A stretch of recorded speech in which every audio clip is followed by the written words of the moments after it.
right, guys. Hope you're all doing well. It's Saturday afternoon or night, or I guess late for some of you guys over in the East. Let's get this party started. Today it's going to be King of the Hill. So tonight we're just going to play some casual games. I mean, there'll be competitive builds, and I'll be, of course, whoever's playing will be trying hard. But it's a good place to practice, essentially, because it's not a tournament. Just get in there, first come, first serve. So anybody who wants to join, all you have to do is have the Total Tavern Tournament map pack installed.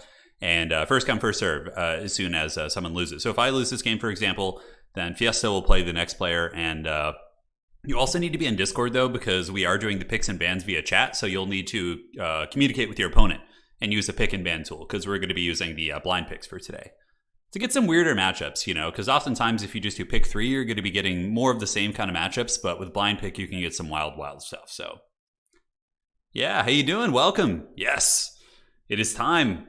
All right, so I'm going to start the picks and bans with my opponent. So let me get this party started. Thank you all for joining on this fine Saturday night. And let's find them. All right, there they are. Let's go ahead and get this, and we'll get the pick and ban tool going. So there we are. And uno, dos, tres. Here we go. All right, so creating a new draft, and perfect. All right. So we're going to start the picks and bans with my opponent. I don't really know what I want to play tonight. I want to practice some factions that maybe I don't play too much. See how this goes. Play some of the weaker factions and see if we can bring them some much needed love. But winner stays on, essentially. So that's how this is going to go down. All right, so waiting for my opponent to join here. Then we'll switch on over to the pick and ban screen. So here we go. And they have not joined yet. So as soon as they join, you just click ready.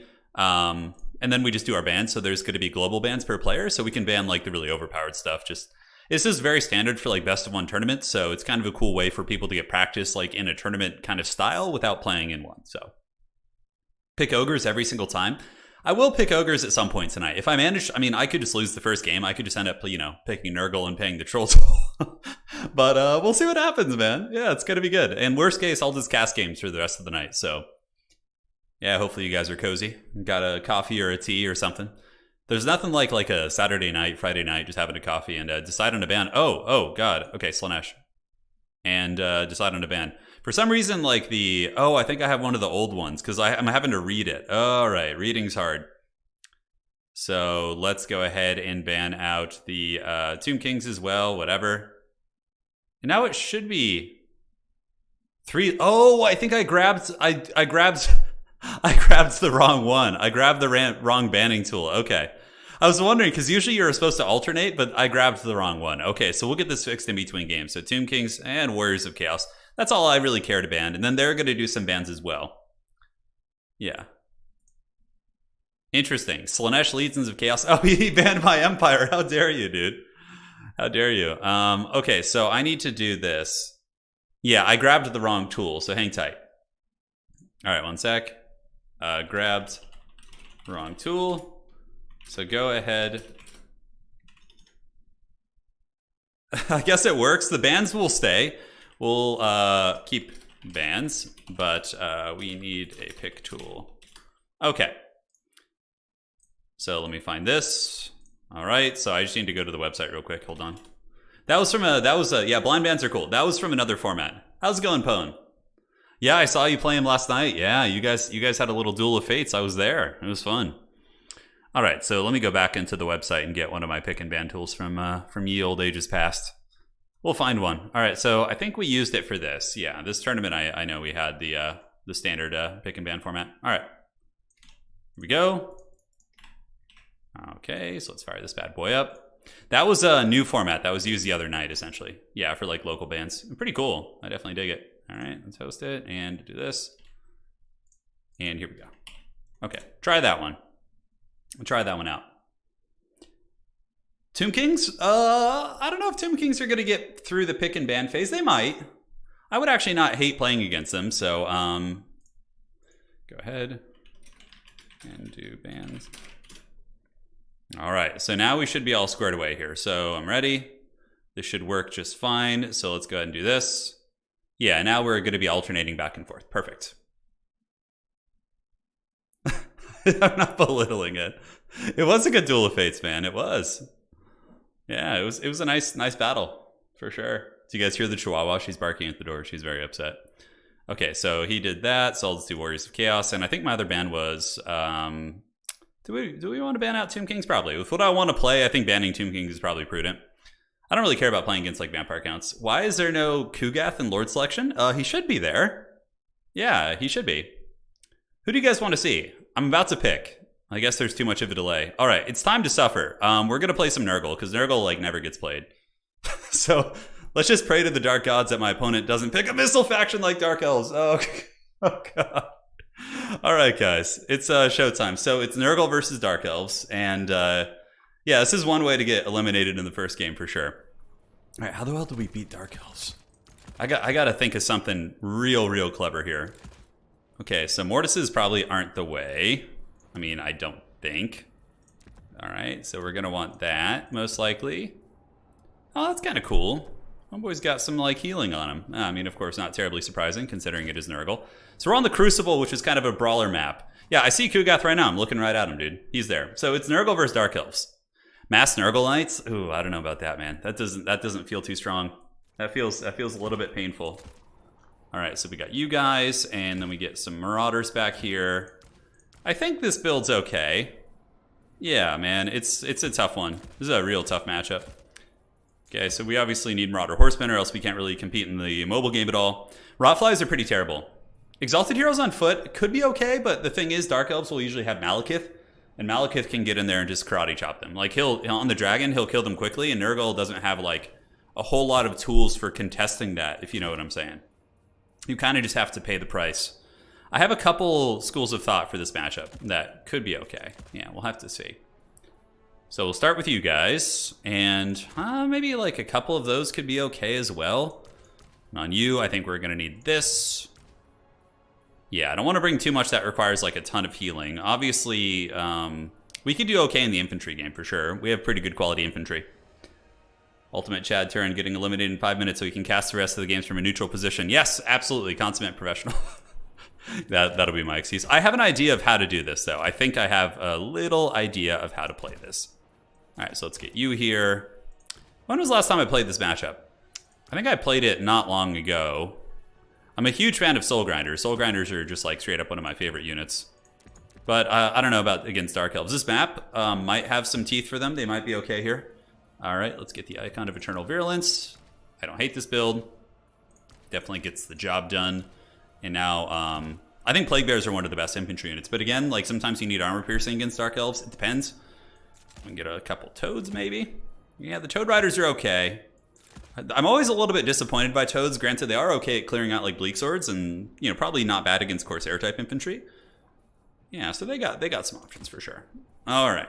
Unfortunately, the Great Unclean One is pretty god-awful against the Dark Elves. Not going to be a terribly strong choice. And we want to get you and get you as well. All right, I think we're ready. I think it's time to let the Nurglings feast. You guys remember that from Dawn of War? Let the Nurglings feast.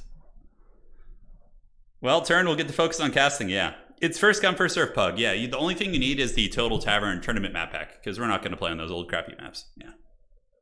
Yeah. Leonard, hope you're doing well. Oh man, you said you have inflammation on your toe right now, so naturally you started a Nurgle campaign for the immersion. Yeah, truly. The festering experience. Well, you're in the right place. Your pestilent glory has spread to me, and now I'm playing Nurgle here, and we'll have to see how this goes. Oh, I totally forgot to cut some of these abilities, although I guess they're all somewhat useful. We could keep those. I really want to bring like a Chaos War Shrine. That's what I'm really fiending for right now. It's just the dreaded Chaos War Shrine. Yeah. I wish that the Plague Drones with the Death's Head grenades were better. I just always feel like they're just super junky. Yeah.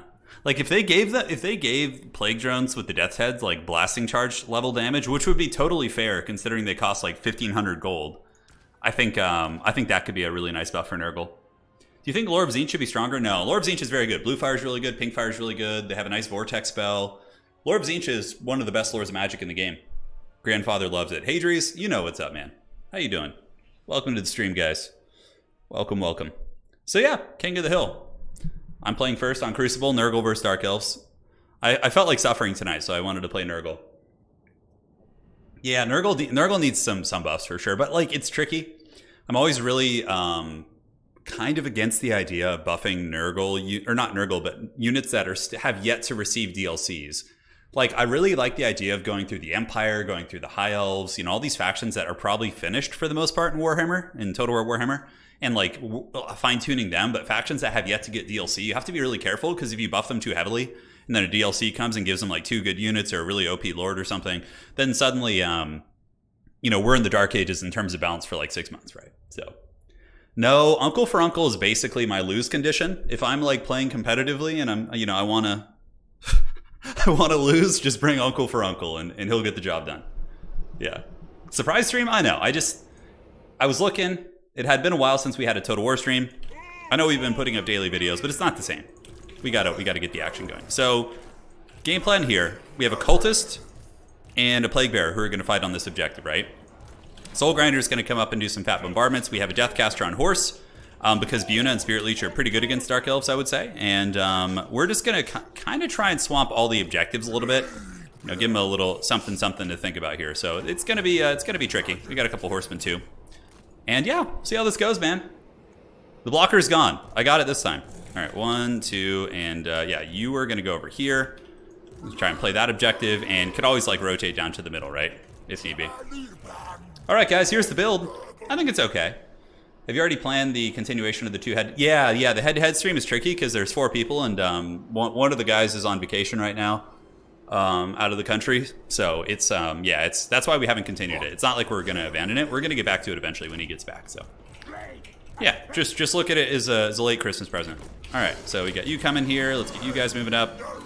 Big fan of the foot-based characters, and let's go do a little bit of scouting. Move you guys up on the hill and see what's going on. We're gonna hide you back here. So the Chaos Sorcerer of Nurgle is pretty cool. He's actually a good fighter, like not terrible.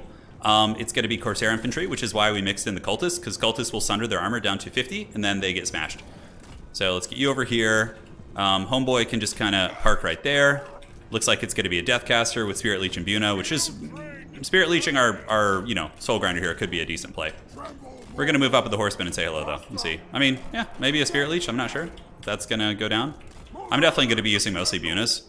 Yeah, so it looks like the Dark Elves aren't going too crazy on the middle, so let's like push down there and see what they got. Obviously, we can't see a lot right now, so let's get our Soul Grinder up here, keep our caster hidden, and oh, yeah, it's Malekith on the Dragon. So that means that we are going to need some more Marauder Horsemen, for sure, because they're like one of the only things we have that can kill big targets effectively, so. All right, Soul Grinder man, let's start grinding some of them souls.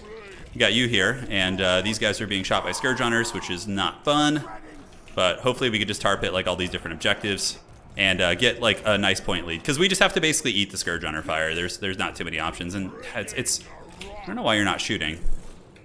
You should be going there. Okay, perfect. All right, so we're just going to try and screen out Malekith, Scourge Hunters. We're just going to have to hopefully run him out of ammunition, and let's get some Chaos Warriors down there to help deal with Corsairs. And yeah, it's going to be one of those games where we just have to like eat the inefficient like trading in the face. Yeah, that was pretty good though. I wonder if he's going to go after my character here. So Marauder Horsemen do manage to catch some of the chariots, but they don't do a whole lot. So let's pull back. You're going to get up on this point. If toads are needed, we could send the toads over there. And yeah, we are going to get the initial kind of stranglehold on this objective. Let's get the Soul Grinder going in, and we'll line of sight here. Not that it matters. Spirit Leashing that Lord, I'm more than happy. Like, that Lord is totally, I wouldn't say expendable per se, but it's not like a huge deal. So looks like they might come into the middle. We'll keep these guys on standby here. The Soul Grinder man is going to just start ripping some shots from downtown. We could drop Bunas probably on, I don't know.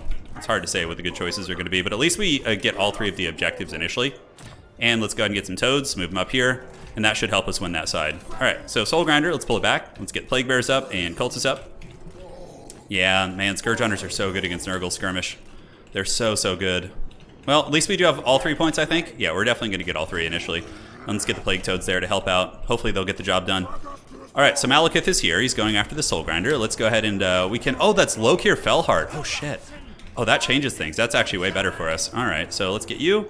Let's go ahead and Buna these guys down to really turn that fight right there. And we do have a 3v1 on Lokir, so I think we should trade okay there. So Plague Bearers, Toads are on their way, Chaos Warriors are up, and yeah, we are able to push them back. So very good. Buna going down. Let's keep chasing him here a little bit. Get that Chaos Sorcerer pulling back, and the Cultists can go in and fight. And now the Soul Grinder needs to start dropping some shots right here, and just rip them right down the line like so. So I don't know if the Plague Bearers win this. It's hard to say. Corsairs are pretty good here. But we do need to make sure we get that objective. So we're going to grab some Furies. send them over here, and have them lend their fire support to that fight. All right, Soul Grinder, pull that thing back. Let's get you guys here. We've been able to rout them. So let's retreat and pull the Soul Grinder back this way. We can't afford to lose the Soul Grinder. And since it's low here, I don't mind actually targeting him. Like, Malekith is pretty hard to deal with for sure. And to get you going, and let's go ahead and get some Nurglings. Make sure we hold on to the point if we can.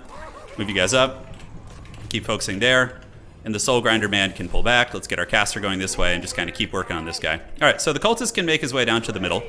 How's his side objective going? It's a little bit dicey, but I think we can get it. All right, let's get those Black Art Corsairs, pull the Scourge Hunters back. And what are we doing with this Soul Grinder man? He's definitely having some problems. All right, we can actually go in here, and I think I need to save up for fecundity though. Nope, wrong button. Okay, let's attack here. Perfect. Are we going to get the little popcorn men up there? We are. The Nurglings are kind of struggling a little bit, so we need to get that Nurgling capture weight if possible. We got the caster here. Let's move over there. Have we managed to get the side objective? I mean, we're trading okay. Yeah, okay. Let's get these spears now. Should be a pretty good trade for us. And where's my caster at? Caster's here. Soul Grinder's here. And where are my horsemen? Okay, so one horseman. Let's get on low here. You guys can just throw into the back of these guys. So let's get you going here. Pop that. Soul Grinder can just rip shots downtown and just keep throwing and get the cultists moving in to hopefully get some good value here. Scourge Hunter's just so nasty, man. Just so incredibly nasty. All right, so we got some more points. I think we're going to win this side, so let's just reinforce the middle if possible. Got the Chariot getting popped. You're getting a little bit of decent damage here, and it seems like our Chaos Warriors in the middle are actually doing very good. All right, keep pulling back, keep pulling back. Let's go after Loke here. Let's get the Soul Grinder, start dropping some fat bombards. Yeah, we're actually slowly winning some of these fights. All right, let's get our two characters and attack into Loki here. I think that's going to be okay. High ground's looking good. Looks like he's reinforcing. So we can reinforce as well with some Toads. The Toads will help us win the infantry fights. As much of a meme as they are, I think they could do well. All right, so hopefully our character Goon Squad can just straight up win this fight against Loki. Let's see how they're doing. How's he looking? He's looking pretty good. We'll pop this and pop Fecundity. Sorry, I had the game sound turned off for a second. Unintentional, of course, but it got the job done. All right, how are we looking here on this fight? Looks pretty good for us. Yeah, we just got a couple spears, and that grind should go pretty well. So getting a good circle beating on Loki here. Let's go ahead and slow him down. That's going to be nice. That's the thing about Soul Grinders is they're actually pretty fighty. Yeah, he's getting smashed a little bit. He is definitely getting popped. Okay, so Plague Bear's up in the high ground in some danger. Let's go ahead and send some Nurglings over there. It's really important as Nurgle to kind of maintain your capture points, obviously. How are we looking? Okay, Lokir's actually getting hunted pretty good. Let's see if we can chase him down, keep that pressure up. And we do have a Buna on the table. I don't think we need to do it. Seems like the grind is slowly starting to favor the changer, or the changer. Oh my god, I'm totally, Tzeentch has possessed me here. Okay, so Toads are there. Unfortunately, the auto skirmish mode thing is just such a pain in the butt. But the fact that we're going to kill Lokir is pretty big. Yeah, man, those Soul Grinders, they don't mess around. The Nurgle Sorcerer Lord as well. All right, so let's just throw. Is he down? It looks like he is in the backfield. Let's unsummon these guys, get them refreshed, and Lokir has fallen. Now we can probably get the Sorceress here. All right, so pulling you in. Let's get you. Oh, he brought a Medusa. What a Chad. All right, so Plague Bearers go here, Cultists go here. Those Chaos Warriors seem to do very, very well for themselves. And let's just do the Plague Tide now. Just try and get on the middle. How are we looking over here? It's going okay. So not the best fight in the world. And the caster's on the run. We'll secure the middle. Looks like this objective is pretty firmly under our control. So we'll get some Haggard Toads coming down here, and we'll just take the middle, and we'll be chilling there. Yeah, Lokir got the business a little bit, didn't he? Yeah, he sure did. I'm surprised it went down like that. Come on, Nurgle. Nurgle's pestilent glory. All right, Spirit Leech. We'll just take down anything big. Yeah, oh my god, he's got another Medusa. This is a wild-ass game, dude. This is a wild game. What are these, Witch Elves? Oh, Witch Elves. I guess they do have pretty decent DPS, right? And we'll just get the Horsemen coming in, see if they can finish off some of these Corsairs. And we could just play the two objectives. We don't need to overextend on 3 until we really, really like have a huge value lead, right? All right, so a couple Dark Riders on their way in. Soul Grinder, man. Grinding them souls. Medusas are going to be a bit of a pain to get, but let's see if we can hunt them down with our characters and our Soul Grinder. Get the Nurglings up to the middle. If I were him, I'd probably try and push the side objective here. That would be my play since it's very lightly defended, so I'm going to go ahead and reinforce that if we can. All right, so we're going in for the kill. We do have a Plague Bearer summon. He's kiting pretty well with these Medusas, actually. He's like pulling back and being very, very elusive with them. Nurglings are up. Let's get you guys. Let's get you guys. And it looks like my guys did end up losing that. And as soon as he leaves this objective, the dreaded Nurgling back cap, one of my favorite tactics with Nurgle. Nurgle doesn't have too many viable tactics. They have a couple. Is that a Sorceress of Death looking to brawl here? All right, we can go after the Sorceress, no problem. And we'll drop a Fecundity here as well. That'll heal up all these units. Because we went with the Deathcaster, obviously, right? So we're not going to have as many heals. Yeah, Nurgle's pretty decent in melee. I mean, that's obviously where they shine, right? And let's get another Popcorn Man. Get some Poison Hounds up here, just to support. They can nibble on Witch Elves with reasonable effectiveness as well. Up on the point. Up on the point you go. Let's go. Get up there. Come on. All right. So how are we looking? I think this game's over. I think even though my opponent has a decent little value lead, we can actually summon some dudes here. So let's pop that. And then we can drop Buna on one of these Witch Elves, which will really karate chop them. And this fight should go pretty well for us. Assuming that summon gets off. Okay, there we go. If that summon didn't get off, I would have been a little concerned that all our characters get rampaged. Let's go point blank shooting mode here. And yeah, looks like we got that point. My opponent going for the side point. We got Plague Bears, which will take 10 years to remove. And here we got you guys looking pretty good. Yeah, so you can see the Witch Elves here getting karate chops. We're behind on value, actually, which is surprising. We got you tied down. And yeah, it's mostly just going to be like skirmish units trying their best here. All right, so we'll countercharge these Dark Riders and save up for another army ability. Yeah, this map's really cool. This is the Crucible, one of our Total Tavern map packs. It's really fun. It has like cool, Vanguard, trickery and other things like that. So let's get another Plague Bear moving up here. Matter of fact, just hit those guys, take them off the battlefield. All right, so the Witch Elves got completely smashed by the Cultist. Cultist summon's really, really good. And these Plague Bears probably aren't going to be able to contribute too much, but we'll send them back here. And wow, how did those hounds break? I felt like they were behind the Nurglings, and they should have won that charge there. All right, let's get another hound unit. Screw it. Fast and furious, man. These ones hopefully will come back. We'll have to see. All right, so we're gonna hunt down the Medusa, and let's get a Spirit Leech on you. You guys go here. You guys just Helm's Deep on this objective. The Dark Elves are just kind of out of steam right now. Let's go ahead and do the slow ability, the Curse of the Slug. Yeah, this Nurgle Sorcerer has been fighting pretty well. I mean, guys, look at that. Nurgle Sorcerer with almost 3,000 value. I mean, that's not just Bunas. That's other effects as well, man. I struggled to get my Cultists to be able to summon when I play Nurgle. Yeah, that's one of the conundrums of it after the changes that we got like a while back. But that usually, they're going to, if you have them on a point, your opponent's going to have to attack them at some point, typically. So yeah, we're going to get a rear charge here. That's what we're doing. We're pulling around first round. We got the Plague Bears being absolute chads here, and you guys do this. And I wonder what kind of DPS we saw from the Toads. It definitely helped equalize the fight against the superior kind of Corsair infantry. We'll chase down that Medusa to get it off the battlefield, and the Houndos. Yeah, I'll get them rear charging into the Corsairs. And with the monster here, we should get a terror out, and that should just kind of seal the deal. All right, Fecundity. And wouldn't be surprised to see him tap out now. I wouldn't be surprised. I think he's at the end of the road. Hey, Nakamura, how you doing, man? I saw your message. No, I haven't checked out that RTS game yet. I do plan on it.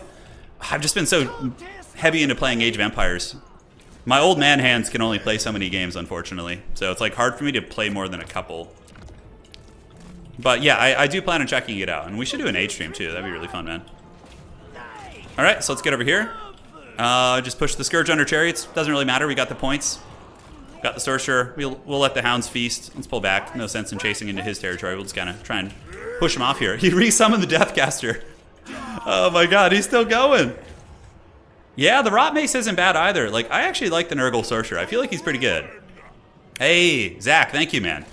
So let's pull the Soul Grinder, and you want to take advantage of terrain, right? So we're going to hide him behind this little pillar where he's going to be able to shoot pretty happily. This objective is actually not super heavily fortified either. Middle's going to be tough for him to take. We got like a lot of dudes down there. Plague Toads give you that sustainable DPS. Looks like he's Bune on them, which it's only a 600 gold unit, but I don't think I need Horsemen really. I'm just going to keep summoning Plague Bears. Horsemen are decent, I guess, but we'll get the big boys up there and get another little Popcorn Man and some Nurgling so we don't lose any objectives and we can just close out the game a little bit quicker. Yeah. There's a Nakamura. What's that RTS called? The one that you were talking to me about playing? Yeah, I saw somebody else playing it. I think it was Artosis. I watch his StarCraft streams a lot, and he was playing it on his stream, but it was like a sponsored stream, I think, that he was doing. So I don't know if he played it on his own volition. I think he was paid to. He seemed to be enjoying it enough. All right, so do we want to Scourge? Yeah, we'll try and slow him down a little bit. These Dark Riders probably going to peel. I don't know. Didn't really even need to use that, but Yeah, there's basically no chance at this point for him. It would take him too long to get the points. If these little Nurglings get to the point quick enough there, he's probably not even going to capture that one. Soul Grinder, let's get it back behind the pillar. There you go. Crossfire Legion. Crossfire Legion sounds like a 1990s like laser tag arena name, you know? Yeah, it kind of gives off those vibes for sure. Well, cool, we got a Nurgle W against, it wasn't like a super meta Dark Elf build by any stretch of the imagination. Like Lokir isn't meta, but he's still decent. But yeah, still decent. Worked out okay. All right, which elves let's attack him with hounds, give us a little bit more DPS. And the Plague Bears will get there when they get there. You know, you can't expect too much from those guys. And we'll get some horsemen here to hold this point as well. It's a good warm-up game. I don't know about you guys, but in the winter, when I'm playing games in the winter, oh no, he got the Soul Grinder somehow. How did he do that? Oh, treachery. But when I play in the winter and I'm like running the heater all day, like I just like have this hazy brain fog from like all the warmth coming from the heater. I don't know if you guys have that as well, but it's something. GG, well played. I did not play Company of Heroes 2, but for 3, I plan into jumping into it pretty heavily. Yeah, GG. GG, well played. Love the streaming content, always learning new things. Hey, I'm glad to hear that, man. So yeah, Nurgle Sorcerer Lord is badass. He carried that game. Like, without him, we just lose. Nakamura, that's funny. Oh, man. 3,100 on him, dude. He carried that game hard. Soul Grinder is really good. Plague Bearers are amazing. Like, this is, like, all the good stuff on Nurgle, right? You could also go with, like, a Death Great Unclean one, but I feel like he's a little bit too risky. Badger Knight, thank you for the 20. Thank you. Means a lot. Thank you, thank you. Really appreciate that, man. And hopefully you enjoyed that. Badger Knight, what would you like to see in the next game? What would you like to see? All right, Fiesta, so now you got to jump out, brother. And let's do this and do that. Update everything. So we'll put the current score. And this can be King of the Hill. Score to beat is 1. Yeah, so that's what that can be. All right. Thank you, thank you. Yeah, there's a lot of stuff I'm really excited for in 2023. I'm really excited for Stormgate. That's one I'm going to cover pretty heavily because it's a lot of Warcraft 3 and StarCraft developers, so I have a lot of faith in that. I'm also very, very excited for Blood Bowl 3 and obviously Total War Warhammer DLCs. We'll have to see. Oh, okay, so shoot me a message. If you do end up joining here, shoot me a message in Discord.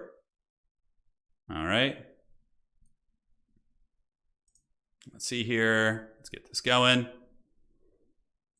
And perfect. All right, so let's get the blockers up. Let's get the picks and bands going. The old picks and bands. I think it's this one. Yes. Oh, I forgot to replace it on the notepad there. That's annoying. Okay, let's pull you up. See if we can get back to this. And yeah, I'm gonna have to find it again. Lovely. All right, let's go back. There we go. Got you. Got that. And create new draft.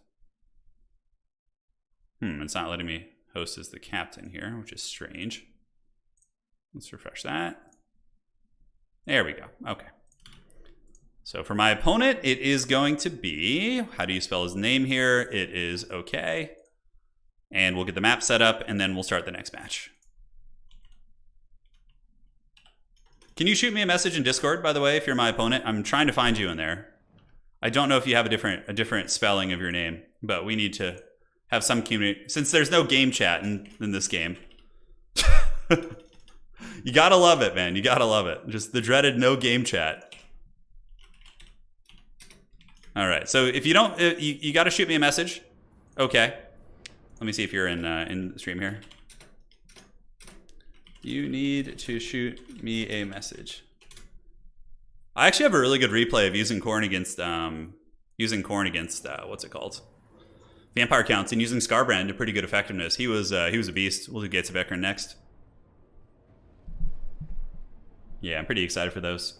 Death's Herald on a Rotfly or Demon Prince of Nurgle. Yeah, the Demon Prince is okay. He's pretty expensive. He's pretty darn expensive. Hey, there you are. All right. Hey. Okay, so we got our opponent. Now we'll do our picks and bans. Thank you for the message, my friend. And let's switch on over and wait for them to join. We'll get chat eventually, guys. The chat DLC will You know, Total War Warhammer 3 will be in its twilight in like 2025. It'll be at the end of the road. The end times will have come. And then we'll get the chat DLC.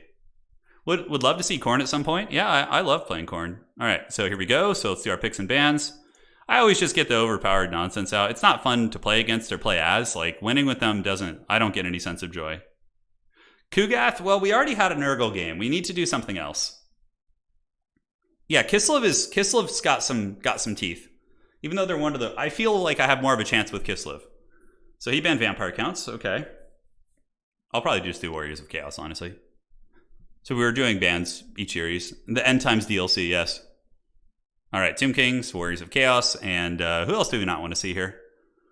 I don't know, man. There's like nothing else. Like, aside from these are like the big four. I actually don't even mind playing Vampire Counts. Let's go ahead and ban... I don't know if he's a Skaven enjoyer. Well, you know what we'll do is we'll ban Dark Elves since we just saw them to try and like save you guys. The nation calls? I know it does call. Yeah. It does call. All right. Okay. Yeah, Nakamura, you're saying the meta for 1v1 is pretty bad. See, that doesn't make me want to play it because I have no interest in the campaign whatsoever. You know, I only really would care about the PvP experience. Hey, let's see some Glorious Empire for the 1 a.m. UK viewers. All right, man. All right.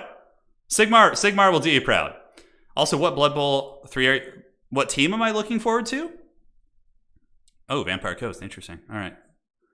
This one's for you, Alisar. Thank you so much for the tenor. Really appreciate the donation, my friend. And we also had one from... I'm looking for you. Got an insane new dwarf build. Dan, thank you for the donation. Sorry I missed that. Shoot me a message in Discord with your awesome dwarf build. Okay, the draft is not currently... It seems like it's bugged. Okay, whatever. Yeah, like this tool seems to have run into a bit of an issue here, so... Oh, I think he DC'd. It's okay. I'll go Emp. What were you gonna go? I just told him, because I think he disconnected. Okay, that's what happened. But we'll get you back in here, bud. Don't worry about it. And we're gonna go Empire, and he can just go whatever he wants. And yeah, he's gonna go Khorne. Great. Oh, God. Jesus. That sneeze came out of nowhere. I'm so sorry. I'm so sorry, man. So this one's for you, Alisar. I got you the dreaded Khorne. Hey, Puggington. Join into the next game, but he just disconnected. He's on his way back. Let me just tag you. Hey, he is rejoining. Just a DC. I made it, but I'll leave again. Yeah, sorry, Pug. I do want to play you, Puggington. You're always one of my favorite people to play, but... All right, so we got Khorne versus Empire. Sigmar bless his ravaged body. Let's see what we can do here. Let's get our blocker up. That was a serious sneeze, yeah. I have really bad allergies in general, so... I'm known for my sneezes. Sigmar bless this ravaged sinus cavity. All right, so let's get this going, man. The Prince and Emperor... He will wait no longer. Huh. There's so many, like, cool ways to play the Empire these days, man. There definitely is. All right, I like this. We don't need no dwellers below. It's for peasants. We will bring the Lore of Life to heal the big man, but we don't need dwellers. We'll do Earth, Blood, and Regrowth, I think. All right, that looks fine for me. Aside from this, how much do we have? I actually like this build. Like a cool... well-rounded, solid Sigmarite build. All right, Flagellant, Sigmar Suns are really nice anchor pieces. I'm going to try something a little different with my Cavalry Corps. Going to have a little bit of fun with that. Sunmaker is really good here, too. We could totally do Sunmaker, but most Khornate players kind of expect it, so it's not always the best. Free Company Militia are badass. You always want a couple of those guys. Sigmar loves his Free Company Militia. Do we need to worry about Bloodletters? I don't know. Not like Bloodletters are never too scary for me. You got to root for Khorne. It's okay, man. It's okay. Khorne is a very cool faction. Yeah, it's a fun matchup for sure. It's a very fun matchup. All right, so let's see here. We could throw one of these in. Although, if we're going to go that route, why not just get the true Chad one? Oh, it's so expensive, man. Hammer of the Witches costs so much. And it's so hard to defend against Furies. That's one of the issues with it in general. Yeah, we got you. Do we want to get some halberds of some sort? Could do halberds. You know, basic state trooper spearmen probably are a good inclusion as well. Having some you know, consistent anti-large gets the job done for sure. All right, guys, I think we're ready. I like this build. It feels pretty good. Definitely not unhappy with it. Good luck, have fun to my opponent. Volkmar is good occasionally, not in this matchup. Nurgle, I saw someone typing Nurgle and my brain just like read what they typed. But the reason why Volkmar sucks against Khorne is because Khorne often has Minotaur great weapons and almost always has Valkia. Valkia is an anti-large armor-piercing character that absolutely dominates Volkmar in combat. Like, it's not even close. So typically, I've had a fair amount of Empire players ask me, or people aspiring Empire players, about how to what lord to bring against Khorne. And I can say with great pleasure that the best lord is Karl Franz. He is just the Terminator in this matchup. He can usually outmaneuver and defeat Valkia with healing. On top of that, he kills cultists. With Gal Maraz and Reichel and Runefang, he can get in there and smash like the big characters. He's really good. Franz started Warhammer 3 and got, beta by recommending Karl's campaign. He's at Civil War because all his counts got blown up by chaos. Yeah, that's like the classic experience. Like, Creative Assembly's like, hey, go play Karl Franz. He's a great beginner campaign. And then by turn 15, it's like, Sigma, preserve us. There's just Draika's torching her electors. Festus is roasting him. The vampire counts are roasting him. And you're just like, Sigma. It's the funniest shit. Yeah. That's really funny, Aligard. Thank you for the donation. Hey, Turin, been following the channel for a while. Love the content. Thanks so much. Thank you, man, for hanging out and joining, having a good old time with the old man here. Still got it. Still got it. All right, so let's go here. Let's get this going. God, I need to wake up. Dude, I just can't wake up today. It's literally almost 5 p.m. and I'm still have that morning haze. Free Company Militia are one of my favorite units.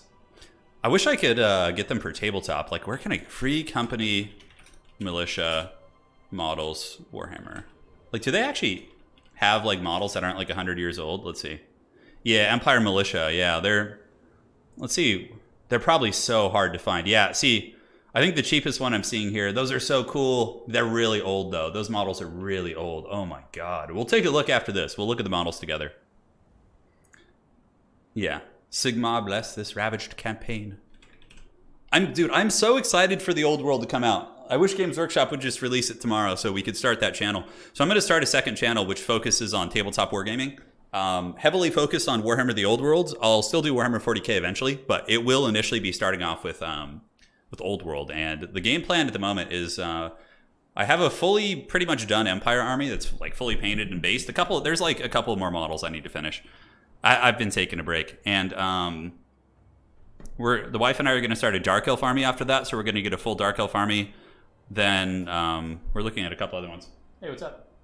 No, I heard the wife electors being summoned. Thank you, darling. Appreciate it. I got the coffee and the tea. We're good to go. Thank you, darling. I love you. All right, the lady is here. So Dark Elves, Dwarves are another one. We'll see what happens. So let's get this party started. We're just going to push the lane. I don't like to contest with Khorne too much in the open field over there. You could, but I typically on this map really like to play the one lane. We'll get Franz and get you. We got the Demogryph Knights hiding in the trees. Demogryphs are pretty good here. I like them with regrowth because they can really cut through Fleshhounds very quickly. Yeah, it's a solid Empire army. Yes, I'm so ready for the old world. I know. I'm super excited as well. Someday, my friend, we'll see what happens. All right, so we'll let our opponent set up. The wife brought some tea, which will get me going.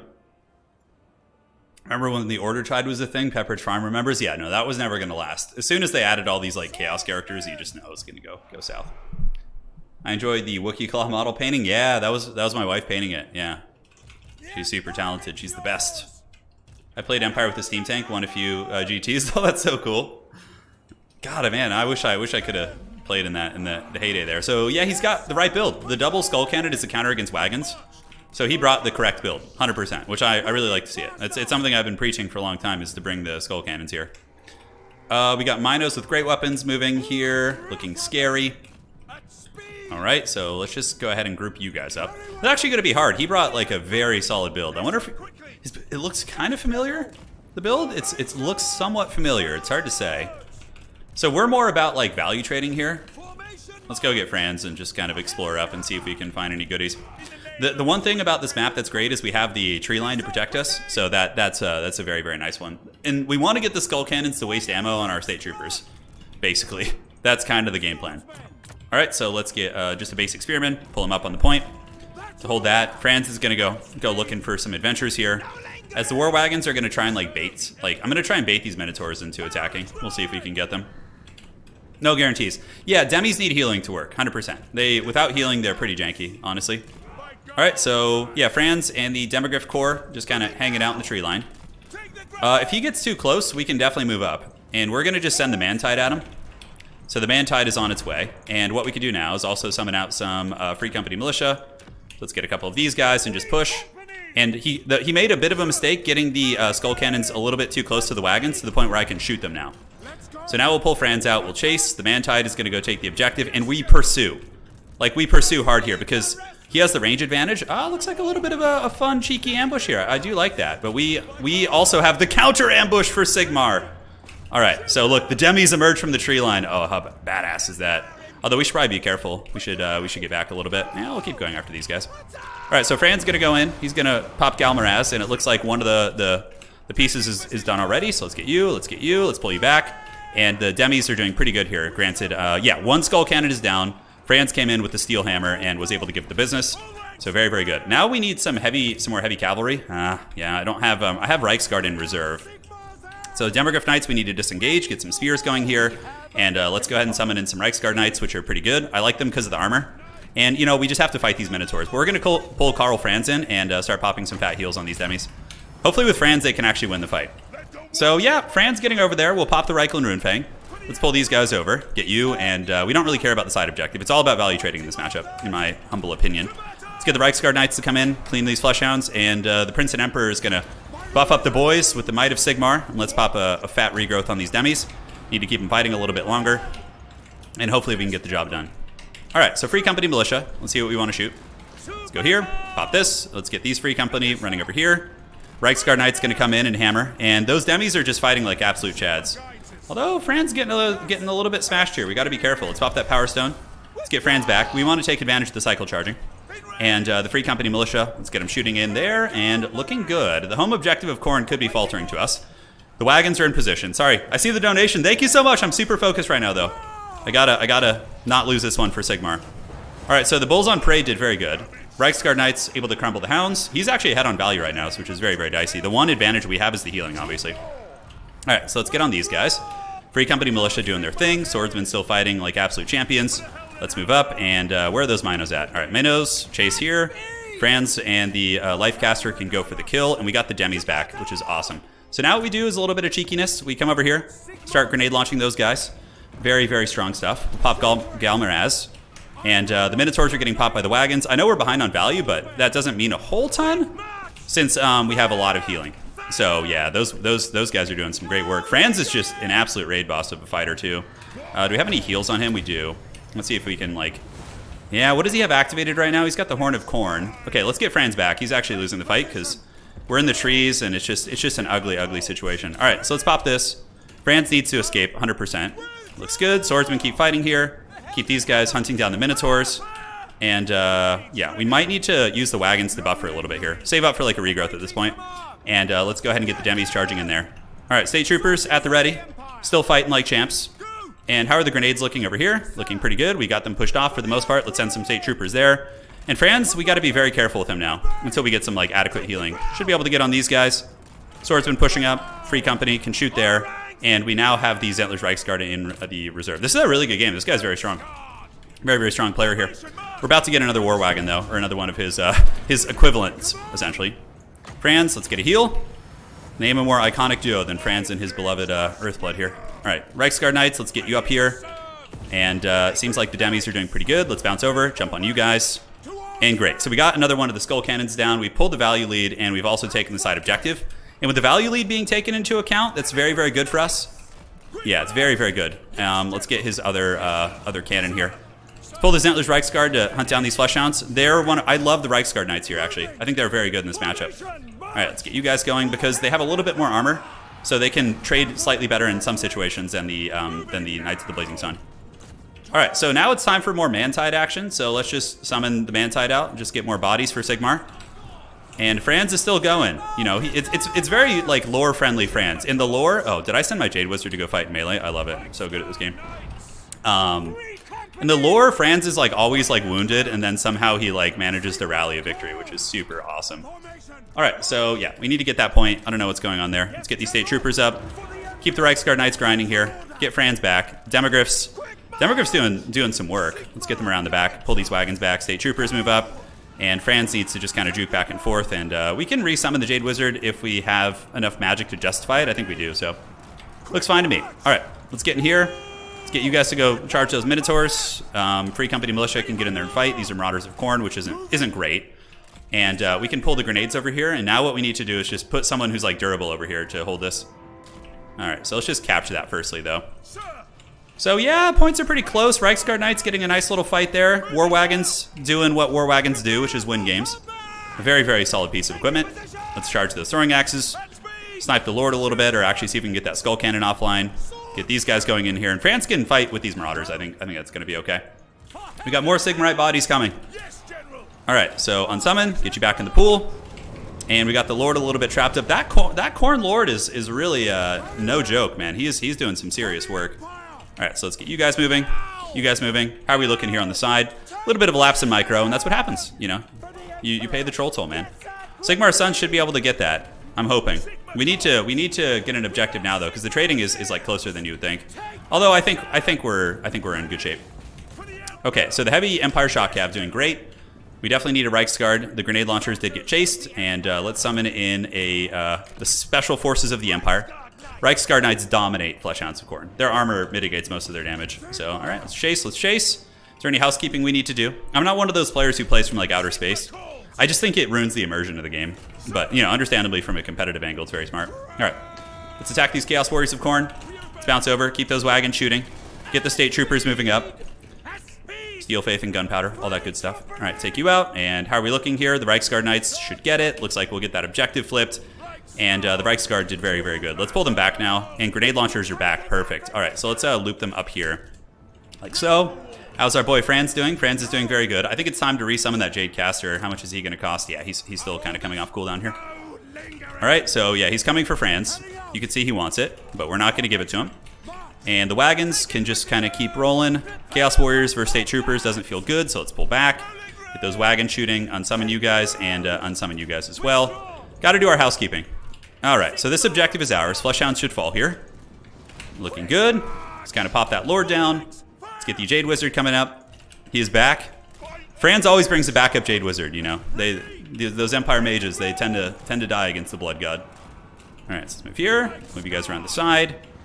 State Troopers can fight these Chaos Warriors. It's not going to be pretty, but somebody has to do it. And it looks like there's a Cultist of Khorne coming, and on this side, the Imperial Special Forces have dealt with the Hounds, which is great.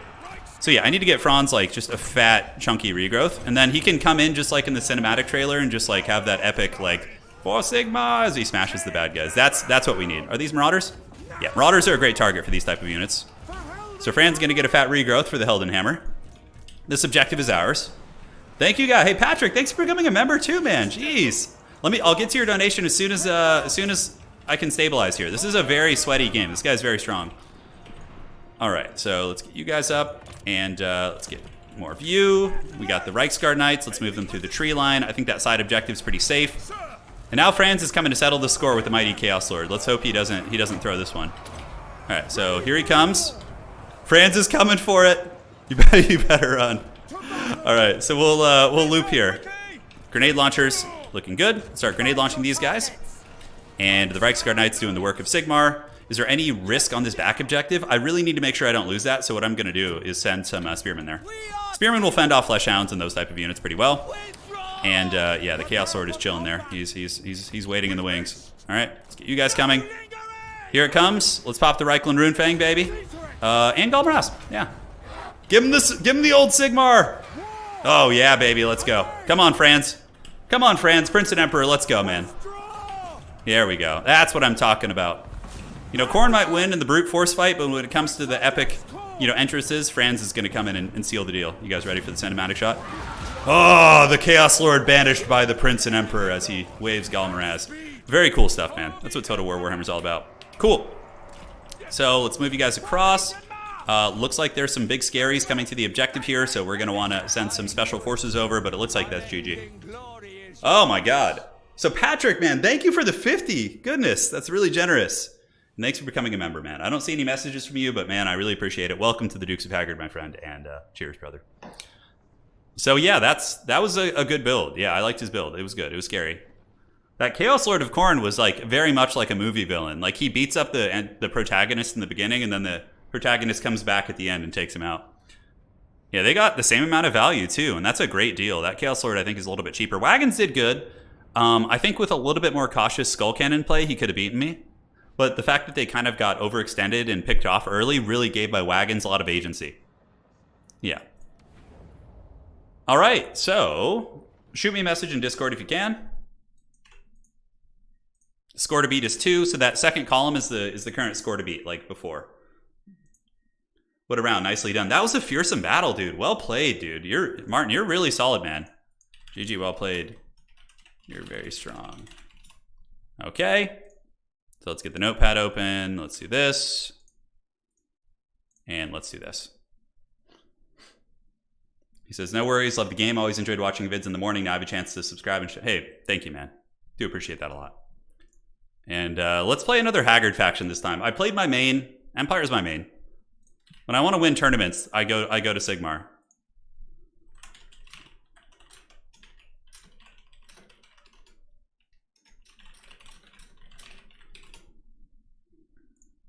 Okay. So let's get you. Is this you here? I think it is. Yeah, looks like that's my opponent. And are you low guard? Got to make sure it's the right person. Yeah, so one of the best things against Empire is actually the Khorne cultists. They're really hard to deal with. The Silver Shields, like, very, very strong. Aces. All right, we got our opponent. Let's pick the next map. The next map, let's go ahead and do another fun one. We'll do the Crater of Decay. It's a really cool Nurgle map. Really, really cool map. Okay, where are we at? Let's get these picks and bans going. Thank you guys for joining tonight. It's been fun so far. Here we go. It is time. Let's do the picks and bans. Get rid of all the nonsense in this game. Satisfy the grudge. They have wronged us. It's time, dude. Is it time for some Dwarfs? Well, definitely Slaanesh is a good ban. Warriors of Chaos? I actually feel like Dwarfs could do well against Warriors of Chaos. Maybe we leave them open. Maybe we leave them open, right? So Vampire counts, don't mind them. No problem. We got to play some Khorne tonight. If I manage to win this one, we could play some Khorne too. Shocking lack of gunpowder? Not necessarily. We had wagons, and we had Free Company militia and grenade launchers. I mean, that's a lot of powder, dude. Handgunners aren't very good against Khorne because Fleshhounds and Furies just like dive all over them. Warriors of Chaos and do we want to leave Tomb Kings open? Are we feeling real reckless here? I kind of want to cast some games, so we'll give a little something. All right, Warriors of Chaos, Slaanesh, and who else do we want to ban? I don't really know, man. Let's get rid of the Skaven. If we're playing Dwarves, getting rid of Skaven is good. Am I excited for snow? I mean, we're not. It doesn't snow where I live, so. We've had a lot of rain, though. We've had a lot of rain. Satisfy the grudge. They've wronged us. The Dwarves are coming, man. A Slayer build? Uh-huh. So who are we playing now? Let me get his name correctly here. Take Tomb. I don't want to play Tomb Kings. Tomb Kings are just they're so strong. They're so strong. Yeah, no. We do have, I mean, I live in a mountain valley, so there's mountains around us, and they have a lot of snow. Kislev versus Dwarves. Okay, this is definitely an interesting matchup. In my experience, pretty good for the Dowie, but Kislev can win it. But yeah, very dwarf. I would say dwarf favored, but maybe not on this map since cannons aren't really good here. So yeah, something to consider. So now let's jump on in. We got Kislev versus Dwarves. They have wronged us. I don't know how Kislev would wrong the Dwarves. Maybe they sent him like a bad batch of like some meat or something. I don't know, man. We'll figure it out. Pretty good UFC cards. Yeah, I wanted to watch some UFC tonight, but I felt like streaming, and I'll just go back and watch it afterwards. No spoilers, please. All right, so let's get you guys 2, 3, 4, and 5. It's very good. Kislev is coming to get you. Who do we want to use? Probably Thoric is just the way. He's so good, man. Ungrim is also... how would Ungrim fare here? I guess he's like pretty fighty. Like none of the Dwarf Lords really like clear space that quickly. Like I feel like Dwarven Lords should be way scarier at like clearing out like stuff. They usually just get like tar pitted by like one infantry unit and just sit there the whole game, and you're just like, well, that was fun. You know? Let's pump some Dwarven legs. That's right. Okay, so let's get Logard is the name here. Sorry, I forgot to update it. And outstanding. Look at that. Fit perfectly. Power of technology, baby. Power of technology. So against Kislev. Yeah, oh, I should probably have an army blocker up. It's all right. The army I brought is like very, very basic. It's very basic so far. Yeah, so let's get you, because that's going to be awesome. And we can get you and this. I do like that quite a bit. I feel like that's going to be strong. And then we can get the...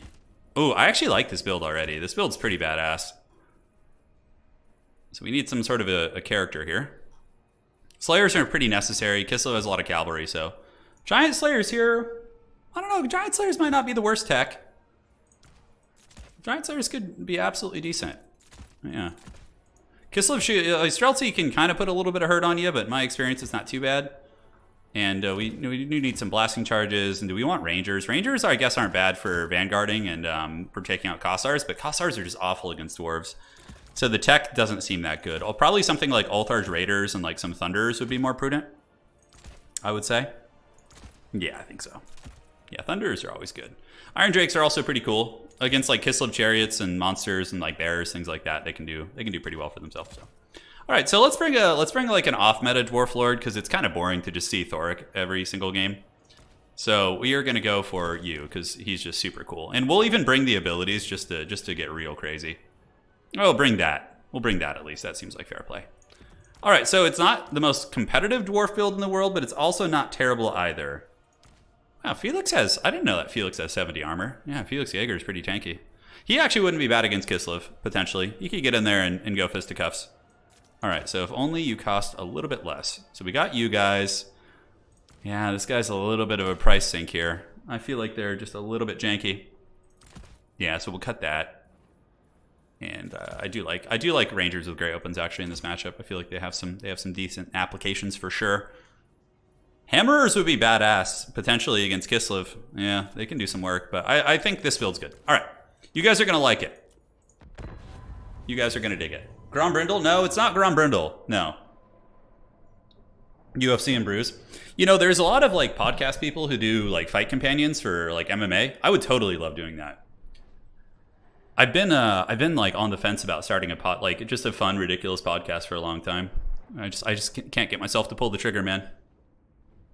I just keep telling myself, I'm like, the old world will be out soon. Then I can start my second channel. But before we know it, it's going to be like 2025 and we're going to be getting it right. So, yeah. Who knows, man? Who knows? Belagar is pretty bad against Kislev. He has very low armor piercing, and Kislev's a pretty armored faction. Probably like outside of Thoric, you could get away with like Ungrim. The dwarves really, really need a legendary like shooting character, like a master engineer with just like an absolute shotgun. Spectral hero against Kislev, yeah, pretty god-awful magic. You know, Hans might actually be good. Hans might actually be decent, man. Do it, bro. I'd listen. Hey, I appreciate that, Dylan. Yeah, I do know a lot about MMA. I've been watching MMA since the 90s. I've done a little bit of martial arts. I'm nothing special, obviously, but I've practiced, so I kind of know the basics. All the submissions and striking and all that stuff, yeah. UFC, I love watching UFC. It's not just UFC. I love watching MMA. Like, I think like one of the peaks of MMA was Pride Fighting Championship, just like super corrupt over there. But yeah, it was Pride Fighting was so epic. You just had these like larger than life personalities just juiced to the gills on steroids in like the late 90s, early 2000s. You just got like Mirko Krokop coming in there, just like head kicking people into the Shadow Realm.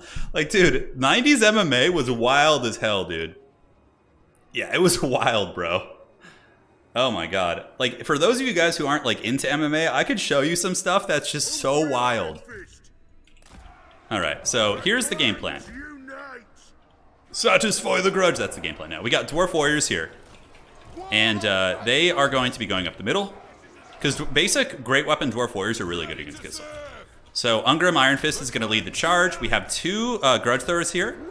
So the Grudge Throwers, I think, are pretty good against Kislev. They can, like, kill Streltsy. Now, you would think that without cannons and stuff, I'm a little bit vulnerable to maybe, like, sleds. But I have the Gyrocopter Goon Squad. So the Gyrocopter, including the Skyhammer, if any sleds try and get into my back line, they're going to get straight up Last Samurai. So we'll take blasting charges here with the Dwarf Warrior.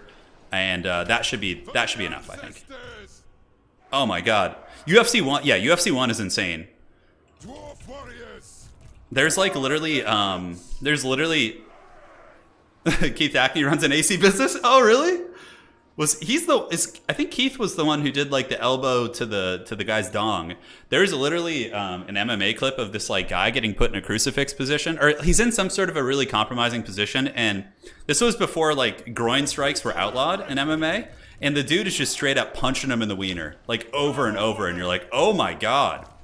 But it ended up being a little bit of karmic justice, because apparently the guy who was on the receiving end of that was just, like, a terrible person, criminal, like, had some really scary shit he did. So it was...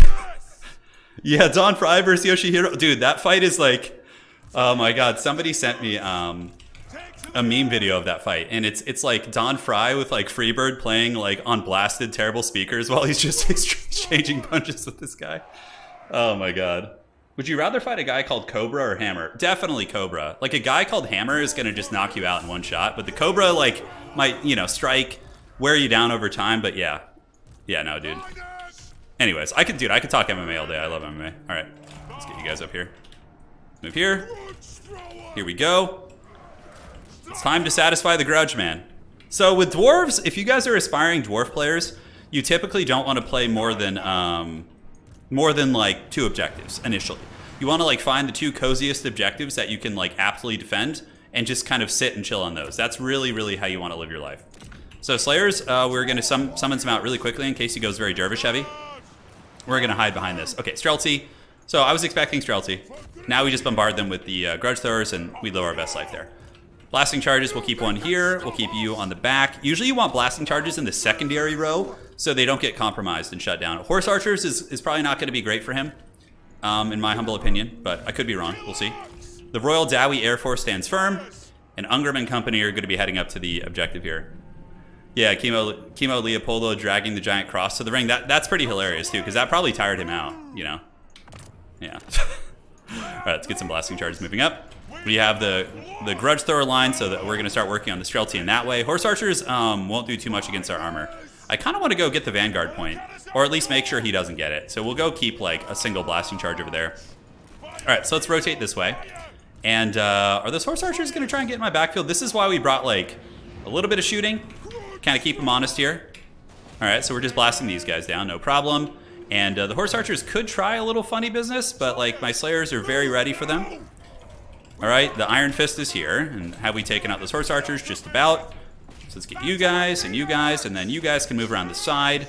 And I probably need to get some sort of a gun just to make sure he's not, like, cackling back here, because he's trying to snipe my artillery, which isn't honestly a bad play. But overall, you can see our artillery not hitting home yet. So let's get on these Streltsy. Let's move in. Let's move in here. Move back that way. Line of sight's a little bit fickle on this map. You gotta watch out for it. So yeah, here comes the heavy cavalry. Oh my god, he brought war bears against me. Oh my god, the dreaded war bears. Oh no. Oh man. I mean, okay. The thing about war bears is they do have good armor piercing. So there is some application to that outside of just the memes. And he's got a patriarch here, or a boyar, so we need to Chef Boyar D. We need to hunt him down.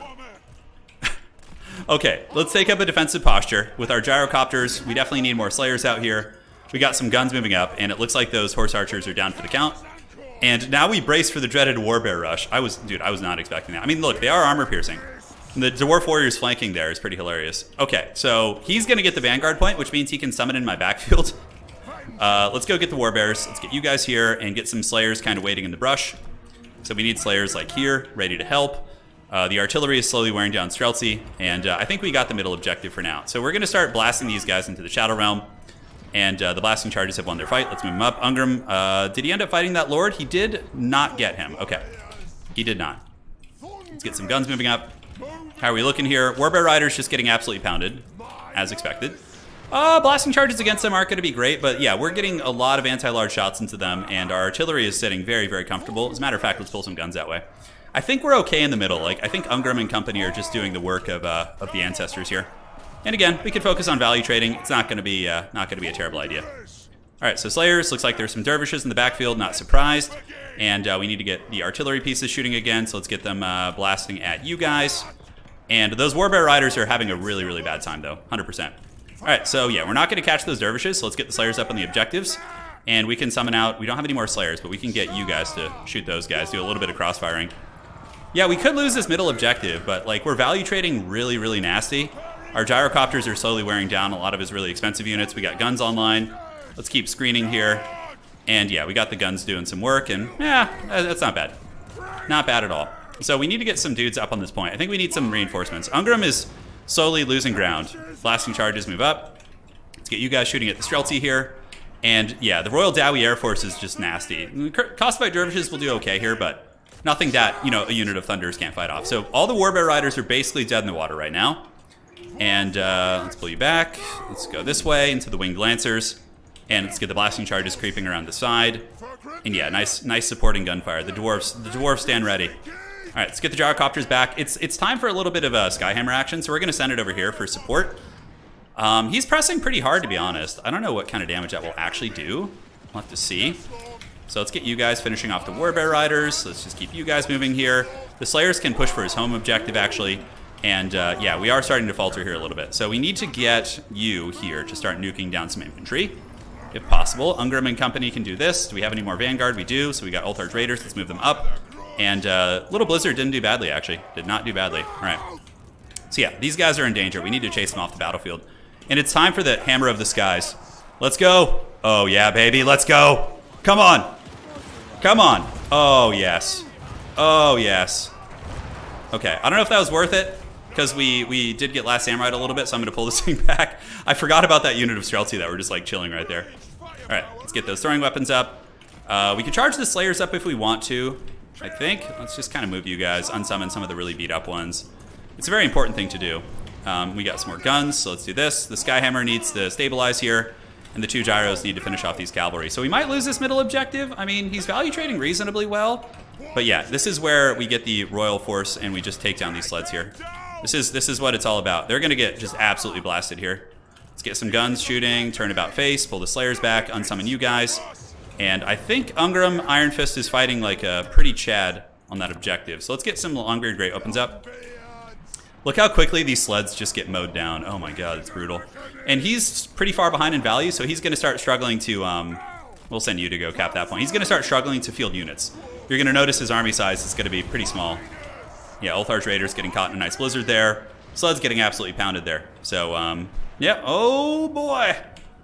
It's one way to break Kislev units. If they're not going to break on their own, you just literally kill them to the last model. All right, so let's get the guns up here, and we can push his home objective now. And Skyhammer, we can unsummon it at this point, and let's get you guys moving up and just hustle towards his back objective. That's going to be the game plan. Ungrim Chadfist is going. Looks like he's cycle charging with his bear. Let's blasting charge those Kossars.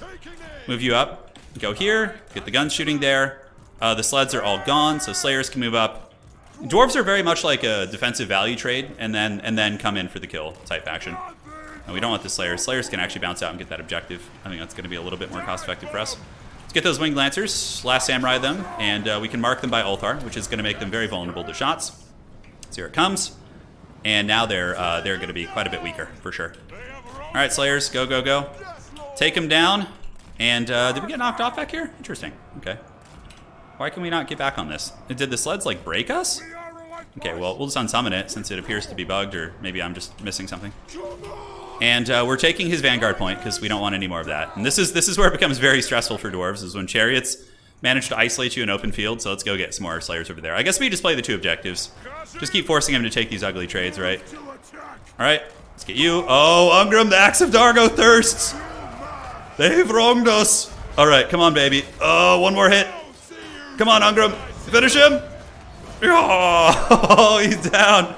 Did you see him just get blown off that bear, dude? Holy shit, that was funny. All right, so let's unsummon some of these guys. Try and get some of them back into the pool. Slayers are stealing the Vanguard point, so we can't summon shit in my backfield anymore. Get some Slayers hustling there. It's pretty hilarious when the Dwarf Lords do finally manage to catch you. And everybody laughed at them until it was too late. We'll unsummon these, get a little refund, get some guns moving over here to shoot the sleds. And Blasting Charge Men can go here. You guys go for his back objective. And, Blizzard's a good spell. Blizzard's pretty good, for sure. The one thing in his build that I think was a little bit questionable was maybe the Warbear Riders. I know they have good armor piercing, but in my experience, they're always a little bit kind of lackluster in that regard.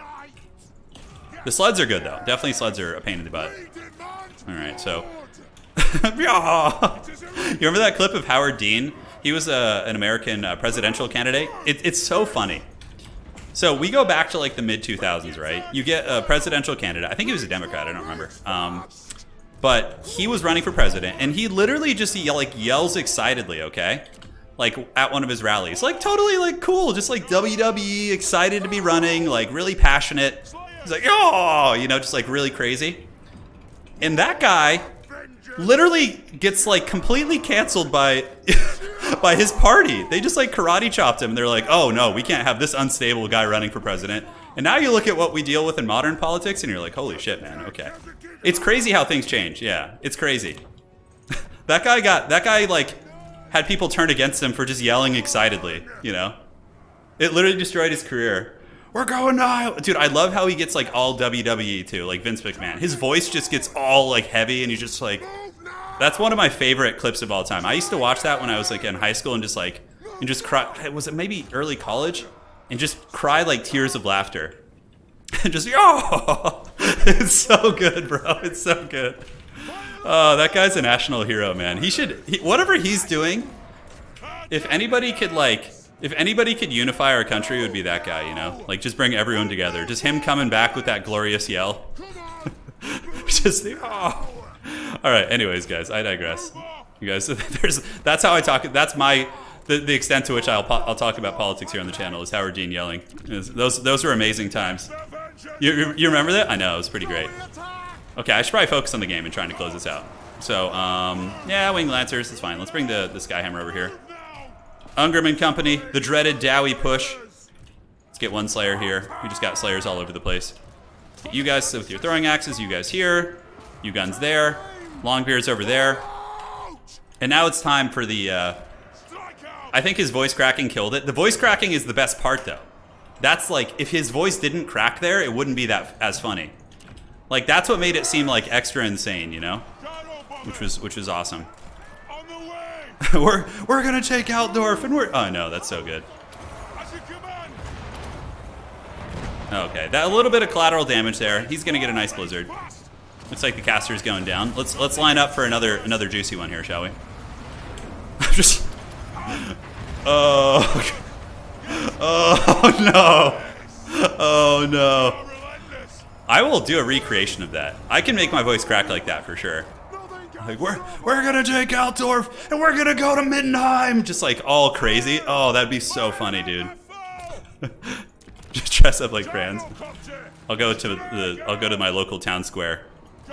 This man's not tapping out, despite having his value doubled. He's definitely dead. Yeah, GG. Well played, man. Honestly, he played well. It's just the army wasn't efficient. The Warbears were not good.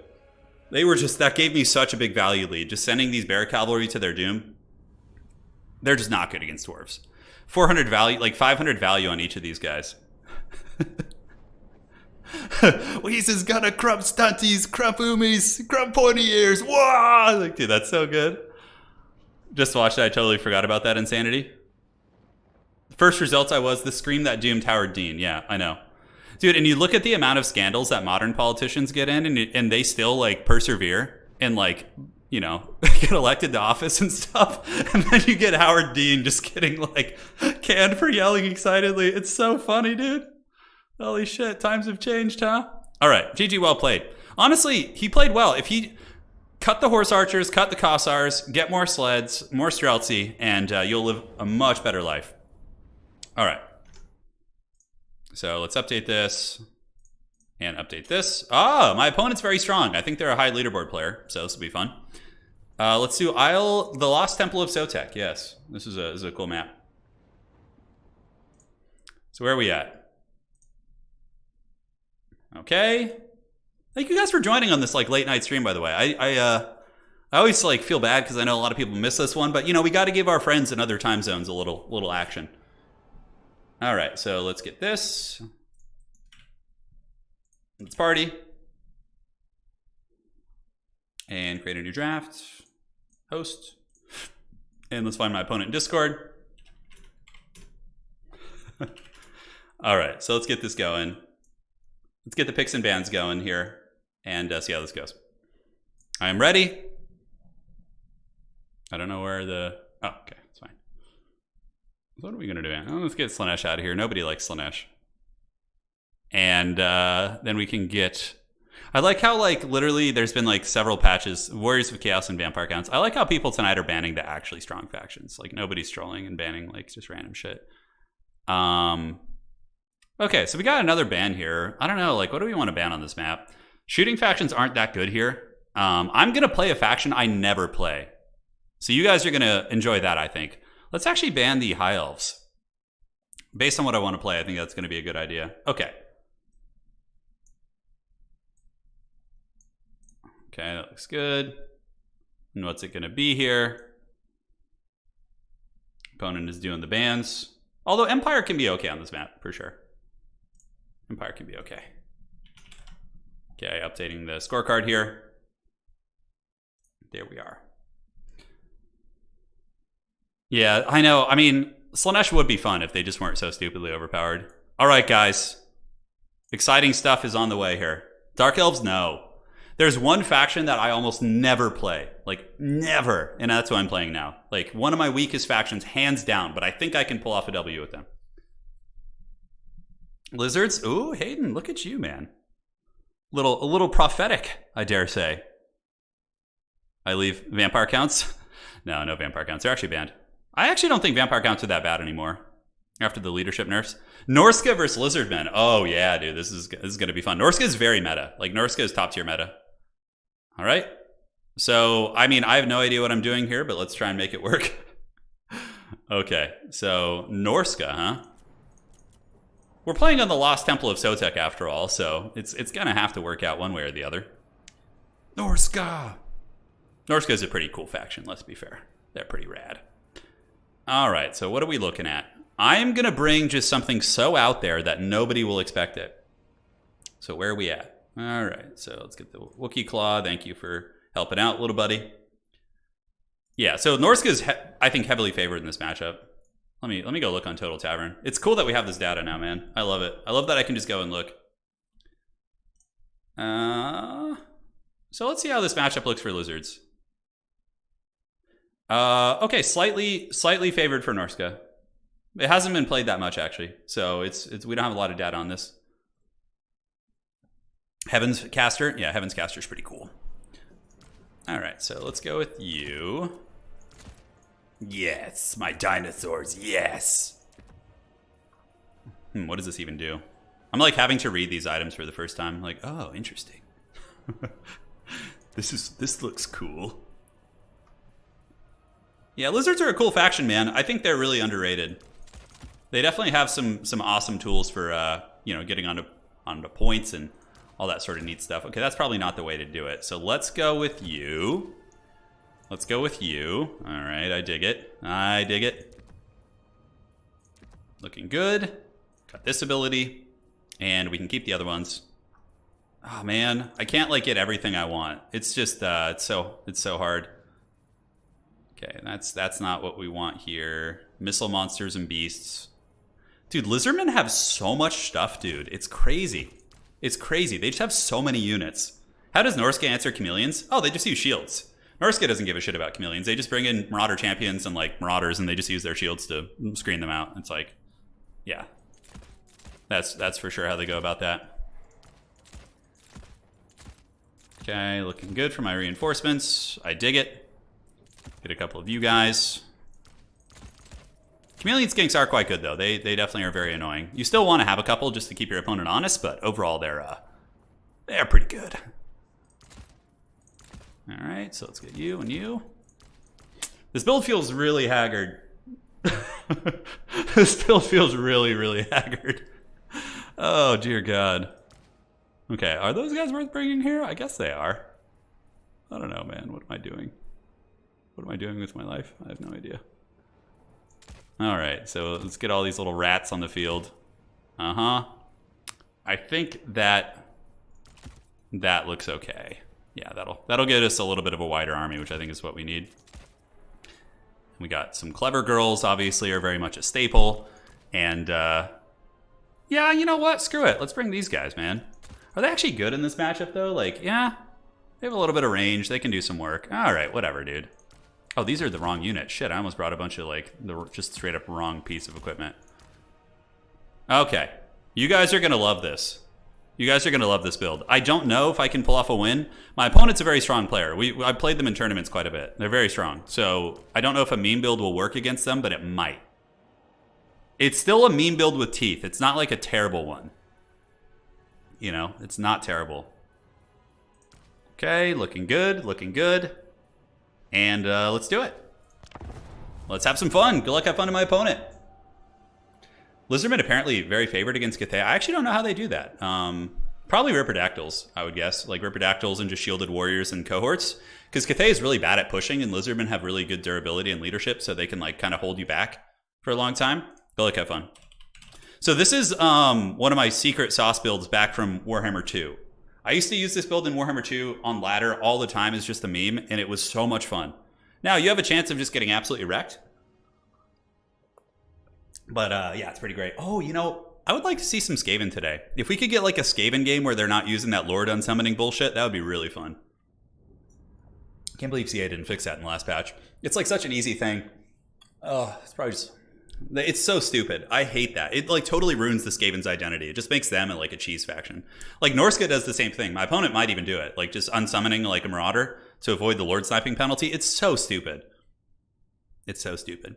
Medley says ancient. Oh yeah, ancient salamander probably wrecks KOTH, right? Because it outranges your iron hails and can like juke and heal through your bows. That's actually really interesting, Medley. Yeah. Fire Slan, no.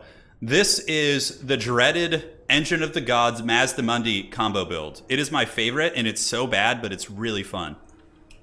But like, if your opponent screws up and micros poorly and just blobs up, yeah, you can win.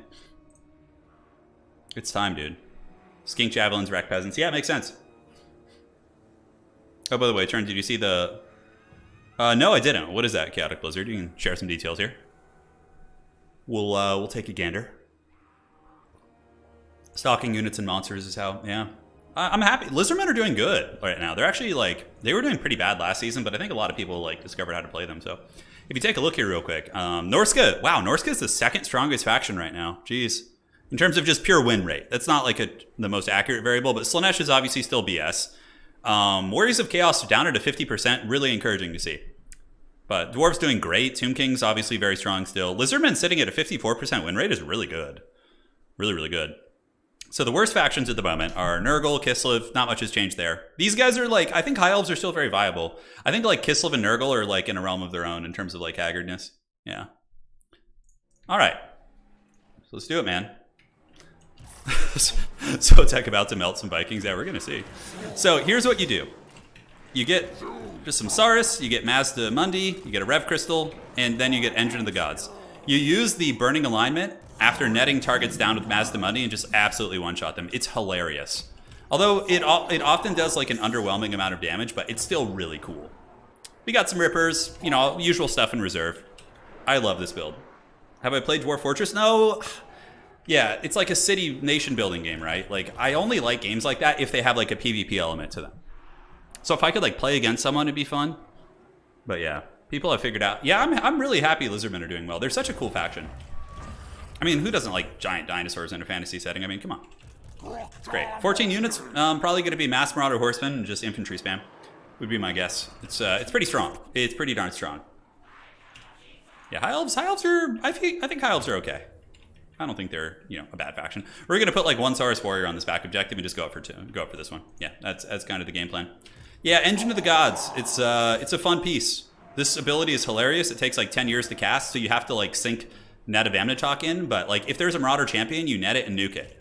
That's kind of the school of thought. It doesn't have multiplayer? Yeah, I wouldn't be interested probably. The only game I play kind of like PvE is Ultima Online, which has crazy PvP in it, but I don't like PvP in that game. It's just too clunky. Like Ultima Online PvP is just so haggard. All right, so yeah, it's a Norskan Tide, Marauders. I have to see if there's any champions. Okay, there are champions. That's good to know. Spears. So we just fight for the middle, and then we Helm's Deep our back objective here. Basically, that's how we do this. So you guys can just go up and chill in the bushes. That is a lot of Norskan units. Goodness gracious. All right, so let's move you up. The engine of the gods instills fear in the mighty Norskans, I'm sure. They're seeing it and trembling and despairing at its might. Turin finally made an account. Just wanted to say thanks for the game earlier. Oh, dude, you're fine. Don't worry about it. GG, man. That was a really fun game. Who's the Lord? It's the okay. Throg's good here actually. Throg's really good. I don't have it like any way of actually dealing with Throg effectively. So we're just gonna. I guess we'll die. Yeah, that's the game plan. All right, so let's get these chameleon skinks. They're one of the only tools we have. I mean, you can kill Throg by just like dinosaur beatdown, but it's not like super effective. Let's get the little chameleons back. We got Saurus up on this point. I wonder if my opponent's going to push this one. Maybe. So we can get a cohort here too. Just have it like support. While we want a monster mash here. We want like the ugliest fight possible. We straight up just have like no answers for like half my opponent's army. I guess we can kill the Marauders. It's like one thing we actually have some tools against. And let's get some cohorts coming up here. We're probably going to need more dudes. Dudes for the dude god. And let's get the chameleons back behind the army. I think it's time for some Golden Rider soon. All right, Saurus and chameleons on the point. Just going to put a little bit of Dak into Throg. Obviously, Pit of Shades is going to come in. We see the Marauder champions. Where are they? Marauders. All right, that's fine. So we'll just get up and fight. And yeah, Mazdamundi's just going to live his best life, and we'll see what happens. We need to focus down Throg Daddy, though. That's the big thing. Okay, Rev Crystal's going to chill. Engine of the Gods going to get in there. And we can go ahead and do... These guys are like kind of like... We could do a Ruination on them, actually. All right, so let's pull through. The Lizardmen dinos do get like some weird positioning sometimes, for sure. Oh, that Ruination! Oh my god, look at the damage! Holy shit!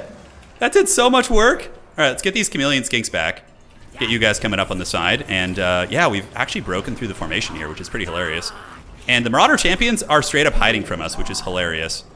All right, so let's get you guys back. Start throwing some javelins there. Let's get the Rev Crystal engaging. And we can go ahead and start healing the Ancient Stegodon here. And now we need to get some like heavy fighters in here, I think. So let's get the Clostodon Hunters. Yeah, that's going to be, I think, a good game plan. All right, so pulling back. Rev Crystal still fighting like a champ. Let's get you guys going here. And now we can go ahead and do a banishment right over there on these guys. Mazdamundi needs to pull back, so we need to get like all our dinos right here. Start throwing with cohorts. Clostodon Hunters need to come out. And the back objective isn't being contested at all, so we're chilling there. We are very comfortable. All right, so cohorts, just keep throwing your little javelins there. And we haven't used the Engine of the Gods combo. I'm waiting for my opponent to like pull in some actual assets. Let's do Shield the Old Ones and pull you back. All right, looking good. Chameleon Skinks need to retreat. And the Engine of the Gods combo, do we have any like good units here? Yeah, Mazda could net down. Yeah, let's do a net combo here. And then we can do Engine of the Gods. Like, oh man, it's out of position. That's not good. All right. So that should do some fat damage potentially. We'll have to see. Clostodon Hunters are here. And now we can go in. Oh yeah. Oh yeah, baby. Let's go. The Ion Cannon. Toad Rage. Whatever. Pull you guys back. Get some clever girls coming out. Do we have any clever girls? We do have some. Okay, let's get them here. And see what we can do. Dude, we just Ion Cannoned those Marauder champions into oblivion, bro. And now we got the Ripperdactyls getting in here. Shit's gonna get real serious. Saurus Warriors, get into those guys. Mazdamundi. Dude, the Ion Cannon combo plays, dude. And let's heal up Mazda. I think we're doing okay in the trading. It's honestly kind of hard to tell, but if the Rippers can actually like kill these big things here, then I think we're in good shape. We'll have to see. All right, clever girls, hunt them down here, and we don't have any like crazy vanguard there, so let's get more clever girls coming up. Like I need to kill his big monsters here. Like these guys need to do a little bit better.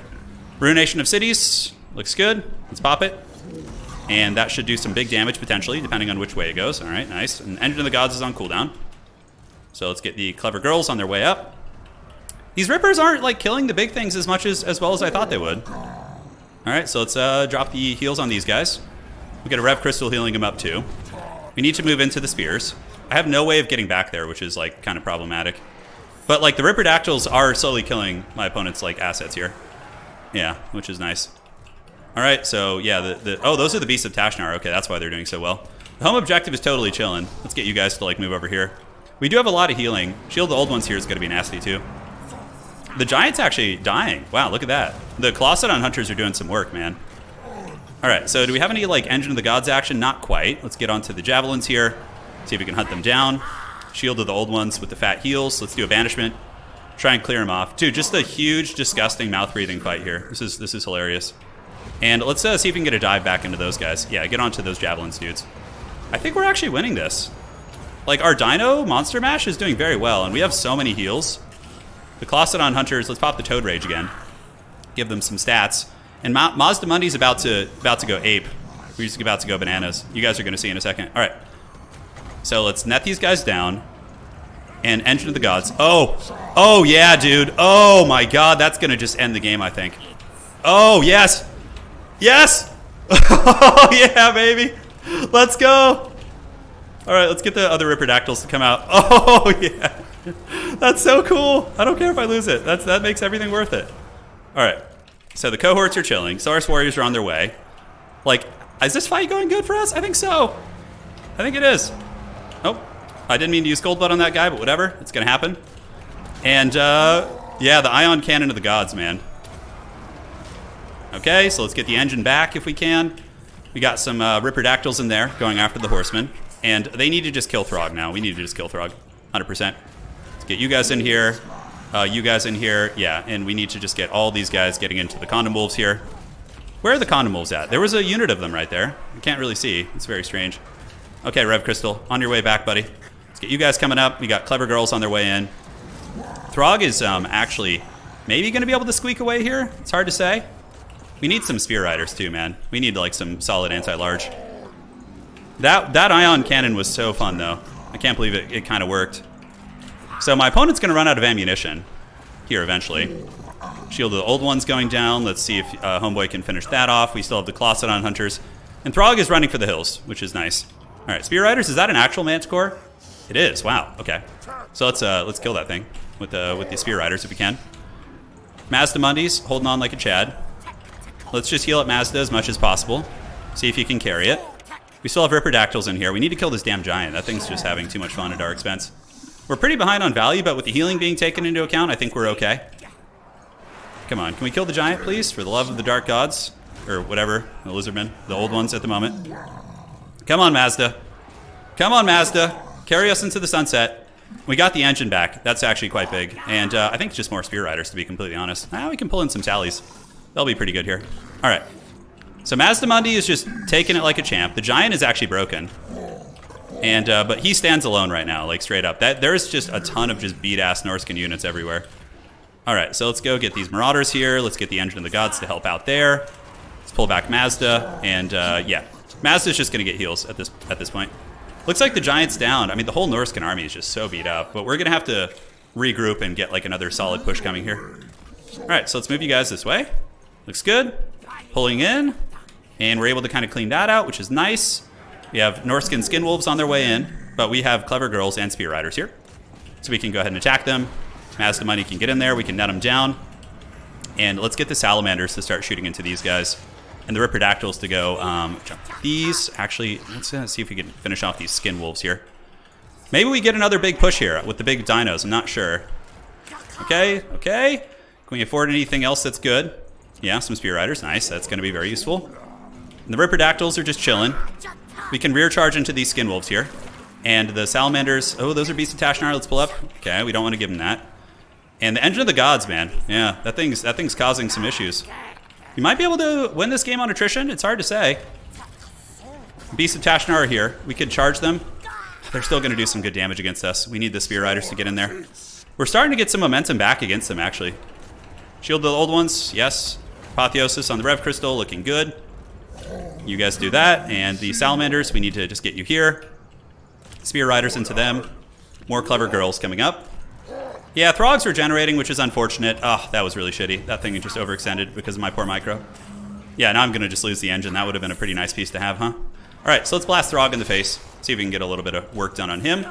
We are in some slight danger of losing our home objective here, so we need to do this. Let's throw some javelins there and see if we can keep moving up. Throg's going to get bombarded now.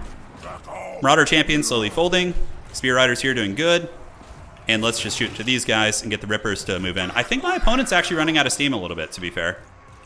I think they are. These are Marauder champs. You can see we're bunker busting through the position. All right, guys, the old ones endure. The meme build, it's doing it. Oh, yeah, baby. The dinos with like 1 million healing value on the battlefield. Let's go. Oh, my opponent's out of ammo, I think. I think they're out of ammo. The dreaded face-to-foot style. All right, so let's just get cohorts coming out. We just need bodies. All right, so salamanders. Shoot at Throg here.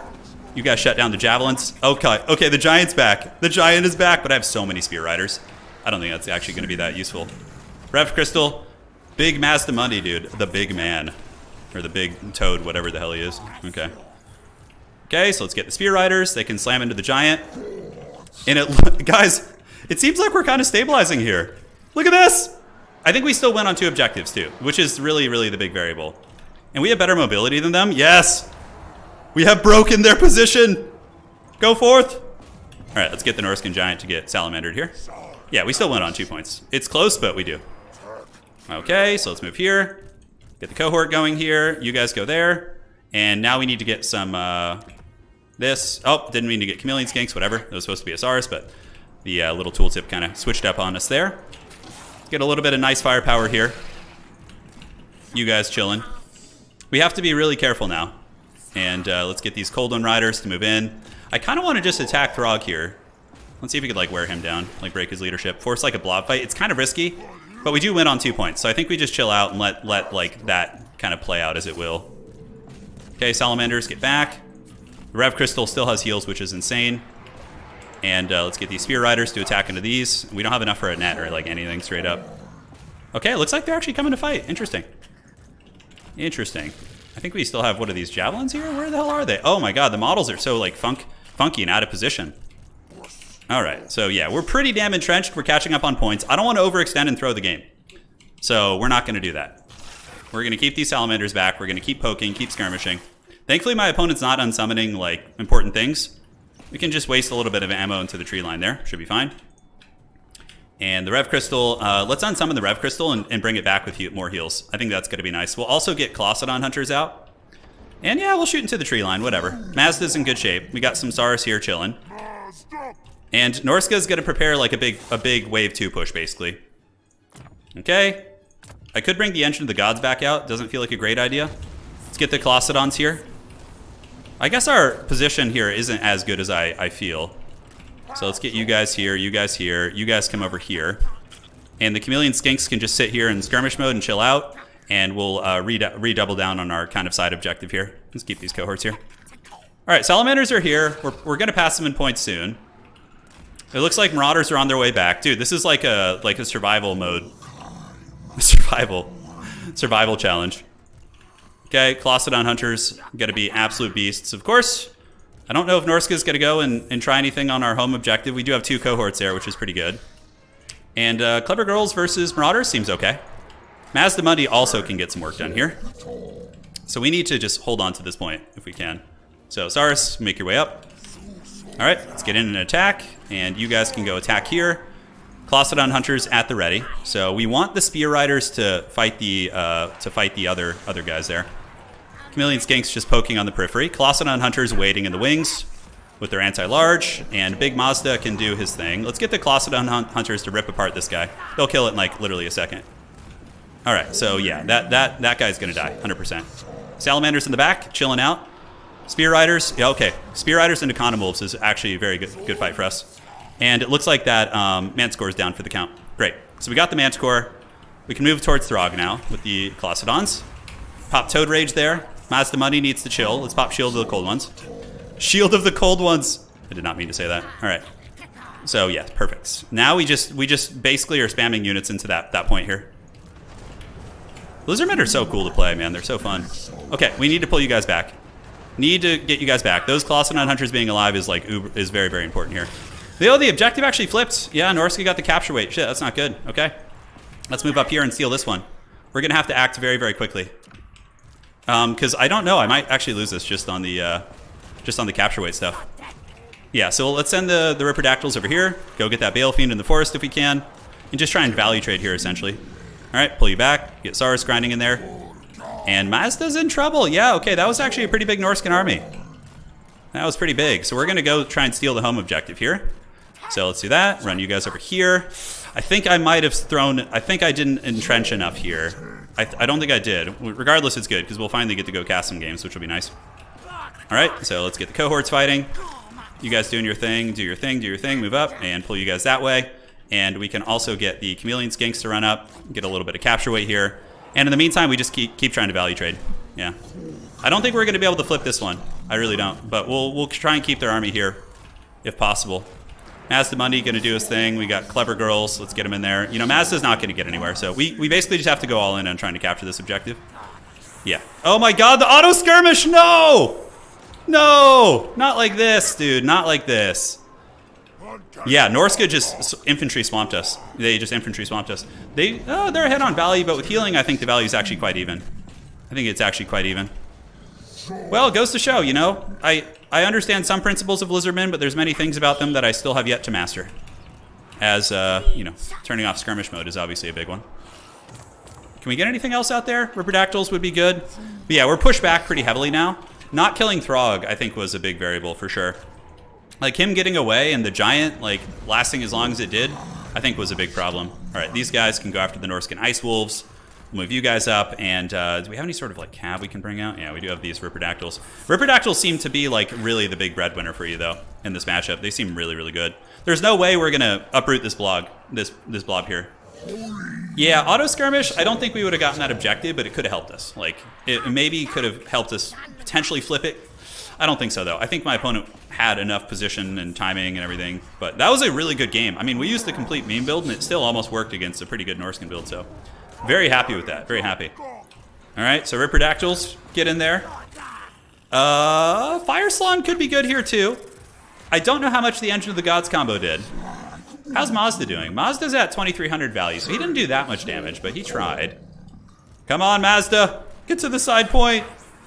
And is there any way we could, like, ninja this? I don't think so. GG, well played. Great game. And now we're going to cast. So you need to rejoin my lobby. I'll rehost, and then we'll get that going. Hopefully you guys enjoyed that one. I thought that was really, really fun. I really like that build. It was cool. It kind of ran out of steam. I think I didn't have enough, like, cheap Saurus. I needed more, like, fighty dudes to just swarm onto the point, and I think we can win that. Because, like, the build is so heavy in, like, weird units. Yeah, we definitely needed more Saurus. Well played. Fun game, dude. The Marauders, we handled them pretty good. Engine only got 1,500 value, though. Mazda did good. What really carried that? You know, I feel as if my opponent didn't, like, throw all their SEMs into my Ripperdactyls in the beginning, I would have lost that game much harder. I think that was, like, very lucky for us that we killed the giant, almost killed Throg. Very fun. Very fun. Yeah, I should have maybe maintained pressure. That's true. Because there was a point where they were really broken, and I could have maybe kept pushing and forcing fights. I think it was a winnable game. Well played. So the score to beat is 3, so I'm going to rehost. So I have to redo it. So Pink, if you can go ahead and rejoin the other game.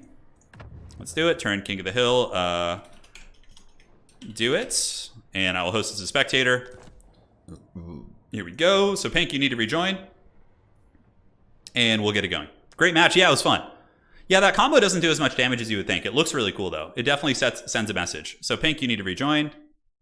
Okay, so Reginald was first, so we get Pink in here.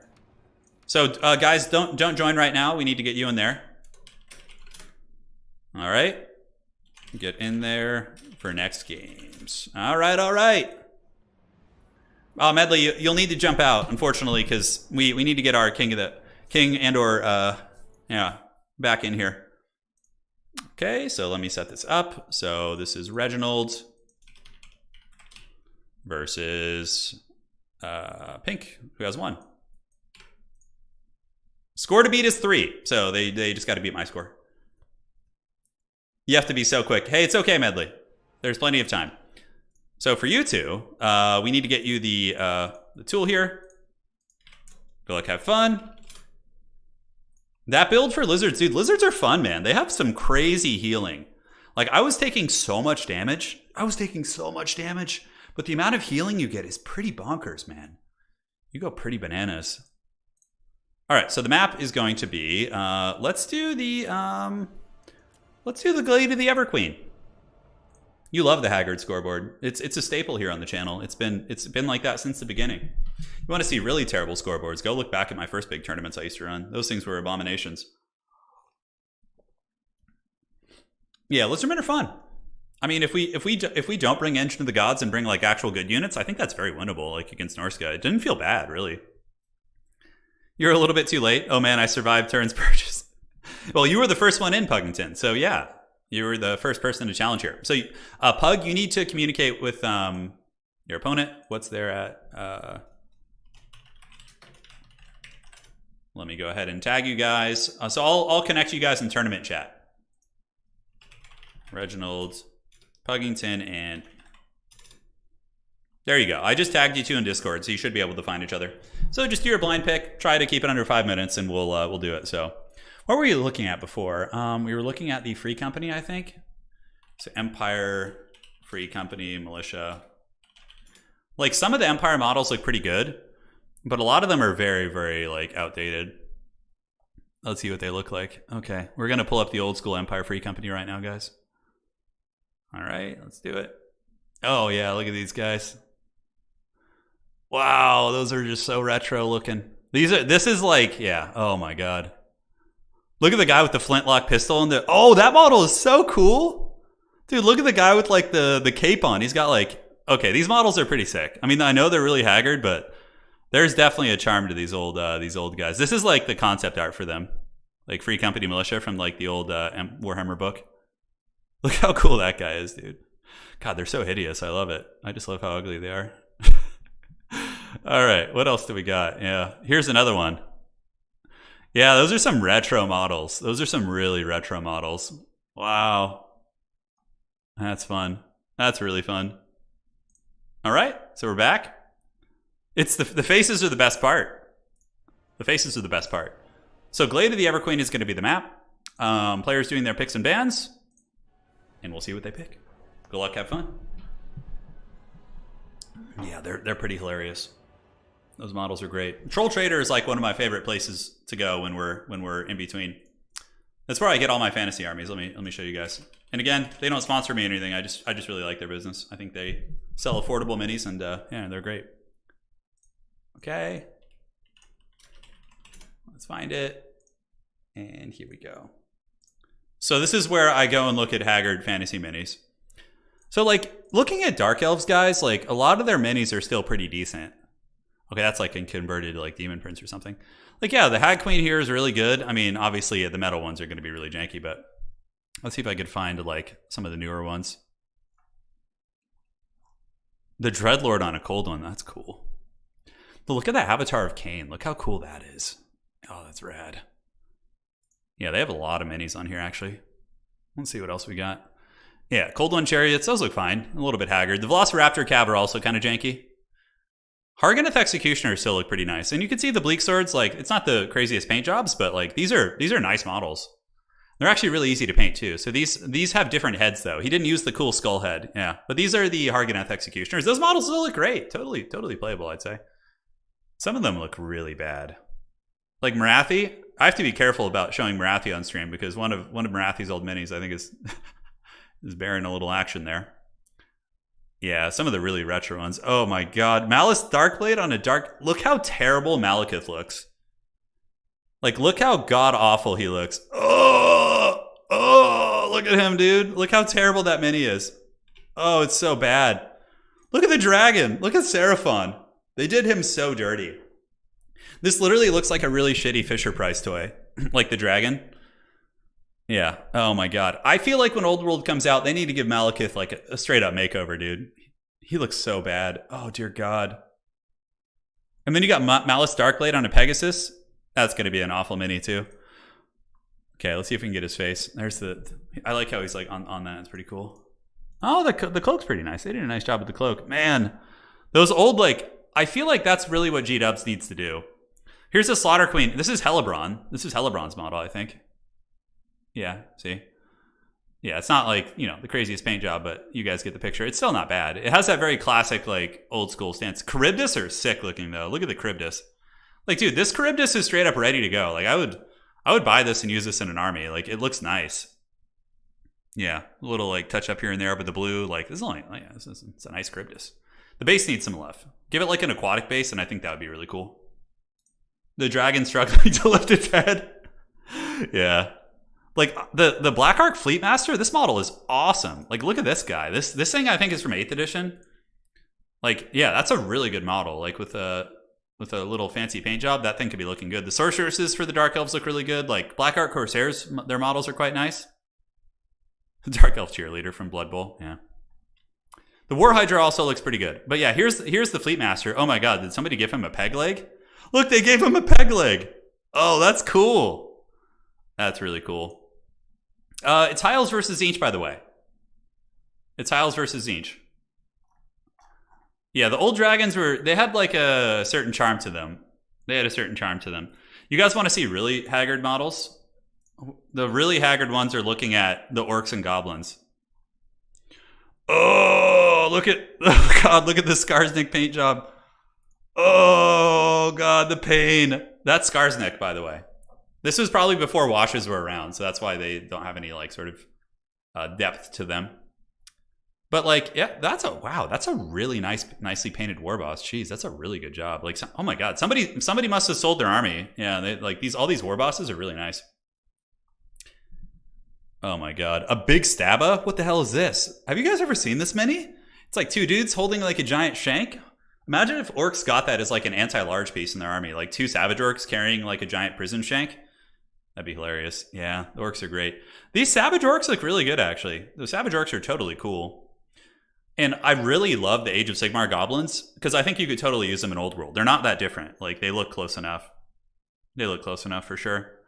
Oh, God. Have you guys seen the River Troll Hag? Oh, look at that model. Dear God. Oh, it's so bad. It's so horrific. Hold on. I'm going to click the ready button so they're not waiting for me right now. We need to work big Stabba crews. Dude, it's so funny. Dude, the goblins in Age of Sigmar are really good. And I almost guarantee you that Games Workshop's going to let them be used in Old World too for goblins. Because they look the same. They just look newer, basically. Yeah. Their scaling is about the same size too. So, you guys like the River Troll Hag? Pretty glorious model, isn't it? It's truly a masterpiece. Me before coffee in the morning, says Shane. Ain't that the truth, man? That's like the post 30 life truth. What faction do we want to look at now, guys? Wow, that's a really nicely painted one. Look at this. This is like a nice retro paint job. Oh yeah, I closed it. Okay, I gotta pull it back up. The model isn't terrible, it's the paint. That's true. That's true. All right, so let's go look at the Tomb King's models are really janky. This is always a fun one to look at. All right, so let's pull it up here. There we go. Oh wow, someone must have sold this recently. It's a Camarine War Sphinx. Now, the Tomb Kings have really bad models, like a lot of the skeletons, but their monsters were really good. Like, look how awesome that Camarine War Sphinx is. With like a proper amount of like detail work on that thing would look so good. The Tomb King's basic skeletons look just awful. They look just awful. You missed the whole discussion while playing the match. Check the... Yeah, sounds good. Yeah, and you can see like the Tomb King skeletons definitely need some love. They're pretty terrible. But honestly, those are probably really simple models to make. You can still get some skeleton archers and stuff. Yeah, like, you know, you could build the Tomb King's army. I think, though, that Tomb Kings are popular enough that Games Workshop will probably redo them. I think they'll get new models. That's why I'm like... That would be my advice to anybody who's thinking about like preparing for Old World very early before we have any information is buy armies that you don't think are going to get a makeover. Like the Empire, for example, is not going to get a makeover. They might get a couple new characters. Oh my god, look at the Boner Giant. Oh god, look at the Tomb Scorpion. That thing is awesome. The Necro Sphinx, look at that, dude. The painting video Lady Turn did was great. Thank you, Brett, I appreciate that. Yeah, she's a very talented painter. And she'll paint a mini like, you know, once every couple months. It's not something she does often. She could just like pick it up and be good at it. Lich Priest, Chariot. Yeah, Tomb Kings are very rare. I would not recommend investing in them unless like, you know, you really just love the old models because I think they're going to get a makeover, which is going to be fun. Yeah, KOTH is going to get its own army, Medley, 100%. Like, KOTH and Kislev are going to get launch armies, and then I think there's going to be a makeover to some of the, like, Chaos factions. Like, I would be willing to put, like, a small amount of money on the fact that the launch box will be Kislev versus Khorne. Like, straight up. Like, I think it's going to be Kislev versus Khorne, and then it'll, like, a couple months after that, it'll be, like, a KOTH box versus, like, someone else, like Tzeentch or something, you know? Like, that's what I would guess. If Forge World handles it, I don't think so. I think it's going to be a GW mainstay. Well, actually, Horus Heresy, maybe. I just hope they're not resin. Just don't give us resin models. Give us, like, plastic. Like, the ones that they sell on Forge World, I hate the material. I hate the material. All right, so loading into the battle here. Here we go. It's go time. Thank you all for joining. It's been a really fun stream tonight. We're closing in on the 2-hour mark, and we'll keep it going. Have a nice little Saturday night hangout. Let's see what the High Elves are going to do against Tzeentch. Tzeentch usually just spams Shielded Warriors in this matchup, in my experience. They're very good here. Very, very good. White Lions trade okay into them, but honestly, the Warriors don't do bad either. No Cav in the starting army is going to be tough against Chariots. It's not a huge deal because you can summon in Cav pretty quickly. Yeah. That's actually more of a common tactic that people don't start with fast units. They start with their more like infantry core and then they summon into faster units. That's more like Domination 101. 100%. What makes plastic better than resin? So the plastic, in my experience, like resin is weird. You have to like sometimes bend it because it like warps out of shape. Resin has more potential for like, I think like you can mold the models a little bit easier, but like plastic in general is just easy. Like the paint applies easier. It doesn't have that weird like, yeah, I can't really describe it. I plan on 3D printing an Empire Army. Yeah, hell yeah, man. There you go. Honestly, though, like Mirtillo, if you can get Empire Minis pretty damn cheap. There's so many of them out there. Like, if you just go, like, you can get like a whole batch of State Troopers for like not pennies, but really, really cheap. All right, guys, here we are. It's going to be a battle between Reginald Puggington as well as Pink here. Pink, of course, coming off the victory last game, the glorious Norskan Hordes. It is going to be Reginald Puggington with the Spearman line. Imric, he is coming. He's ready to duel some big monsters and demons. Flamespire Phoenix is kind of a cool tech, too. The bombardments might be okay against some Tzeentch infantry, and it's also a very good dueling SCM piece that's very fast. It's one of the fastest units in the entire game with 120 speed. And, dude, like, it can just straight up hunt down these big birds. So I actually like the Flamespire Phoenix pick. I think that's quite cool. A bolt thrower in the back and a couple archers coming in from Puggington. And taking a look at the forces of Pink over here, it's going to be a very colorful Tzeentchian-looking army. Kairos Fate Weaver, Blue Fire Spam. Chaos Warriors into the Sunset, like we talked about. Very, very good here. Chaos Warriors do lose to, I think White Lions of Christ trade okay into them, but they hold very well. And if they get a little bit of support from like shooting and pinks, they can win those trades. Here we have Chaos Chariots spawn. It's going to be weird spawn in Chaos Warriors. So overall, it looks like the strategy is going to be Tzeentch trying to get a big shove going. So Tzeentch is just going to be bull rushing with Chaos Warriors. They'll probably leave like a single blue to take objective 2, and they're going to be trying to stuff the High Elves, which isn't going to be easy for sure. Imric is so cool, like cool looking. I don't really care for him as a character, but like you have to give some respect to the High Elf Dragons. They are really rad, like really, really cool. Yeah, I like the Dark Elves and the Wood Elves the most of the Elves. Like I think Wood Elves, like the Wood Elf models in tabletop are really dated and really haggard. I think they're another one that's going to get an update at some point, but yeah, the Wood Elves are pretty cool. They look rad in the game. Like Deepwood Scouts are such a neat looking unit. So look at the Flamespire Phoenix. Reginald Puggington is a longtime competitive Warhammer 2 player. Oh, here comes the pigeon droppings. Is it going to happen? Look, it's forcing the jukes from Pink. And then he cuts across. Look, he's trying to stress out the, yeah. Look, the bird droppings. It's not going to do too much damage, though, but it does kind of force a little bit of micro. And now we see a chariot coming in. It looks like the chariot's maybe going to be trying to charge through spears, but the spears are braced and do have charge defense. Bolt thrower is also teeing off into them, and Archer's going to be putting a little bit of saturating fire in. So overall, that's probably going to be a lose for the Chaos Chariots. Now Tzeentch holding on their back objective here. Probably going to be trying to just grab objective 3 and force the High Elves to kind of push up and overextend.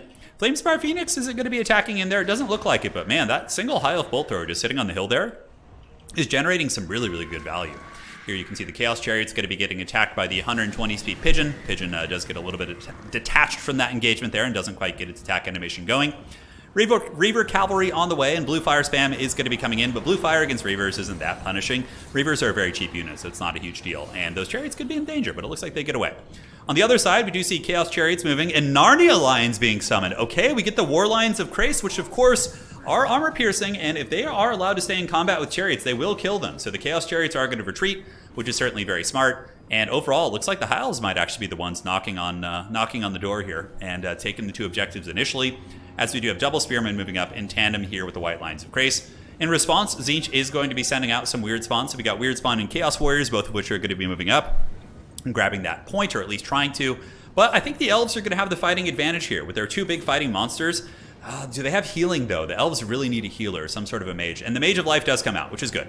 Without the Mage of Life, Imrik could potentially be gooned by Blue Fire and or the Soul Grinder of Tzeentch, which has been summoned in here by Pink.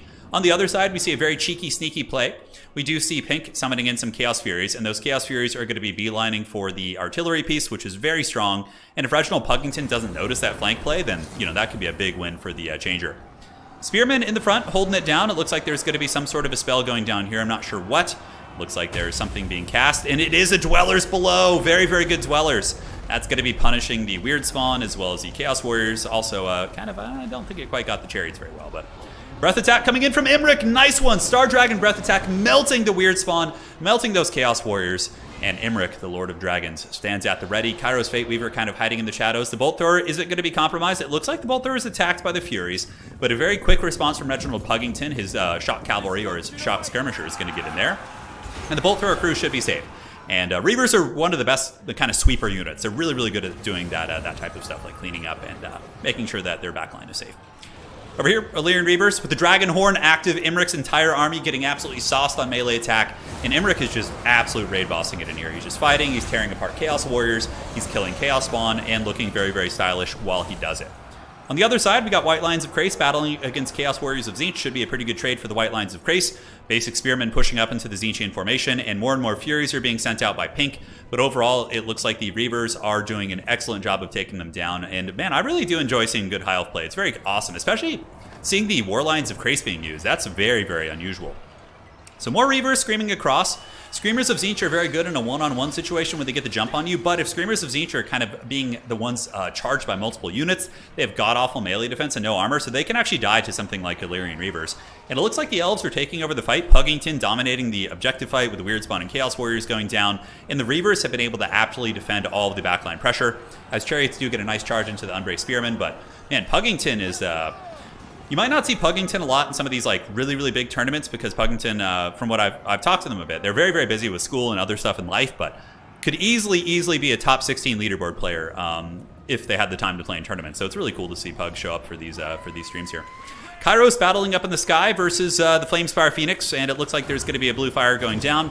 A little bit of damage, but those are just archers. That's barely any value. Honestly, spending the blue fire maybe to shoot at Imrik could be better. But I do think the Elves are taking over the game as we do see a second Flamespire Phoenix coming out. They are really good armor-piercing monsters, and they have the regeneration. So against Tzeentch, that's really good, because if Tzeentch wants to invest in sniping them and they get the heal off, Tzeentch is basically dead in the water, right? So having these very difficult to snipe characters with the mage healing, I think is a recipe for success. So Spearmen on their way up. Reaver's going to be screaming across, going after the Soul Grinder of Tzeentch. We got Blues on their way. Chaos Warriors going to be moving to the objective here, but they're not going to be having a good time. And look at that. Just like clockwork, Puggington is able to get the Reavers back out and just counter these Chaos Furies over and over as they try and dive into the backfield. I think that's probably given the High Elves quite a bit of value.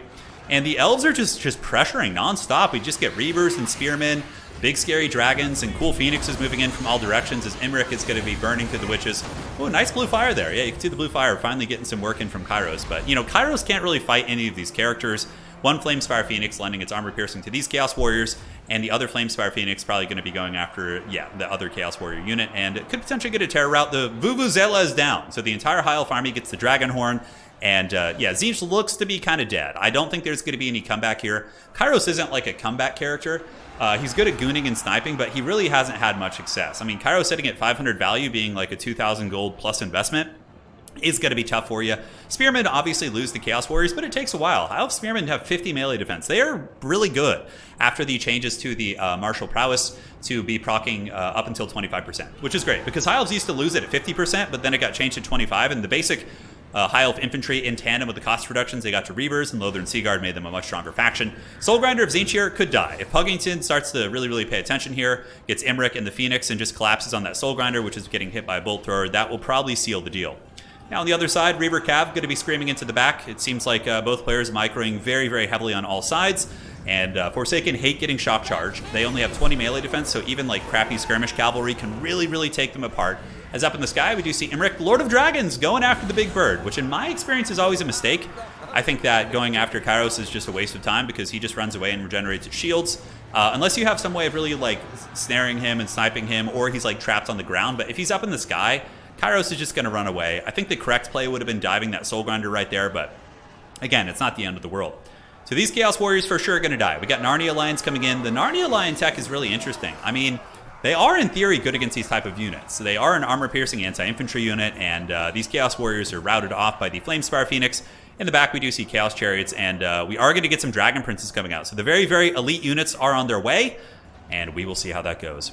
More Forsaken, screaming on over to attack these Spearmen here.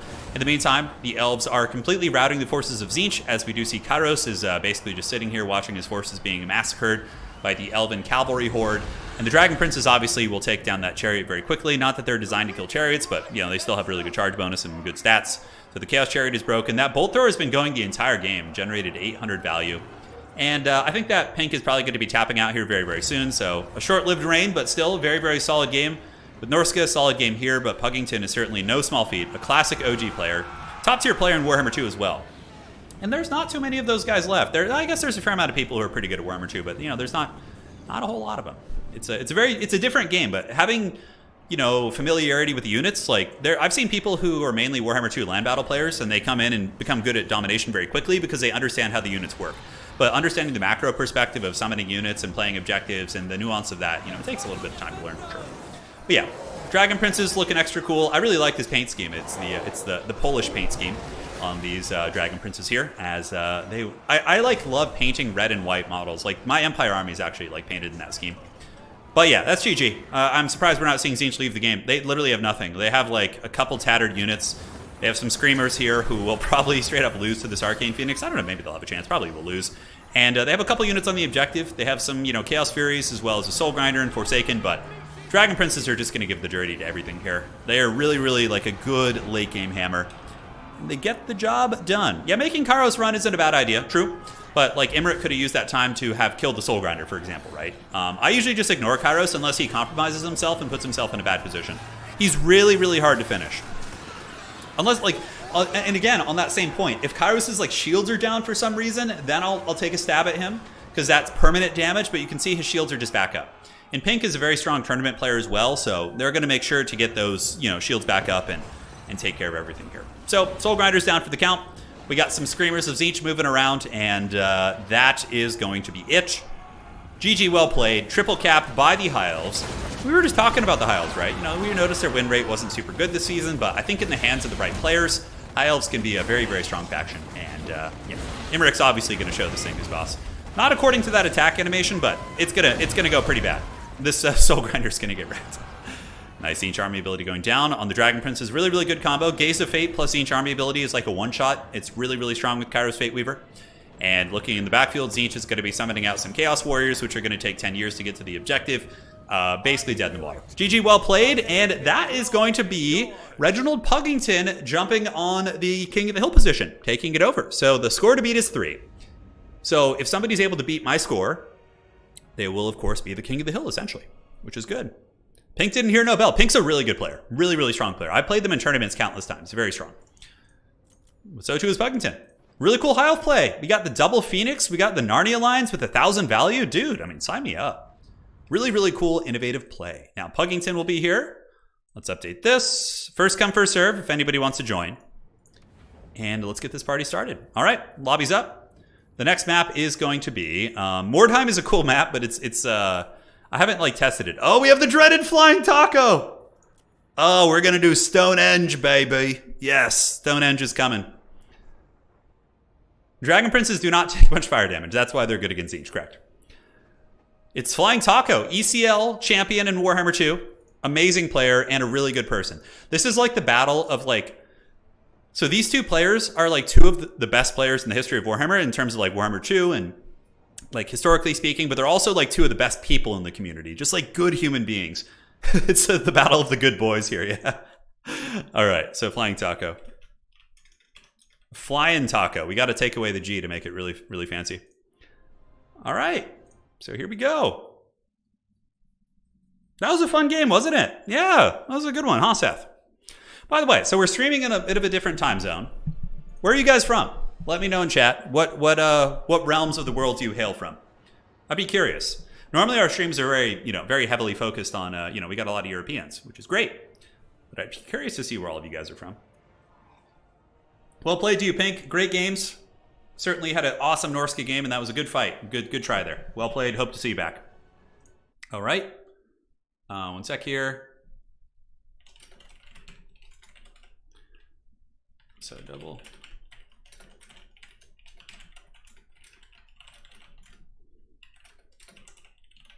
And but.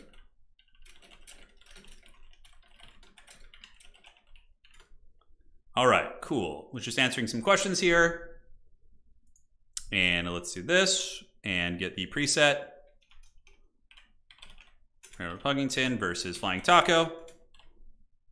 And there you go. All right. So let's see where everyone's from. All right. Wow. We got Denmark. So we do have some Europeans hanging in there in the wee hours of the morning. We got Vermont, Australia. Nice. Yeah, this is good for you guys, right? Isn't it like noon, like afternoon for you Australians? It's great. Germany, Italy. The land down under. Yeah, we got a lot of you guys here today. A lot of Americans as well. Northeastern US, Alaska, Chicago, Lithuania, Canada. Hell yeah, dude. All over the place. Watching from Texas. Nice. That's where I have half of my family is from Texas. Actually, originally, like way back when. My grandma's side of the family is all from Texas. Yeah. I grew up going to Wellington, Texas. Yeah, that was where my grandpa used to teach me all the things that my my mom probably wouldn't want me doing. Yeah. Oh my God. Eastern Canada, Sweden, dude, that's late. It's late for you, man. To Bills. Scotland, there you go, man. New Mexico, right on. That's where my grandma lives. She lives in New Mexico now. That's where she moved. Germany, Australia, France. Dude, France with the victory today. I think France defeated England in the World Cup. Yeah, pretty crazy game. Yeah, I watched some of the highlights from that. That was wild, man. The penalty kick miss. I think it was the English team captain. Harry something Kane, I think is his name. Wild stuff, man. Right on. Yeah, we got people from all over the place hanging out. All right, looking good. So I think it's Ogre King. Flying Taco is like the Dark King of the Ogres. He is the champion of the Great Maw. 3 a.m. here in Spain. That's brutal, dude. That's brutal. I remember staying up till like 4 a.m. back in the day. Yeah, it was fun. I don't stay up that late anymore. Usually the latest will be like 2 a.m. Unless I get like really like deep into painting minis. Yeah. Eventually Turin will read my message. Okay, Chaotic Blizzard, let me see where it is, man. I'm scrolling up. Type your message again. I'm paying attention now. Can you copy and paste it? I got you, man. I got you. I'm sorry, I was probably focused on commentary. Type it again. I'm watching now. Did he draw the Sword of Cain? I don't think he did. Maine? Nice.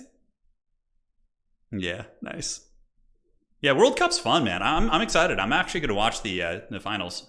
Yeah, I'll probably watch it with a couple friends downtown. Yeah, the ogres would be played by someone named Flying Taco for sure. Just like taco flying into their mouths. It's certainly very apt. That PK should be re-entering Earth's orbit any minute now. Yeah, it was. That was like. So I played soccer in high school, and I was never like. I didn't play as a kid. I didn't really play soccer until high school, so I didn't have the fundamentals down. Like I wasn't really good at dribbling and ball control, but I was an all-county track and field athlete. I was the top 3 in all of my county for the 100-meter dash. So I could like burn people really hard. So what constantly happened to me when I was playing soccer is I would just like make a break down the field and just outrun, like out sprint. And it would just be me versus the goalie. And I can't tell you how many times I would just like toe punch the ball over the goal. Just because I was fast and athletic, but I wasn't good fundamentally at soccer when I was in high school. And I would just like toe punt the shit out of the ball over the net. Just absolute disaster. Oh my god. Yeah, that was really funny. The flying maw. Yeah. Crazy stuff. Okay, so he says, Legend made a petition to ask EA to make Immortal Empires open from anyone owning the main game. Opening the Mortal Empires open for anyone owning the main games. Isn't it already open? Like, wait, so clarify that exactly. I'm not exactly sure. So, like, if you own Warhammer 1 and 2, you can play it, or you're saying because Warhammer 3 just unlocks it. It's the main game, right? Like, I'm not exactly sure. Oh, dude, I was the Dark Lord of Toe Punting. Yeah. I was the Dark Lord of Toe Punting. Yeah. So in the 100-meter dash, I ran a 10.87. That was like my peak that I ran at 16 years old. And then I'm pretty sure I could have gotten down to like a 10.5 or a 10.4 as I got older. But when I was 16, I tore my hamstring running the 100-meter dash. So I never recovered from that. Like, I could never get my speed back to that point again. But yeah, I think like if with good proper training and running in college, I think I could have gotten down to like a 10.4 or 10.5. In high school, it was a 10.87, and that was the first race I ran. I have a newspaper article to prove it too, if you need proof. Yeah, exactly. England just missed a penalty shootout like you were missing them in high school. Dude, I was the Dark Lord of missing goals. I would like literally get like 3 or 4 breaks because we were in a really small, like our league that we played soccer in high school was like a small school league. It was like one of those small like Catholic, Christian school leagues. So like people weren't super athletic. So like I would just get tons of breakaways every game and just miss so many of them. Yeah. So Legend just wants the Warhammer 3 factions to be available in IE for people who only own Warhammer 3. So you're saying he wants just the Warhammer 3 factions to be available in IE for people who only own Warhammer 3. So like the DLCs... Oh, you're saying they get all the old factions as well. You're saying, so like if you own the base game, you get like the old DLCs? Is that essentially what's going on? My brain just can't process this right now. I'm struggling. Yeah. Turin going Al Bundy for sure. For sure. Definitely Al Bundy. It was my high school football moment. Nothing was more humbling though. Here's the thing. So I remember I was running track and field, and I lived in not a super big county, but in my county, at one point, I was the fastest in my county, but then I went to Los Angeles and raced against some of the inner, like the kids from the inner city, like Long Beach Poly, like kids who are going to go to USC and run track, and I got freaking smoked, dude. I got smoked, and that was a really good experience to have. Like being humbled and just punished like that is really, really good for you. Like you gotta have, you gotta crush that ego every now and then, Yeah, you gotta crush it. He wants people who only own Total Warhammer 3 to have access to IE, but only able to play the Total War. Okay, understood. Yeah. You would be able to play Warhammer 3 factions in IE. Currently, you need all 3 games just to play it all. Oh, seriously? Really? So you can't play Immortal Empires? Unless because I own the 3 games, so I didn't experience that, but... Oh my god. Yeah. So you can't play Immortal Empires in Warhammer 3 unless you own games 1 and 2? That seems kind of, yeah, I don't know. You should be able to play Immortal Empires if you own just game 3 and just not have access to those other factions, perhaps is fair, Is that essentially what's going on? But if yeah, I see what you're saying. Yeah, the occasional humble pie is tough to swallow but nutritious. It really is. It's really good for you, for sure. Yeah. It is indeed. Yeah, I agree with that. Can confirm I get humbled every time I get out of bed. Just living life every day is like a humbling experience. Oh my god, vampire counts versus ogres. Yeah, that makes the barrier of entry too hard. I agree with him on that. I agree with Legend on that, yeah. Dude, because that's one of the biggest things. I have like some friends that I went to college with and went to high school with, and I'll be like, hey, you want to come play do some campaign or PvP with me? And then they look at the cost to get all the DLCs and games, and they're like, no. The barrier of entry should be way easier. IE is locked behind owning all 3 games. That's really not good. I agree. I didn't even know that was a thing. I agree 100%. Dude, it's expensive. In the world, like, yeah, life is just expensive now, dude. Like, rent is going up, cost of food, cost of gas. Like, yeah, man. That would be a huge, huge gesture of goodwill from CA too. I think that would be a really nice one. Like, yeah, you can play Immortal Empires, but you just can't play as factions you don't own or whatever. So if somebody wants to play Empire, they can go buy Game 1, right? Like, whatever. But allowing them to, like, play Immortal Empires on their Game 3 factions, that's really fun. That's really cool. But, yeah, anyways. I did the math. Full price for everything is almost 400 US. Yeah, it's pretty wild. It's pretty wild. All right, ladies and gentlemen, here we are. It is the forces of Reginald Puggington coming in with Vlad von Karstein, baby. And he's going to be battling the dreaded Flying Taco. This is Stonehenge. It's a really, really cool map, actually. Flying Taco. Let's take a look at his army. Gnoblars in the front, Lead Belchers, and Man-Eaters with pistols. He has the dreaded Powder Guts in the back. Powder Guts are one of my favorite units. If you try and attack them with, let's say, some Direwolves or Fellbats, they will absolutely annihilate them in combat. Powder Guts are a really cool unit because, you know, they trained in Nuln. They have some adaptive tactics, which is something I feel the Empire should have on some of their units. When they're losing in combat, they get a little bit of a buff. That would be really cool for State Troopers. Like, imagine if State Troopers got like 4 and 4. 4 melee attack, 4 melee defense when they're losing in combat. That would be really cool. Anyways, adaptive tactics. We do have a Fire Belly and a Tyrant. Fire Belly is, you know, obviously Lure of Fire is good against vampires. Burning Head clears their infantry. Flaming Sword of Ruin is quite nice. Now, looking on the other side, ladies and gentlemen, it is going to be Reginald Puggington with zombies, skeleton spears, skeleton warriors, spears, crypt horrors, a classic wall of the undead. Now, one way that vampire counts can lose on maps like this is, you know, mobility. This is a big map. Stonehenge is not a small map. So the more mobile faction, the Ogre Kingdoms, can certainly do well. Oh, yeah, dude. Talk dirty. Talk dirty to us, ladies and gentlemen. It is going to be the Sky Striders. Look at that. Oh, yeah. The ROR, Mournfangs. The Crushers, baby. Here they come. Anti-large, Frostbite. For some reason, they don't do magic damage. I feel like they should. I feel like they should. Empire should have Powder Guts in their roster. I agree. I think that'd be really cool. The Empire's actually still missing a fair amount of units. Like, they don't have the Grandmaster. They don't have, like, the Lord Mages. They don't have the Celestial Hurricanum. They do have... It depends on what edition you go to, but the Empire's missing quite a few units. They could actually get some that would be really, really neat. Have you ever thought about increasing... No, I think the army sizes are totally fine for Dom right now, honestly. I don't think Dom needs too many changes. I think they just need to fix the unsummoning mechanic. Like artillery... Ammunition needs to be factored into the unsummoning refund. And I think they should remove that bullshit where you just unsummon and hide your lord. I hate that. It's so stupid and it ruins immersion and it's just like lame. So those are the things I think need to be changed. And if CA does those things, I think Dom's going to be like in the best place it's ever been. It's really fun. I love this game mode. Help me understand this game. So for anyone who's newer, essentially what you do is you get 2 armies, okay? Each of you brings an army to the battlefield, much like, you know, Dawn of War. You summon in reinforcements with increasing tickets that you get over time.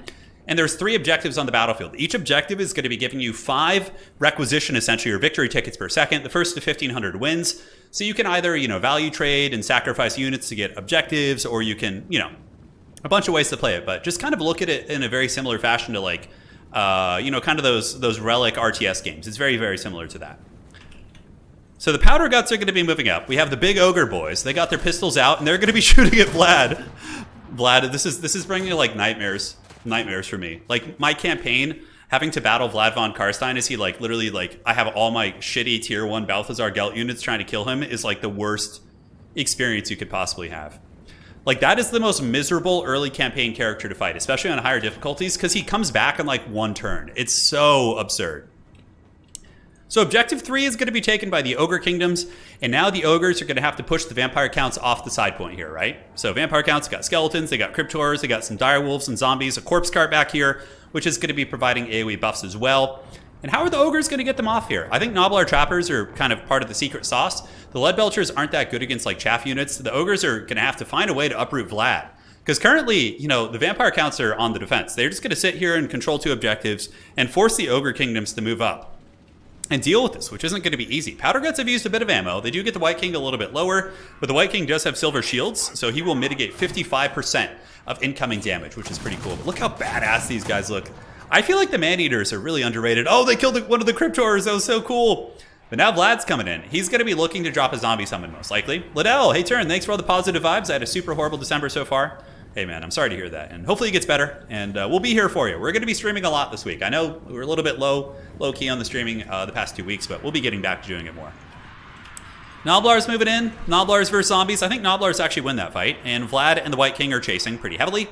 Currently, the side objective is owned by the Ogre Kingdoms, and this back one is owned by the Vampires, and this one is obviously owned by the Vampires as well. Ogre's probably just going to chill here. I think that the Cavalry probably need to come over here, but this is going to be the big fight.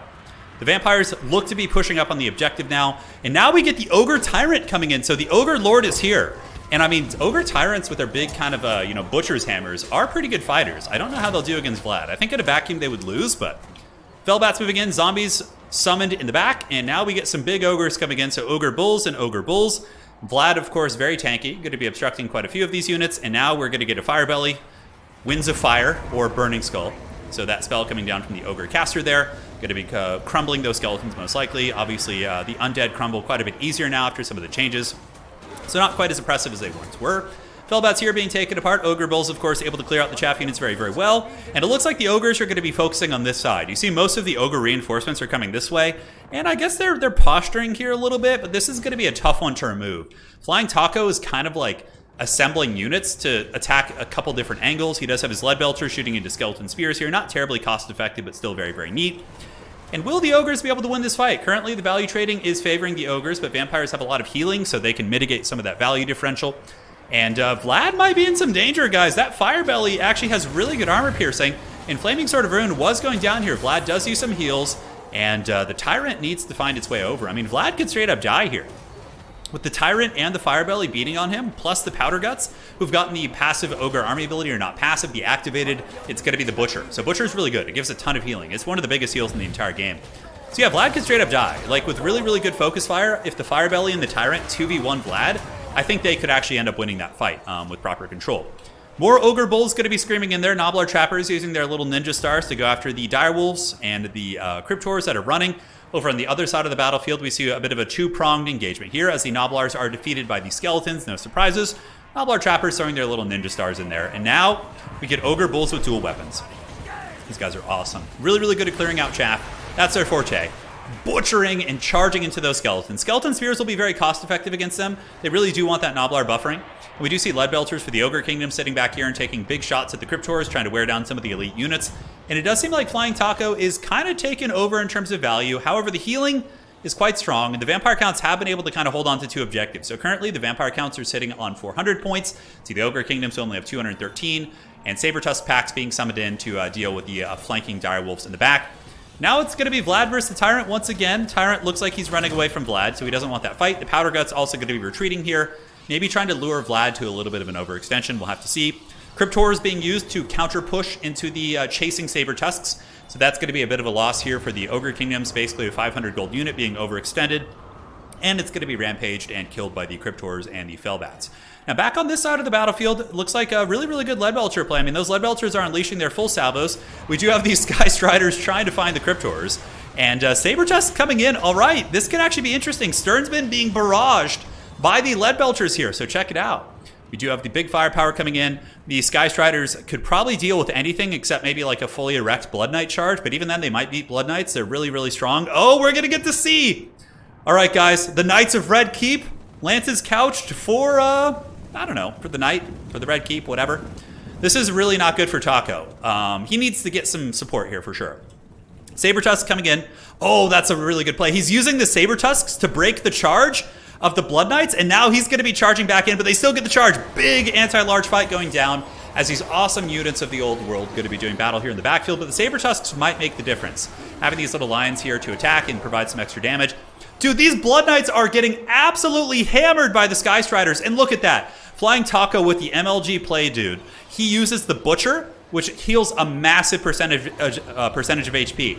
And those Blood Knights got absolutely annihilated by the Sky Striders with the healing from the Ogre Kingdom's army ability. Now, that could have been a game-turning play, because now these Sky Striders back here are probably going to clear a lot more units out and should be able to escape out the south side of this engagement using their mass. That was a huge, huge win for the forces of Flying Taco.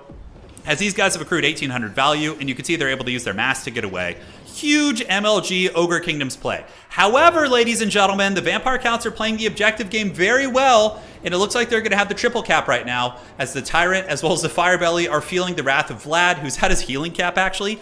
Really, really difficult to finish, but it seems like the Vampires are kind of running out of steam over here. I think the Ogre should be able to summon in enough reinforcements and just basic Iron Guts and Ogre Bulls. Oh, Iron Guts coming out. Yeah, Iron Guts are really, really cool. It's clobbering time, dude.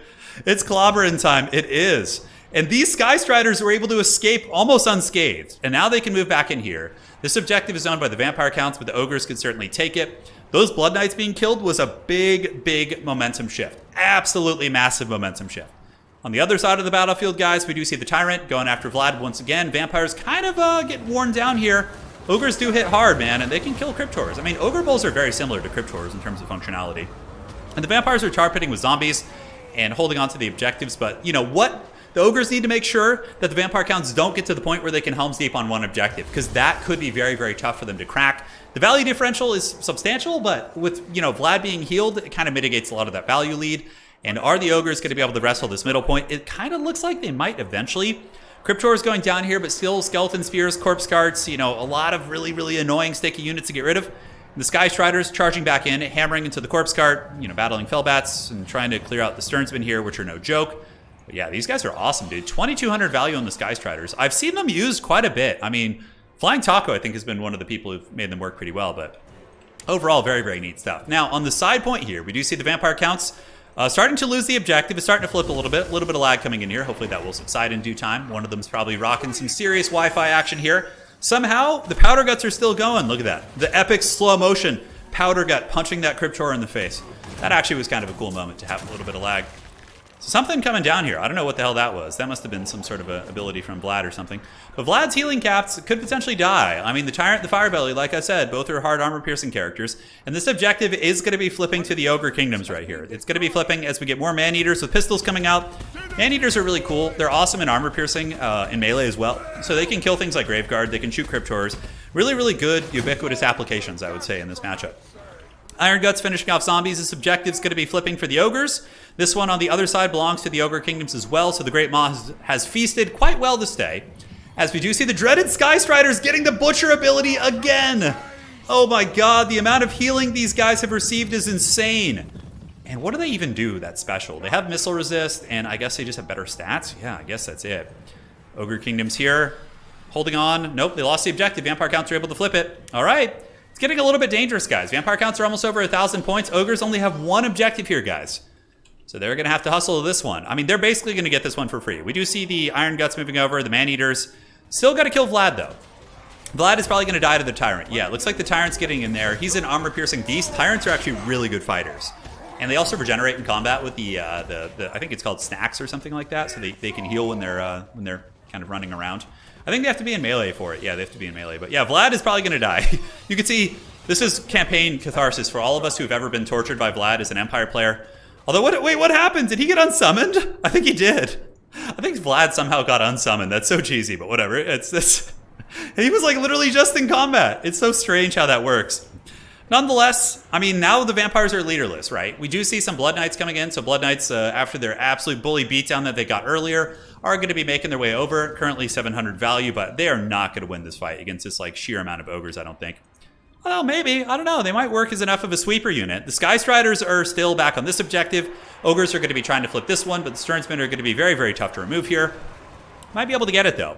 If you get some Ogre Bulls and Lead Belchers and some more Ogre Bulls just kind of swarming. The Sky Striders hear the call of the wild. They know once again they must answer the call of their people, and they're going to be moving across to go after the Blood Knights. That was a really weird unsummon. It was like instant.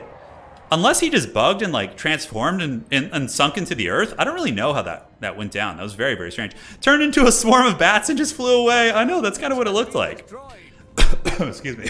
God, etiquette, I'm too weak. Need some coffee here. Hold on. All right, charge coming in. Dire Wolves into Ogres. Oh my god, look how much damage those Ogres did on the charge. Jesus. He's absolutely pounded those Dire Wolves into the Shadow Realm. And the Blood Knights are just straight up traumatized from earlier. They do not want to get beaten down by the Sky Striders again. So this objective is going to be going to the Ogre Kingdoms. But at this point, the Vampires could Helm's Deep on one objective, but they're so behind. Flying Taco's up what, 6,000, 7,000 value or something like that? I think. I mean, Flying Taco is really, really up in value. And now the Sky Striders are going to be catching the Blood Knights. They frostbite them. There's no escape from the Great Maw as the big crushers move in, ladies and gentlemen. And they are going to be giving the absolute dirty to these Blood Knights. The absolute dirty. That's going to be a massacre. So they're running for the hills. GG, well played to those Blood Knights. No sense in running. Might as well turn and fight. And it looks like Flying Taco is going to be able to get the triple cap. Lead Belcher is just getting massive damage. The Stern's been holding on for dear life. But I think it's going to flip eventually. Lead Belcher's here, using Dismember on the Direwolves to slow them down, getting some nice shots. Nobbler Trappers coming across. And where's Taco summoning assets? I'm not sure.